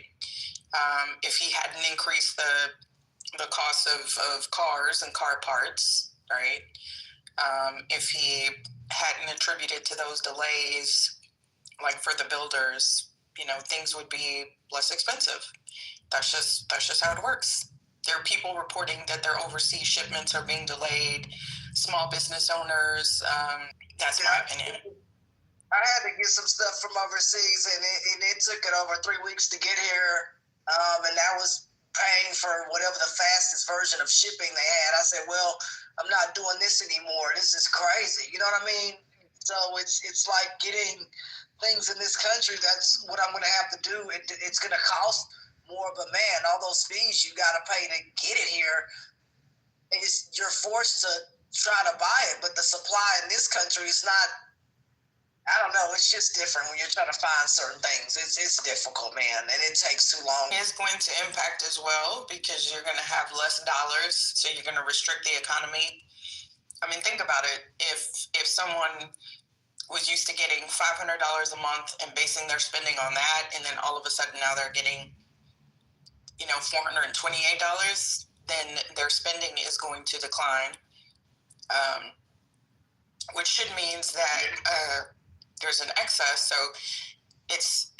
we might enter something icky, which is really bad, which is called stagflation, where you see.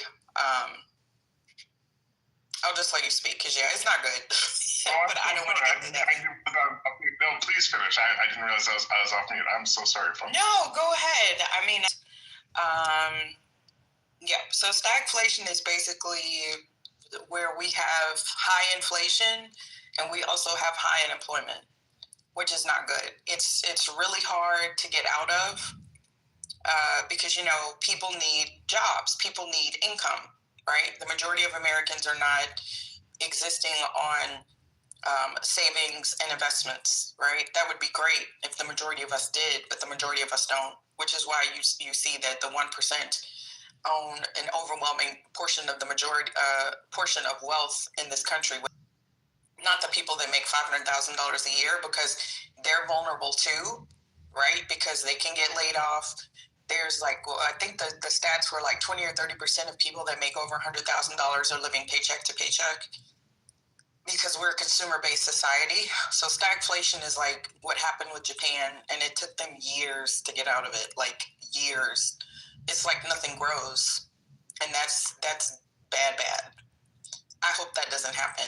But what are we seeing right now? We're seeing lots and lots of layoffs, and the crazy thing is that they're government instigated, right? They're not necessary. So when you make all these cuts, it's kind of like, think about if you're in a relationship or you have a new job and you've been doing something the same way for years and it's worked, and then you implement a lot of changes within a couple of days, but then so it's disruptive. It's not been tested. We actually know that tariffs on the short term and increased tariffs against other countries actually don't work. It ends up biting us in the butt, and we know this from history. We have so many examples. Nothing that we've ever looked at in terms of how the economy works or trends or any other country is indicating that this is going to be a win for the United States economy. It's already impacting the dollar. It's impacting our overseas relationships. The United States or utilizing the American dollar, and that's problematic when we have so much debt that we need these interest rates to come down, because we need that money from other countries to buy our treasuries and bonds. So when we're scaring other dollars away. Yeah. I'm trying to be happy. It's Friday night, Jeremy. I don't want to be all, I'm gonna agree with you and just be like a fountain of positivity right now. So I agree 100%. Right? I think like when you look at the delta between the tariffs versus just passing unbalanced budgets and printing U.S. dollars, which is also a tax. America has done that since 1971. And I remember being a kid, a teenager, going to New York for the first time and seeing that like debt clock in downtown Manhattan and being like, how is this sustainable, right? And then flash forward 30 years later, and that debt clock is like 3 more, new digital screens because they needed more fucking, numbers to put up there because and still, it's all good. America's still number one. And it was because of the manipulation of fiat and the oil dollar, the petrodollar, and the military-industrial complex. But it was still working, right? Reformed. And even though every time both sides passed an unbalanced budget, which was a tax on all Americans, it was a tiny tax, and that tax was suppressed by the power of the petrodollar and the military-industrial complex. And what's breaking now, and this is where I agree with you, is that the tariffs are a knee-jerk, immediate, massive tax on Americans that was forced onto them at a point when they had some of the lowest unemployment numbers in their history. Right, and that's the messed up part. And that's where I agree with you, is that the tariffs, I think, will have a bigger negative impact on American economy than passing unbalanced budgets and printing money. So yeah, I agree with you, reform. No, I agree. Mm-hmm. Oh, go. Are you talking about Union Square or are you talking about Penn Station? There were two debt clocks.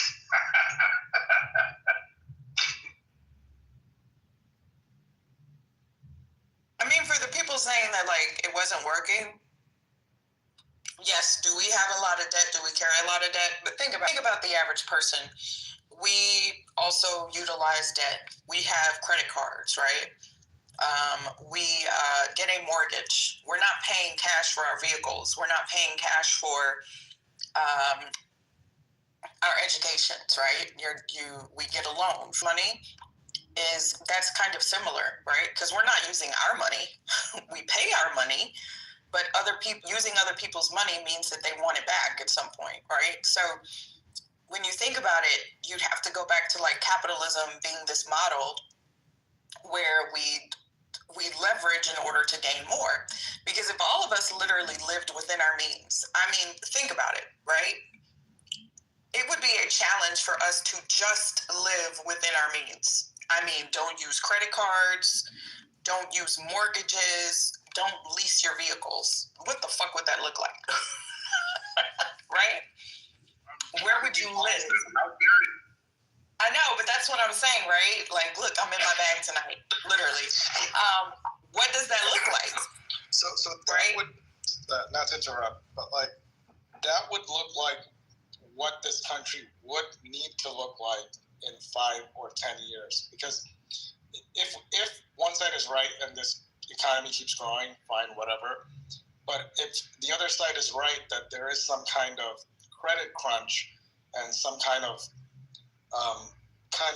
deterioration of our economy, that world that you're describing of how do I go without taking this loan, or how do I not finance, or go without the car, or go without a lot of these things, that is the world that Americans will have to deal with, like to go without.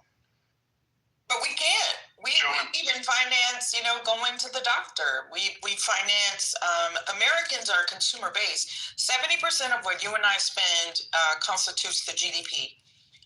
That would crater the economy and we would have a Great Depression.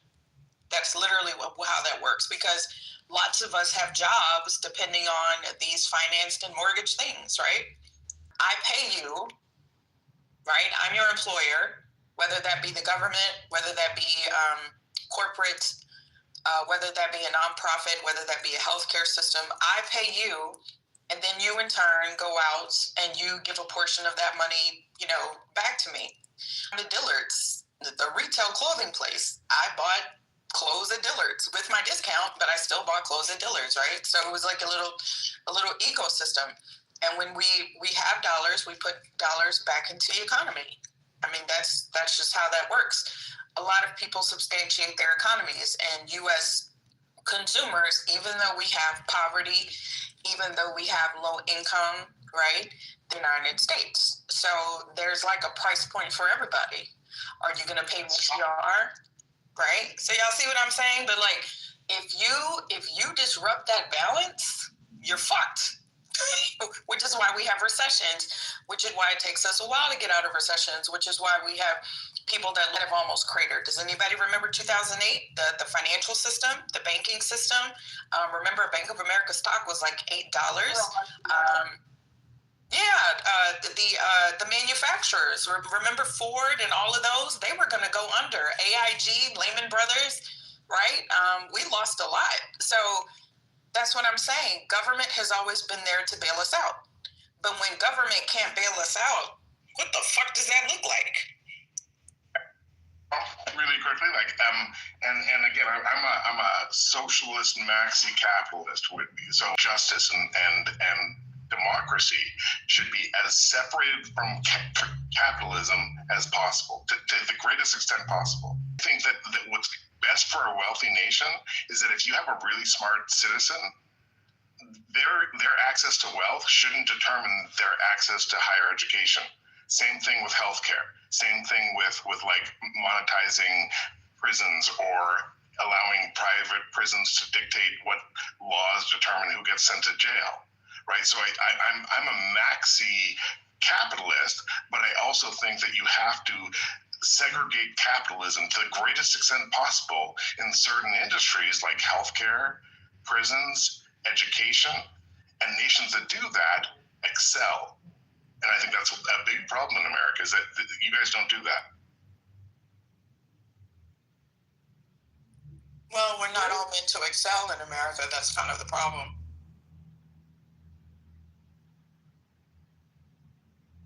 In America, if you break your leg, like the leading individual bankruptcy cause of individual bankruptcy in America is healthcare debt, right? If you're a brilliant kid, but you don't have the wealth and you're not in the 1% to get a scholarship, you're not going to be able to afford. Absolutely realized the point of what you just said, and he realized that medical debt was detrimental to the average American because it impacted the APR, or the amount of, interest that you would pay going about your everyday life, pretty much over things that most of us don't have any control over, which is when something happens and we have to go to the hospital and get treated, right? I mean, we do have control to some extent, but some accidents happen.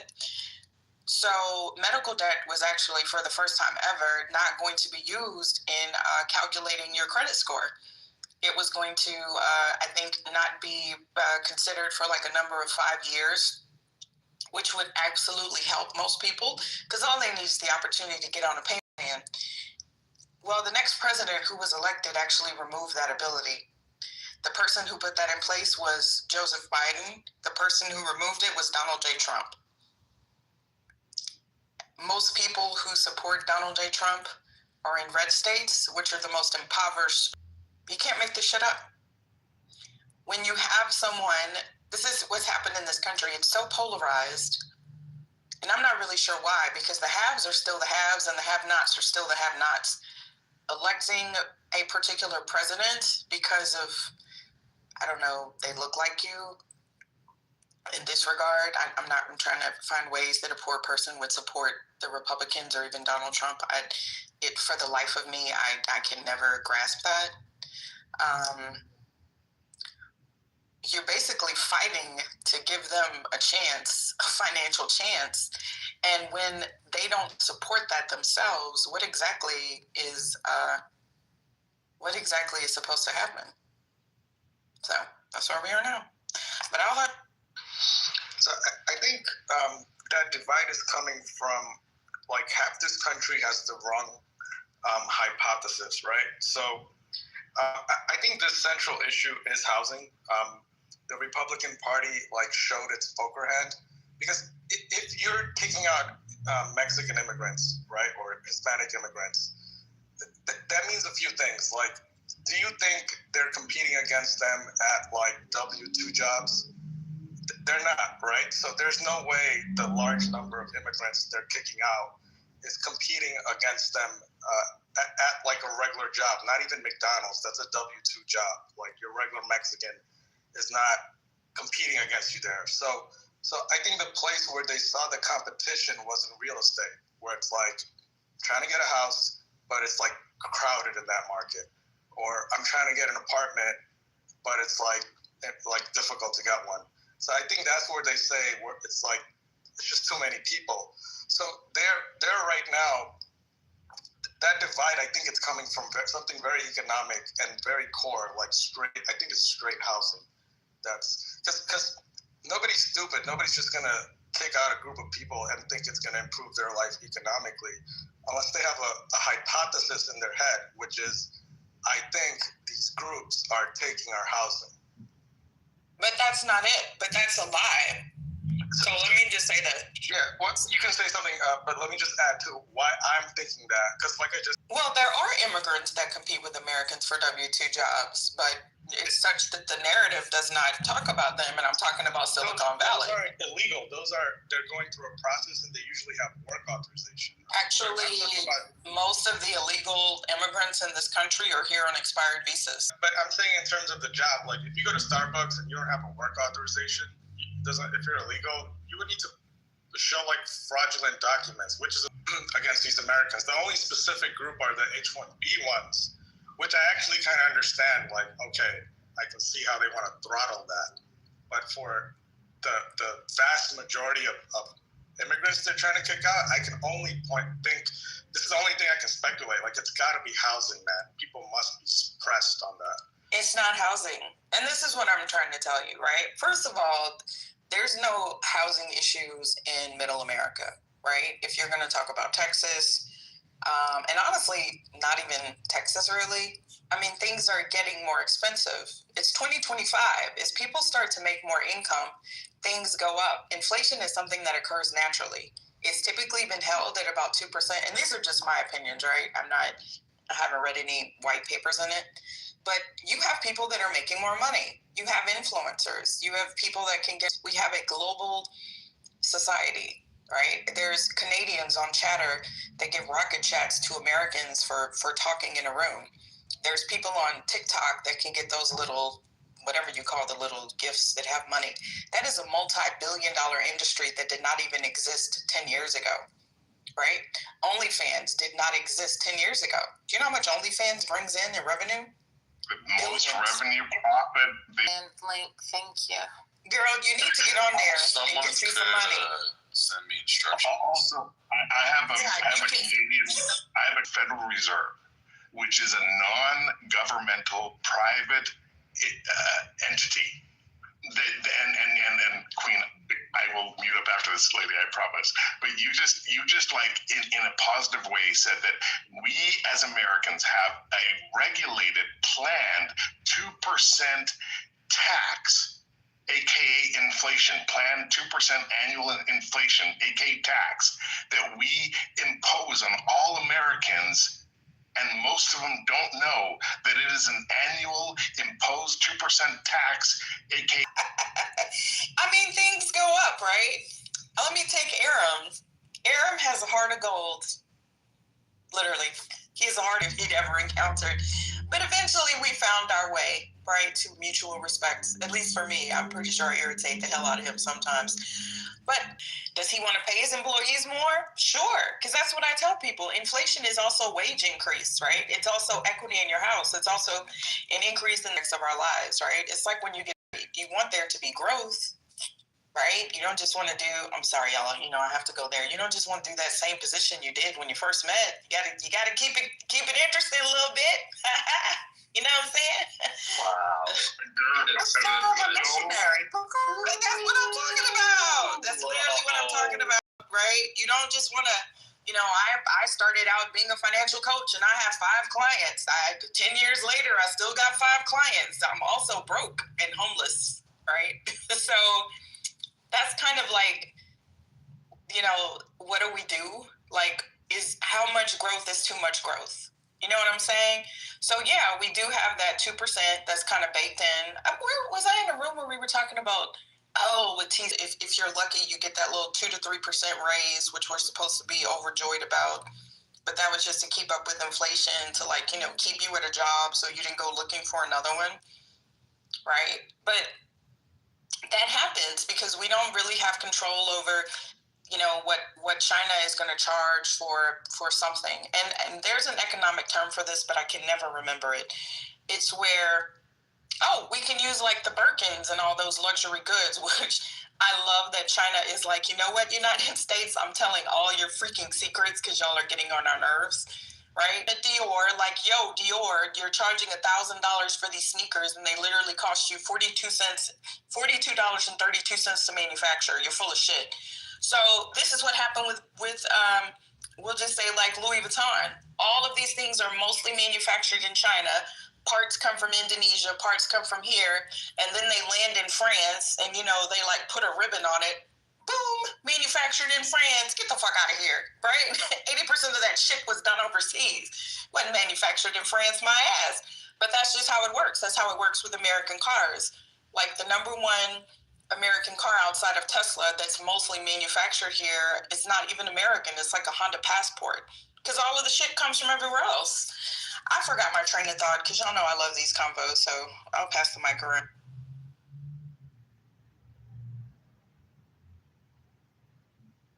Everyone else go because I am so triggered right now, Reform, so I'm going to let everyone else respond before. I know. Oh, yeah, Banna and Sabina. I think that would be a good daytime combo that we talk about, that maybe Patty or First Lady will play what Bannon was saying. Because, that's crazy as shit, talking about... the third term? Yes! I'm not playing that mess, because I don't even want to talk that into existence. What's going on? Well, there you go. Amen. Period. I think we have it. So 45 people have voted. Let me get my glasses on. Glasses I don't have. Let me move these big eyelashes out the way. Okay. Let's say, 45 people have voted. We have 18%. That's absolutely, it's a must. And then we have 27% that says no, let it burn. Let this thing burn. And then we got only if the Repubs go ahead and pass those subsidies, okay? And that is at 38%. Let it burn just moved into 30. It's a must. All right. Back to business. So Versus went on. I don't know who won. I got to get caught up later on today. Tomorrow. Let me see. Is it in the house? Is it already scheduled? No, it's not scheduled. Okay. Well, tomorrow we are having our last 1 hour and 30 minutes, 1 hour and a half, for 107 days with Kamala Harris. I think we're on like the 30th something day countdown to the actual election. So that conversation should be good. I hope you guys can join us. If you haven't already, go ahead and join the Politically Telegram. We want to know, what books do you want to hear next? We're going to start having different books that we go over on, let's say, Saturdays and Sundays. So please make sure you let us know what book you want to read. If you don't have the Telegram link, you'll have to hold out. I told you guys, you got to get in now. Subscriptions are coming, and it's going to be $25 a day. So get in while you can. Join the Politically Correct Telegram. But if you don't have it, just go ahead and give me a back channel. Now, we're not doing, no novels and shit. None of that smut talk books. No, we're talking about politics, something that we can, really have a conversation about. So using the books to try to keep the Republicans away. No, because they will make you say books, I run. I love books. They're great. Hey, Marsh. I guess you're a Democrat now. You don't count, Marshall. I guess so. Oh, well. I'm surprised you're still a Republican, Marshall. In my county, I've disaffiliated with our state party, and I've disaffiliated with our national party. Good So job. I have my county service, and that's about it. Aww. I knew that little spicy Latina was going to make a difference in your life. I knew. Oops. She really was something. I tell you what, we're no longer together, but we are still friends. And she was just like, she's one of the coolest girls I've ever dated. You know what? Go get her king so you can have an abuela and all of that stuff. I didn't even know. I was guessing. Like, it's inevitable. Who else are you going to date down there by the border? Exactly, right? I mean, this is going to sound weird, but I've never dated a white chick, ever. I'm not surprised. Like, there's literally, you must be the only white man with red hair for hundreds of miles. It's a terribly experienced, Marshall. Terribly. I think it's the best experience ever. I get around large. I just want to congratulate my sister, my cousin sister, reformed. She was pretty good today. She didn't crash too bad. I appreciate that. It was a good conversation. And T's lasted all day long. And you didn't throw him out. My. I never threw him out because I'm like, I know these people would tell Patty in 2 seconds, somebody kick me. I'm like, you're not going to put it. Now that mountain dude is weird. And he was in Lou's room, sputtering, yelling. It's so crazy to me when they're like, but y'all didn't care about, the abuse of children when, Biden was in office. I'm like, bro, it's the abuse of children. Like, are you okay? I'm sorry, that shit gets weird when they start, when they're like, we don't really care about that. So I'm like, you know what? Let me just go away. I don't even want.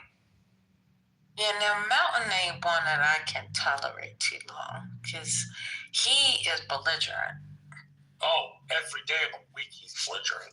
Who is that? Is that a rebrand? Because that voice sounds really familiar. It's absolutely a rebrand reformed. I don't remember the guy's prior name, but we both know him.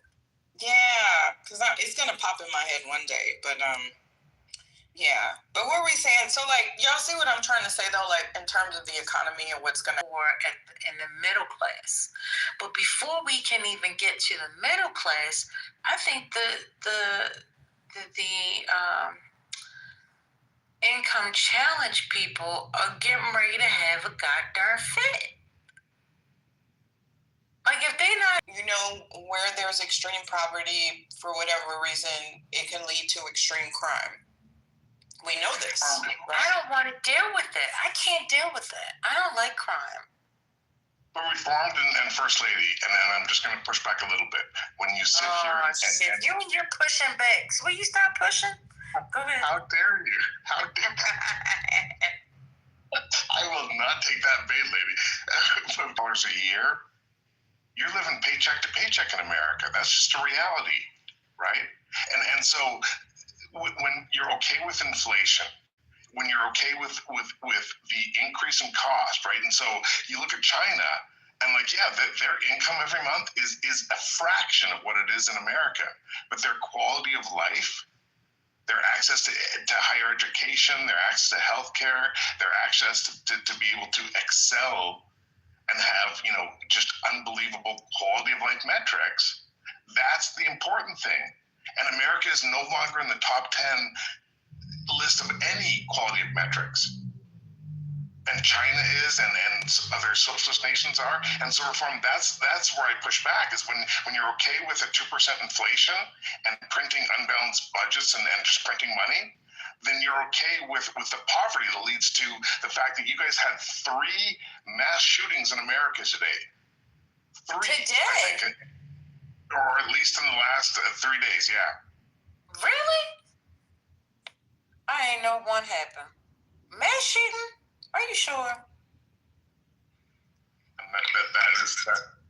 Yes, ma'am. Sadly, that is the majority of days in America. And by mass shooting, I mean a shooting incident that killed more than 2 or 3 people. That is almost every single day in America, ma'am. Don't be mad spamming me, sir. That was a lot. Hey, Sabina. I'm so sorry. Girl, you put me in the goo right now. Say that like you'd like it. Everybody likes First Lady. She got $10,000 at OnlyFans the first day already. Yeah, you're gonna be my promoter. Yeah, What do you call an OnlyFans promoter? Is there a name for that? A small business owner, and that queen is so much better than the pimp that used to own the adult. Right, we're called social media content managers. That's what we're called. Social media content managers. I like that. Sounds you like that, Your Honor? First lady got $1 million in chatter last week. I mean, that was word on the street. That's what I heard. Oh, how much did that room get? Like $400 or $500? That's what the room got. What First Lady got was completely separate. That's that's getting word on the street. Awesome. I don't want to talk about anybody's business. Exactly. You don't want to tell it, but you're just running your lips, huh? Just be her cash app, Arthur. But on Chatter, you can send people rocket chats through their profiles. Just FYI, it does not have to be to the room. So there you go. Here's a controversial take. OnlyFans empowered women in the oldest career or industry in human existence for the first time and stripped the wealth from rich, wealthy white men who were profiting off of the women who were in that industry before OnlyFans. Hot take. Well, couldn't know what the guys who own. Pimping out the woman. So yeah, there's still people at the top, but yeah, exactly. It's way more safer because before it's easy to kill what would you call it, a prostitute, right? That was the original term, and then the higher end was escorts, and then now I think reform. What did you say it was? Social media content, right? Mm-hmm. So, social media content creator. So it's much better, honestly. Social media content creator is crazy. So, I mean, if I do OnlyFans, am I going to hell? Like, I don't want to go to hell. No. Hold on. How dare you? Hold on. I don't want to go to hell. Like, what's going on? I feel like I'm going to go to hell. OnlyFans.com/revelations. Then you definitely. Okay, you hear that? That includes my Bible humor for the month, by the way. That's it. That's fine. I'm writing notes. Revelations at the end. Taking it. Jesus loved everyone. That's spreading the word, literally. Quote. That's a great point. Good one. Great. That's such a great point, Reform. I saw this TikTok. I don't know if you guys have seen it. It's this viral TikTok where a preacher in a Christian, Baptist church has a blinged out Rolls Royce on stage, and he's like, "The reason why I bring my blinged out Rolls Royce on stage is to demonstrate for God that this is for all of us." And someone in the congregation says, "Can I drive it?" And he says, "No, Jesus wouldn't want that, right?" And that's kind of the point I'm saying is that if that preacher went on OnlyFans, he's gonna be a millionaire, right? But also, the owners of OnlyFans taking 10% from those small business owners that are creating their own content is so much better than that pimp that used to own that woman and force her into poverty and depression and slavery so they could have a whole bunch of money profiting off of their body. That's the difference. Jeremy, speaking of this, I honestly did not know this, guys. Maybe some of it. I had no idea that Trump, because people always talk about Trump's father, but I didn't know Trump's grandfather was a brothel owner, and he changed his name, anglicized his name. It was German, but he was a brothel owner, so technically a pimp who made money off of women. I never knew that. And it's crazy. Like they make so much money. I'm an advocate for safety, right? I don't believe in shaming sex workers. I don't like how these young girls are on there, but I'm not living their life, right? If they manage their money appropriately, and there's a lot of young men that are on there too. So, shoot, to each his own. There's people selling feet, the feet pics. Heck, does anybody remember for the OGs?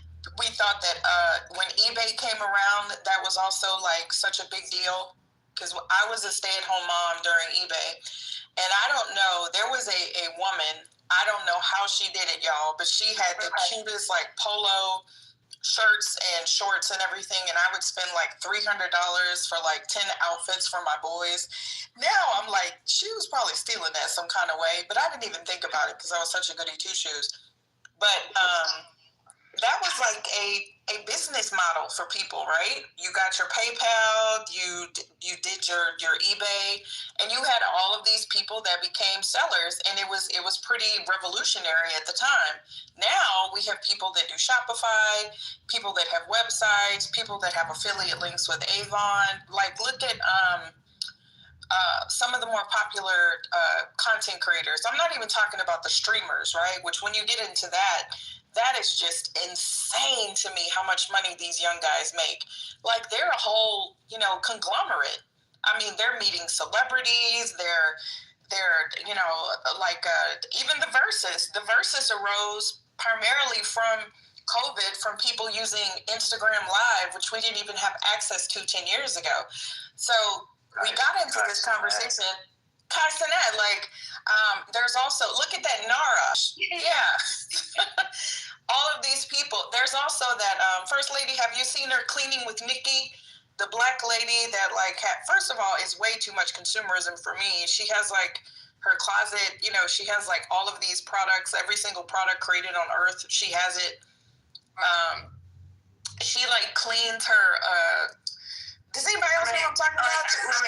From one content creator to the next. We don't look at others. Sorry. Oh, that's right. First Lady is a content creator. Absolutely. Right? So that's what I'm saying. The way that discretionary money for me, right? I'm not going without in order to do that. That on a tiny fashion, if I give somebody on Facebook because I like a reel, you have to think about how empowering that is, both for the receiver and the person that's giving. We have the ability to just pop money all over the place, to have these subscriptions, to pay for Netflix. Look at how we have changed traditional TV. When is the last time somebody's watched the actual news on the news, traditional TV, channel NBC, ABC? I can't even tell y'all. I watch Matlock on Thursdays on CBS. You know what? There's a new Matlock. Wait a minute. How dare you? There's a new Matlock? Yes. Wait, who's this Matlock? Hold on. It is a privileged white woman. Go ahead, lady. Tell them about that privileged white woman. Shut up. That lady. I think she played him. Did she play Misery? I'm not sure her name. Oh, Kathy Bates. Now I knew they had the Equalizer. Yeah, I like not the Equalizer. What was Queen Latifah called? 911. No, Queen Latifah was Equalizer. Right, and that was the movie, and then they made the movie with Denzel. You know what, y'all? Side note, I do love how melanated people are playing those roles, because the Equalizer was the white guy, because I watched the original TV show, which I loved, and then it was Denzel Washington, and then it was Queen Latifah. I thought that evolution was so cool. Yeah, well, Matlock is I will and not it's in the season. Shush, Jeremy. It's in the second season, so. But yeah, I watch regular TV all the time. Even though I have cable, I still actually have cable. So right now I'm watching The Verdict. I like the network shows. I like The Rookie. I like the NCIS original. I like all that kind of stuff. I like Brilliant Minds, which is really, really interesting. I love network television. The last time I watched network television, because I love Kathy Bates and I love Matlock, but I didn't even. I think it comes on Hulu. I think it comes on Hulu. Okay, it's really good. It's really, really good. She did such a good job. Yeah, outstanding. Especially Whoopi Goldberg. Yeah, they're still entertaining, you know? Whoopi Goldberg can go fuck herself. Yeah. I'll jump in, but maybe I don't want to interrupt, but Go ahead. I was going to respond to Reformed. I think what's happened, and go back to what the conversation was, like entertainers, content creators. Is this the guy who said Whoopi Goldberg can go fuck herself? No, that was Narco. Okay. Sorry, kitchen chair. The same. In early America, like the content creators in Hollywood didn't profit off that content. It was wealthy industry owners and the owners of the content, right? And then you had like these producers, predominantly white males, Epstein and the other guy, Harvey, whatever, like profiting way more off of the content that actors created, right? And this evolution and the tie back to like OnlyFans and then the content creators in the adult industry, it's the same problem, is that the people who are actually creating the shit that people wanted to see did not benefit as much as the wealthy shareholders of the companies that supported that. And I think what's amazing with TikTok and OnlyFans is that it is given more of the profits and the revenue from what they create to the people who create it. And yes, OnlyFans is going to take 10%, and TikTok's going to, be a very wealthy company, but also they have transferred.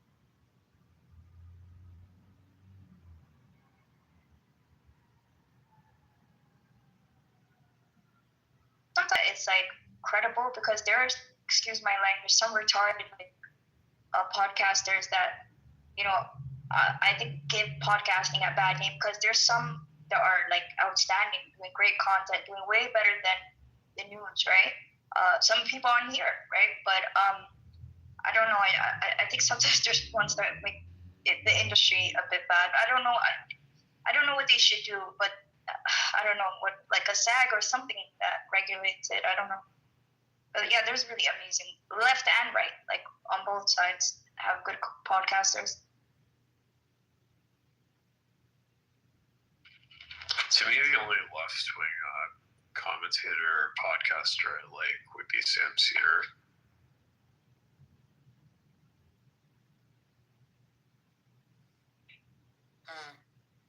Sam Cedar is a smart guy. Actually, he's somebody who, on the left, he's one of the only people I'll listen to. He has opposite views, but he is intelligent and like well-informed, and he's interesting to listen to.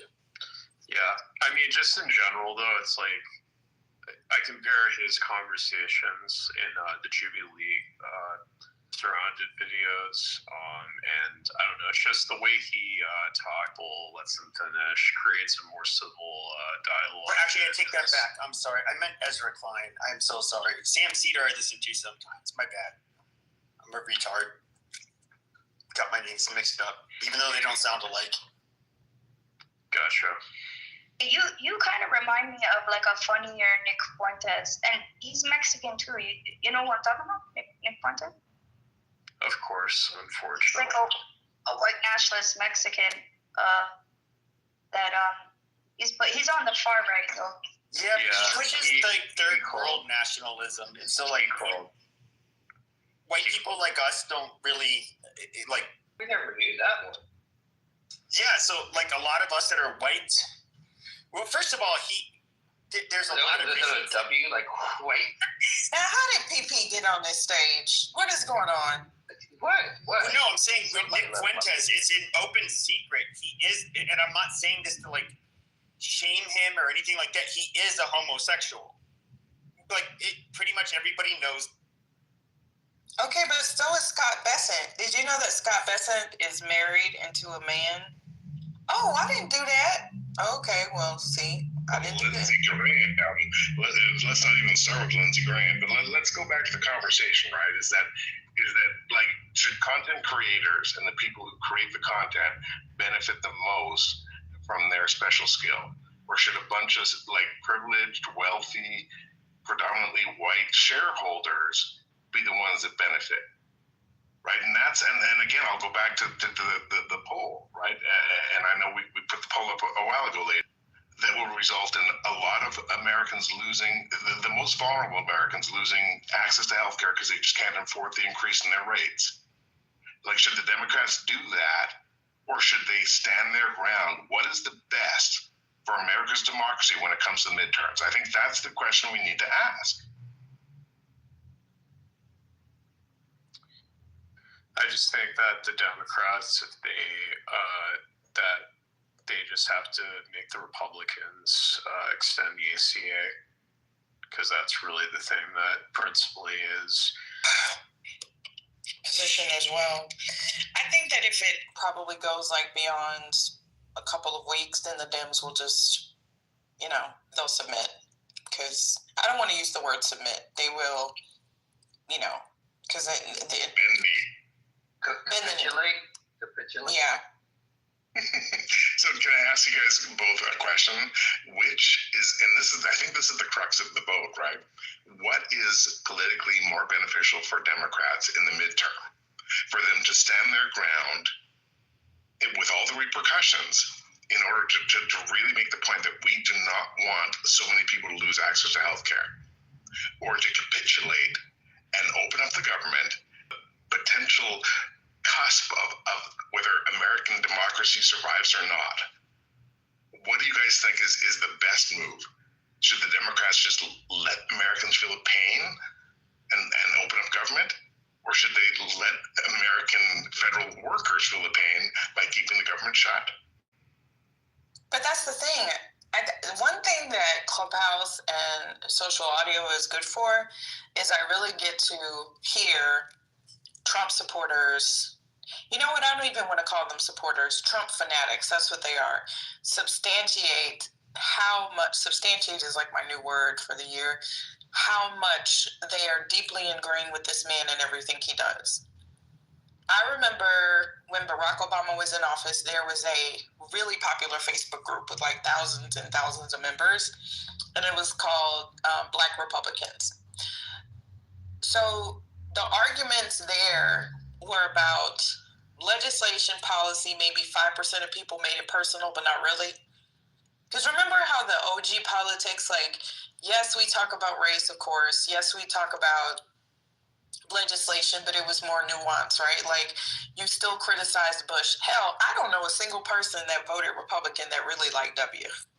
I'm just going to be honest. Like, who the fuck really liked W? Laura Bush.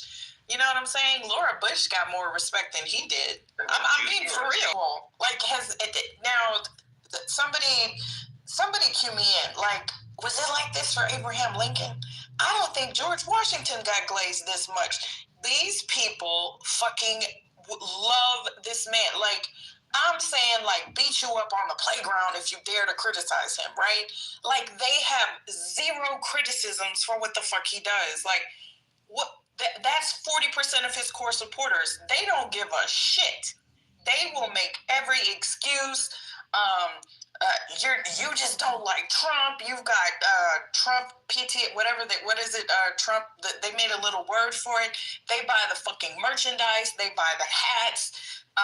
It doesn't matter what he says. He can break the law. He can break the Constitution. He can do all kinds of shit. How the fuck are you gonna reach these people? Y'all listening to all of these interviews by these goddamn farmers? Well, I'm a 5th generation farmer, and I don't agree with President Trump what he's doing. But you fucking voted for him after he did the shit the first time. The other day, this man said that he was going to take $230 million from the DOJ, and the right wing shrugged. Right. Like what? Like $130. Imagine if Obama was like, I kicked your asses. I'm taking $230 million. Can you imagine? No, remember. You gotta love the way that Junior dodged those shoes, though. I mean, that was amazing. Okay, he dodged those shoes. He dodged the shit out of those shoes. He did. Give him credit. But y'all remember that when Republicans used to half of these people voted for Barack Obama. They're not even Republicans. I'm going to keep saying this. They're fake conservatives. They're pseudo-conservatives. Y'all, I know we keep saying it, especially in this space. It just blows my fucking mind. Look, Matt Cool just said he bought Trump shoes. Do you know how tacky that is for a president to be selling shit? Yeah, but so was his fucking followers. But I mean, how are you supposed to reach these people? That's what I'm saying. Like, what are we supposed to do? You can't argue legislation with them. You can't argue the economy with them. You can't argue. Look at TC. TC is an example of someone who changed his party alliance and lost his fucking mind. Well, I'm just here to tell you that President Donald Trump, fuck nigga. I'm sorry, y'all. That shit. I'm sorry, I didn't mean to say the N-word. That shit's crazy as shit. That was an amazing.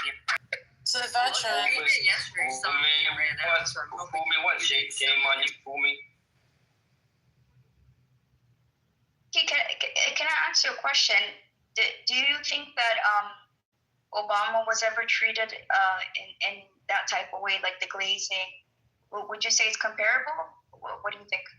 No. Hear about the brown suit controversy, Sabrina? Did you not see the horrific attack? I'm sorry, the tan. My bad.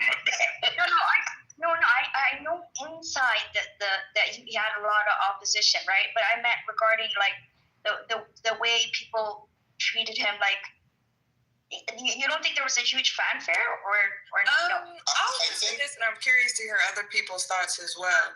The way that the Black community embraced Obama, I will say yes. He was on T-shirts, right? There was "My President's Black, My Lambo's Blue." I don't even know the song because I'm not a Jeezy fan. But what I will say is that Obama was elected to a second term. His numbers were, because I didn't vote for Barack Obama either way, because he was an excellent president. But what I will say is Obama had a lot of criticism within his own party. And some of it you could say was probably because he was a Black man. But remember, even there was criticism within the African-American community. Like, everybody remembers old boy who thought if there was going to be a first Black president, it was going to be him, Jesse Jackson. Jesse Jackson, who was the other guy, y'all? He cut his nuts off. Kane was a Republican, but who's the other guy? Oh, shit. Cornel West? Not Farrakhan. Al Sharpton. No, this was the TV guy. Tavis Smiley. Oh, my God. You talk about a big-ass hater. He split with the other guy because he hated Barack Obama so much. But you don't really have that with the Republicans. Like, who is really nobody saying any shit about Trump? It's like he could poop on the damn White House desk and they would just be sniffing it and saying how good that shit smells. Like, that's how bad it is. He could tear down the east wing of the White House and nobody would. And now you have people saying, but it was trash and the plumbing was bad. No, the fuck it wasn't. We needed a ballroom. No, the fuck we didn't need a ballroom. What are you talking about? Like, what? That's a good example, whoever said that. Yeah. So no, I don't think. Tavis Smiley. Let me go see what Tavis is doing. I want to add. Go ahead, Necro. Yeah, I just want to say that the fact is, I think people with small decks need big ballrooms to compensate. Yeah, definitely. Sabina, I want to add to what Reform said a little bit. Black people is always a last mile challenge because you're looking at when Black people become leaders, it's something administrative, something in terms of like being mayor, being governor, that type of thing. There's, at least in the 60s and 70s and somewhere in the 80s, there was always this question of, some people some people supported it, and you have some people who showed resistance. My favorite example, I won't know if I would say favorite, but Harold Washington had a lot of resistance, and it was within the local Democratic Party. Actually, this before in this room, he had a lot of resistance, fought through it, got to his second term, and literally died of a heart attack. And that part was heartbreaking for me. When Obama got in, I really want. Like I said, I was happy that he got in, but I was also a little bit afraid because he's the first black president, and you don't know. Usually, the people who are first in leadership, they take a beating. They really do politically. But I think Obama did extremely well. I think he was well prepared. And I think the other thing, I think people were more happy to celebrate that because he was the first black president.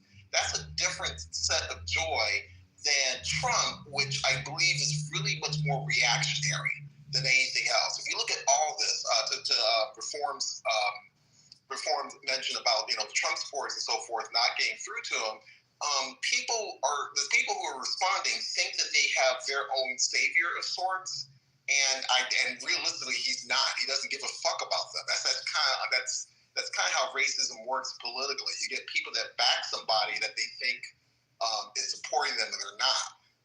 But I think for Obama, there was joy. There really was joy. I think there was some, and it meant for America that someone who was of color can administrate at the highest levels and do it well. And that part was very, very important to have.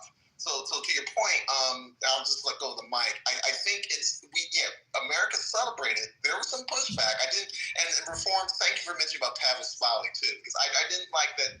I get Tavis Smiley and Dr. West a little bit and pushing back, but I felt like it almost felt like it was being pushed back for the sake of pushback rather than something critical. But I think with Trump, it's a little different because it's a very reactionary, and Trump has been able to leverage Christian voters, I say that with air quotes, Christian voters, people who are farmers who think that he's going to represent them. Most Americans are not that sophisticated about the vote, about who they're voting. Let me back up and say this. They think very in a straightforward manner, which is part of what you have for a free society. But a lot of people, don't realize that no matter what you ascribe to Trump, there's always something unethical, unconstitutional, and just plain wrong at the other end that checks whatever it is that you believe in. And Obama never really had that. And I'll land right there. So I hope that helps. No, I agree. Now, did my grandmother have a framed picture of the Obamas as if they were for the first time? And the power that I knew of Obama when, like, my aunt actually gave to his campaign $20 a month. I'm sorry, $20 a month. He was just a cool president. He's still cool. And I think that, everybody was in love with Barack Obama. 2008. Do y'all remember that? Everybody, like, he was the cool president. Yep. Everybody just loved him. Most people. Except the Republicans, of course. He had those haters, but he allowed Tony Hawk to be able to skate in the White House. I mean, what president allowed somebody to do? Yeah, I mean, and remember how y'all, even for like the First Lady, the things that she wore sold out. She wore J. Crew, it sold out.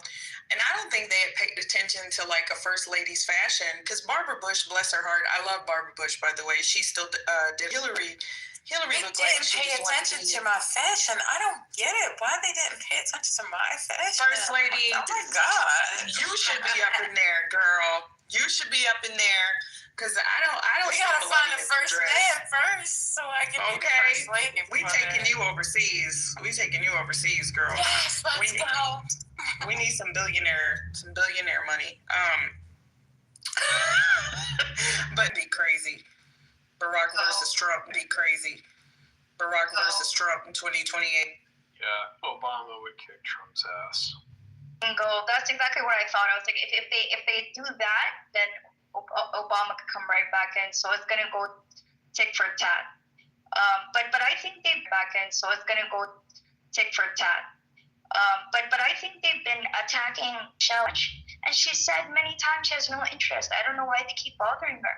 She doesn't want to run, yet for some reason they're still attacking her nonstop because they think that she wants in the future. And I do think she probably would have had a better chance than Kamala, but she made it clear she has no interest in politics, that she's is disgusted by it. It's not her temperament, right? But anyways. I think Barack would do it to save democracy. Have y'all heard like his recent comments in the last couple of months? He's really going there, and in my opinion, he kind of stayed respectful to the end. He respected the office of the presidency more than the current president did. That's my opinion. And now it seems like his rhetoric is, for Obama, it's kind of like very, I would never say incendiary when it comes to Barack, but y'all see what I'm saying? Like he's being more targeted against Donald. Yes, he's fire. Yes, he's going off script. The more gray he gets, the more he doesn't give a fuck. That's what I think. And do I think that he would sacrifice again just to restore democracy? Yes, I absolutely believe that he would do that. Because he's overly concerned now. He always kept it, he kept it 100, We certainly wish, the president well when he was shot. And Barack is ever the diplomat, right? He's ever the gentleman. And I think that, like who's going to save a democracy? Who's going to save the United States? If Barack Obama can't do it, who the hell else could do it? The kids are older, Melania. Now, one thing I will say that I do appreciate about Melania, she set the standard to where the first lady does not have to be part and parcel of the president. Because when did we ever see that happen? To what F. Gray is saying, Michelle wouldn't allow it. Michelle could live her other life and not even have to go to the White House, because that's what Melania has done. Melania ain't even in the damn White House. She don't even stay there. We barely see her. She's been around a lot lately. Yeah. I mean, the thing is, like in the last 2 months, I've seen her everywhere. The one person I think would win if he had more publicity would be Pete Buttigieg. No, you know damn well they're never gonna elect a gay man who is married to a man. Come on, bro. You can't say that. Yes, I can. Okay, I think you have to ask what reform to say. Exactly, and reform was so important, right? Let's look at who got the vote, right? And Necro, I'm sorry, but I disagree completely. But reform, here's my issue, right? Obama was so American. This president was an expert in American history, in American politics. He respected the American democracy so much, despite that he had a majority in all the houses. He didn't Trump. He didn't flex that to the extent to make the positive changes that he could have. Every single ounce of power that I have to implement the changes I want. And I genuinely wish that when Obama was in power, that he trumped out more, because I think that America would be a so much better place than had he not. Because he's burning down the country. Attempted 5% of the things that Donald Trump is doing, and we know that they would have never even 100%. He pushed harder for the Supreme Court seat. I think Mitch McConnell wouldn't even do the hearing. There's nothing he could have done at all. There's no procedure. There's no process. There's nothing he could have done. Even put a gun to Mitch's head. But he could have pushed harder. That's all I'm trying to say. And Sean, can we talk about Supreme Court appointments? Can we talk about what happened? Like Obama sat there and said, hey, let's just bring both sides together and literally abandon the appointment of Supreme Court justices who should have been appointed. And all I'm asking you is that I think America would be so much better positioned today if Obama, with his power, like Trump is doing, for his agenda, which was for America, rather than Trump trumping out for billionaires. Jeremy, that would not have been a good outcome. We literally, when he was going to have a military exercise in Texas at one point, and they were like, yo, Obama's going to come here and take over Texas. Like, no. Like, there's nothing, like, he could have done to make the Supreme Court happen. There's no process in place. He could have yelled at the top of his lungs. Wouldn't have moved the dial at all. Like, I understand where you're coming from, but you can't. It's just more like noise for the sake of it. But Arthur, sometimes noise helps. There's nothing he could have done, but he could have been more vocal. I think that's what I said. And I think that's what Jeremy's trying to say. And by the way, if it was Jeremy speaking. Jeremy's 1/5 of what this guy's doing. Are you kidding? Right, or they would have called him the ghetto president. Like he navigated those lines quite well, I will say. Right, as someone who did not vote for him and can now see like the elegance that he had. I thought all this time you had voted for Obama.